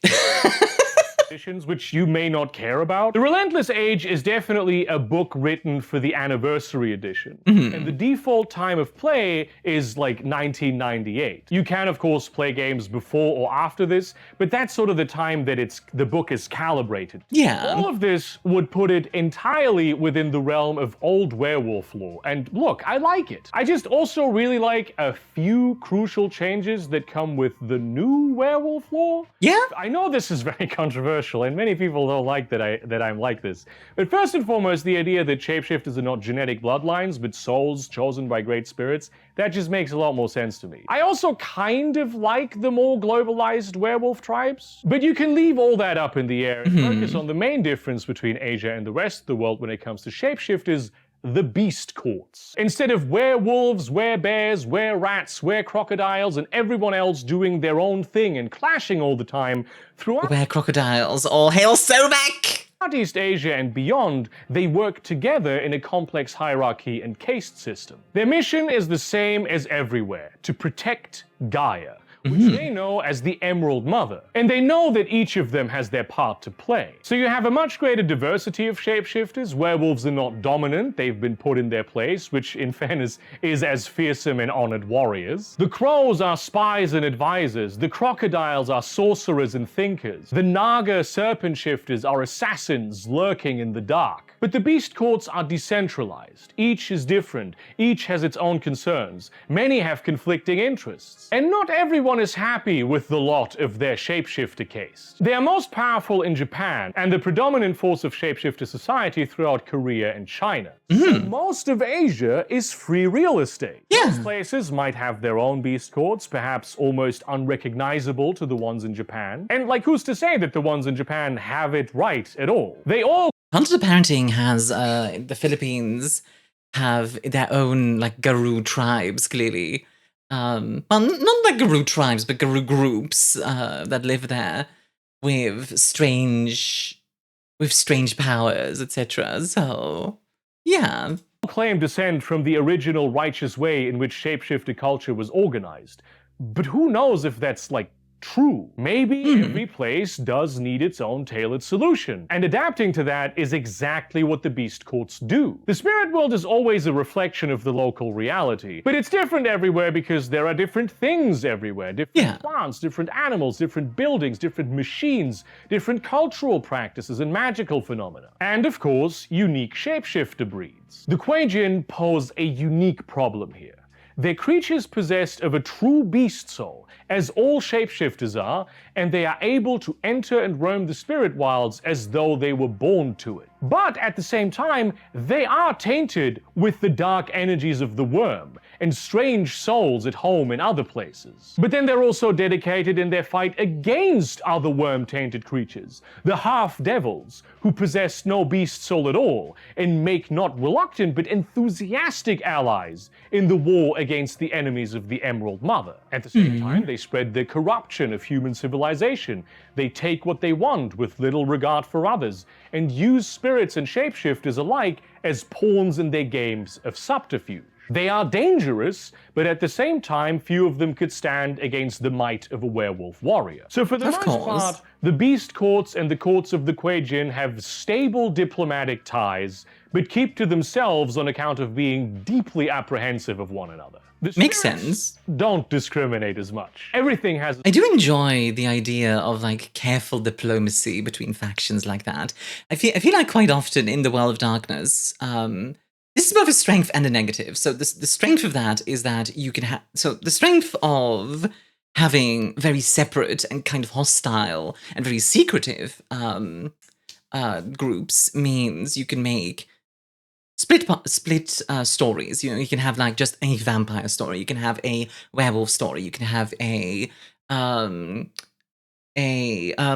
story, like all those different things. You can do that. I quite like careful diplomacy as well, though, that isn't necessarily hostile. Like, the most common game lines, Vampire. Vampire is very hostile to, like, most other game lines, just instinctively, because they are either Weaver or Worm aligned, generally, so the Garou aren't gonna like them. They are cursed monsters, so the changelings generally aren't gonna like them. Mages aren't gonna like them because, you know, Gilgul, the Tremere, all of that stuff. So yeah, it's nice to see kind of a departure from that in this, I think. Mostly because variety is cool, not because I think what they're doing in Vampire the Masquerade is wrong, if that makes sense. The spirit, of course, and if you know how to interact with them, you might be able to get them to do your bidding. Not really the point of interacting with them, but a lot of people do it. Among the great spirits, many favor one over the other, and the fact that there are spirits who prefer the hungry dead over shapeshifters is not something the beast courts like to talk about. Perhaps the most counterintuitive seeming of relationships, because in spite of everything, we do see the hungry dead as monsters more than anything else, is how they interact with the little gods, the changelings of Asia. They are the dreams and prayers of mortals brought to life, at home up in the vast expanse of the upper umbra, which they call the lower heavens. They're so fascinating that they deserve a video in their own right, and yes, I will in that video be using the In the Realms of Gods and Dreams supplement, which was also written by the same author as the Relentless Age one. Most of them are of course just free-floating representations of ideas, beings of myth and legend that exist only in the world of dreams. Tanuki tricksters drag their fantastically massive balls from tavern to tavern along the heavenly roads. Dragonhound Danglong patrol the rooftops of vast dream cities, looking for wrongdoers to bring to justice. Mysterious Jinn float above the sands of breathing deserts, looking to trade in all manner of secrets. I hear the Age of Mythology music there. Some are fully content to live in this realm of myth, but many also seek to incarnate into the real world, which they have many more options for than their fey cousins in the West. They can become animals and places and all kinds of interesting things. And they do this, of course, so they may walk among people and drink from the waters of true life, answer mortal prayers because they feel it is their duty, or because they think it is a way to redeem themselves. Because, like the Western Fae, who roam the dreaming because they were banished from Arcadia, the little gods roam the lower heavens because they were banished from the heavenly palace of the august personage of Jade. I am perhaps somewhat fittingly reminded of Small Gods from Small Gods by Terry Pratchett, which is obviously a Discworld novel. Good novel to start with if you're interested in Discworld, by the way. That's not so different from the story many hungry dead tell of themselves. They too are fallen servants of the heavens, and they have the divine soul to prove it. Their society is quite similar to the society of the little gods. They have courts and manors and regal splendor. They claim territory, conduct diplomacy, and go to war with one another. Some little gods see it as their task to redeem the hungry dead. Others think of them as little else than demons in disguise, who must be destroyed with extreme prejudice. Unlike the beast courts, most little gods are not mighty warriors when compared to the hungry dead. That doesn't mean they would get trounced, of course. Much like the Western Fae, they have a reputation for always having a number of extremely weird tricks up their sleeve. And not all of them are civilized, of course. There's a lot of dark paths and corners in the dreaming. There's a huge number of pranksters who love putting in an enormous amount of work into some very elaborate pranks. Personal space. But by and large, little gods and hungry dead go toe-to-toe by playing games of social manipulation, which is where the little gods have the definite advantage. But the sort of hungry dead who can sort and deal with them are among those who set the highest standards for themselves.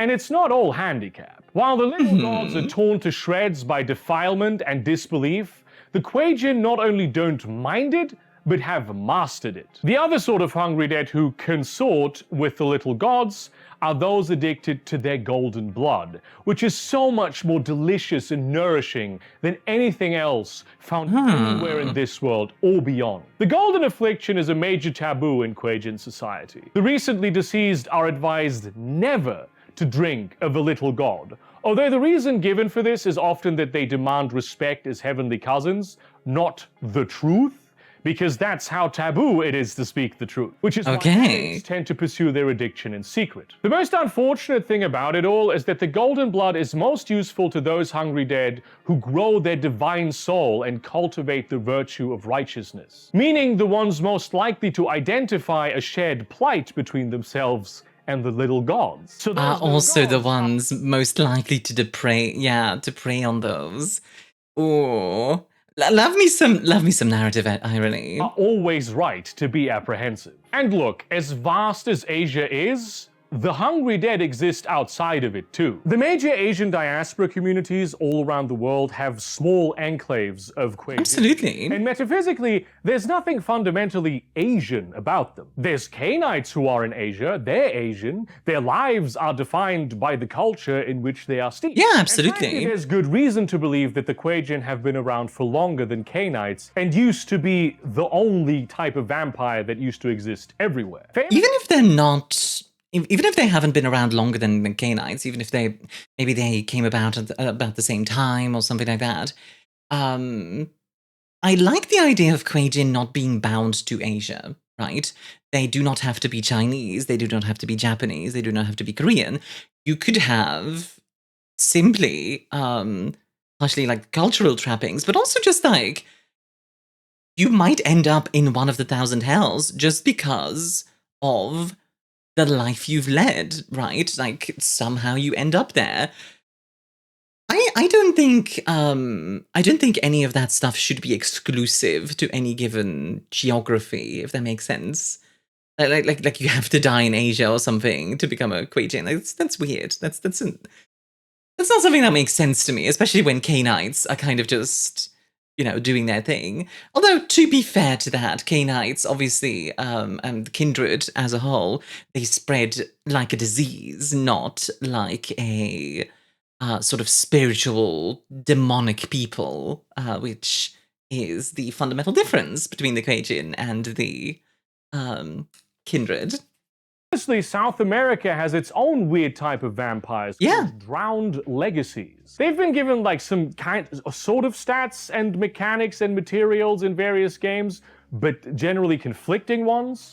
Yeah, the drowned legacies are interesting, and I would love to see more stuff about like South America or like Africa. Africa as a continent, you could probably make like 10 different game lines just from different African cultures. Like, I bet you if you go to Mali or you go to Ethiopia or you go to the Congo or South Africa, like, all of those different places are going to have such varied and interesting stories and myths and cultures and stuff to look into that I want to see more of. I want to see more of that in like general like popular culture, honestly.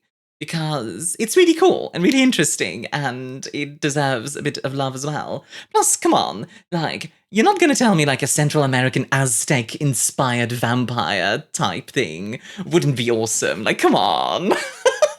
Make the most sense if they were hungry dead who found their way out of the hell associated with the cultures of the Americas. Absolutely the possible. World, of course, has hungry dead. We have talked about them, but probably so do Sub-Saharan Africa and the Pacific Islands. Or have they been displaced by Cainites there too? There's Maybe. a large slice of the world where they explicitly overlap, right? One of the antediluvians is a Yama King, but why are they so exclusive outside of that, especially in Europe? Like, why is that? One of the factors must be food competition. For some reason or other, Cainites have outperformed the hungry dead. Maybe there's more disbelief in the eternity of hell in the West, and that makes it so the barriers that are needed to return from it are thicker. Many of the 1,000 hells are particular to a certain cultural context. I think It's very reasonable to assume that anywhere between 1 and 9 of these hells are controlled by the Yama King we'd know as Satan. Yeah. But then, belief in hell is much more important and prevalent in Western culture and has been for millennia. Is there some sort of magic spell that the church has placed on the vaults of hell that alerts them whenever someone breaks through? Or is it Cain himself? Okay, I do enjoy the idea of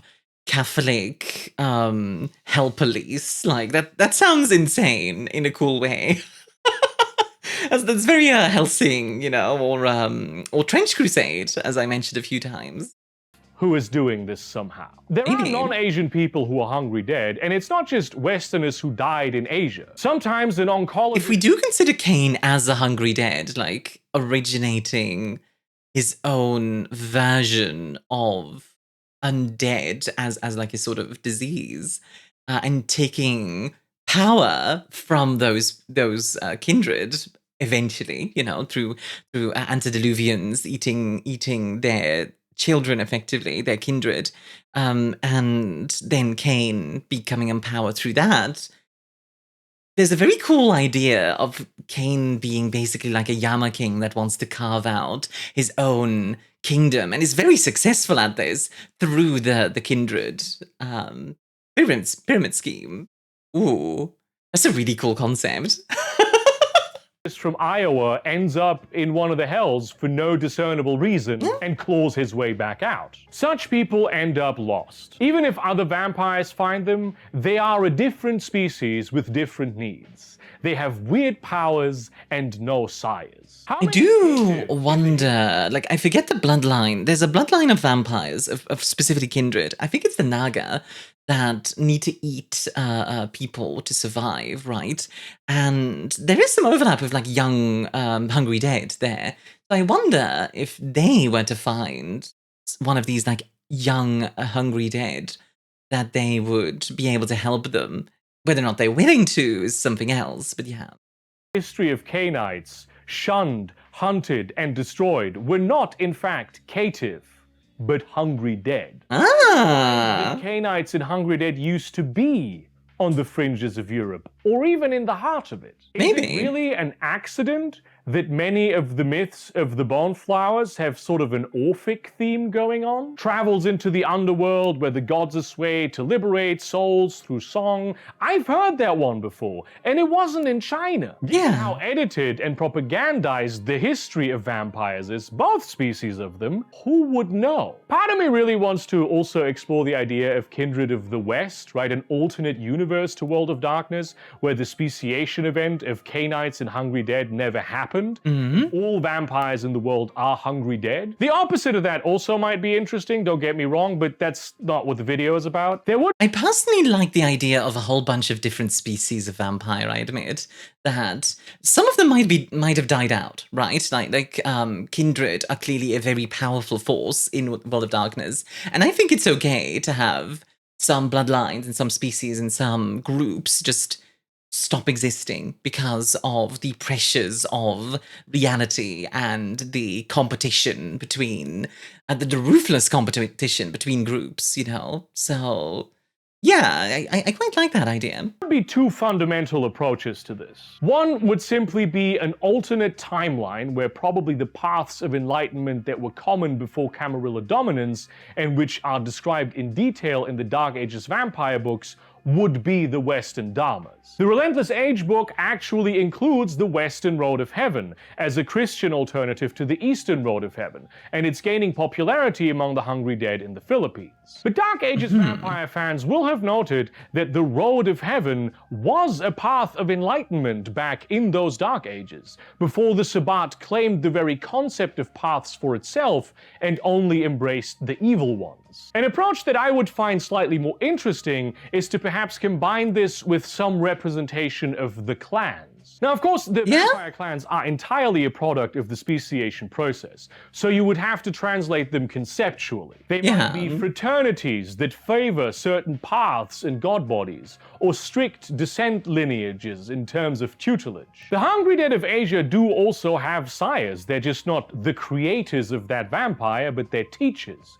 the mentors that took responsibility for them in the night world. Maybe these groups are more strict in the West. Maybe you could even model some version of clan curses, perhaps as part of a particular god body that each clan keeps as their own secret. Maybe the Ventrue recruit only from those who were nobles and merchants in life, and they encourage dharmas related to chivalry and mercantilism. Maybe. They might teach the hypothetical god body of gold that I mentioned earlier, the effects of which may well boil down to dominate fortitude and presence as a discipline loadout. Maybe the Nosferatu recruit societal rejects and teach the god body of scars. The Malkavians take in the mentally broken and teach them the god body of madness. There would be so much interesting stuff to work with. And Yeah, for sure. You could lean on lore that's already established. But we have been here long enough as it is, so I'm not going to do any of that today. Thank you. Honestly, I definitely need to talk with Kue-Jin here about this kind of concept, because I love this. I love this kind of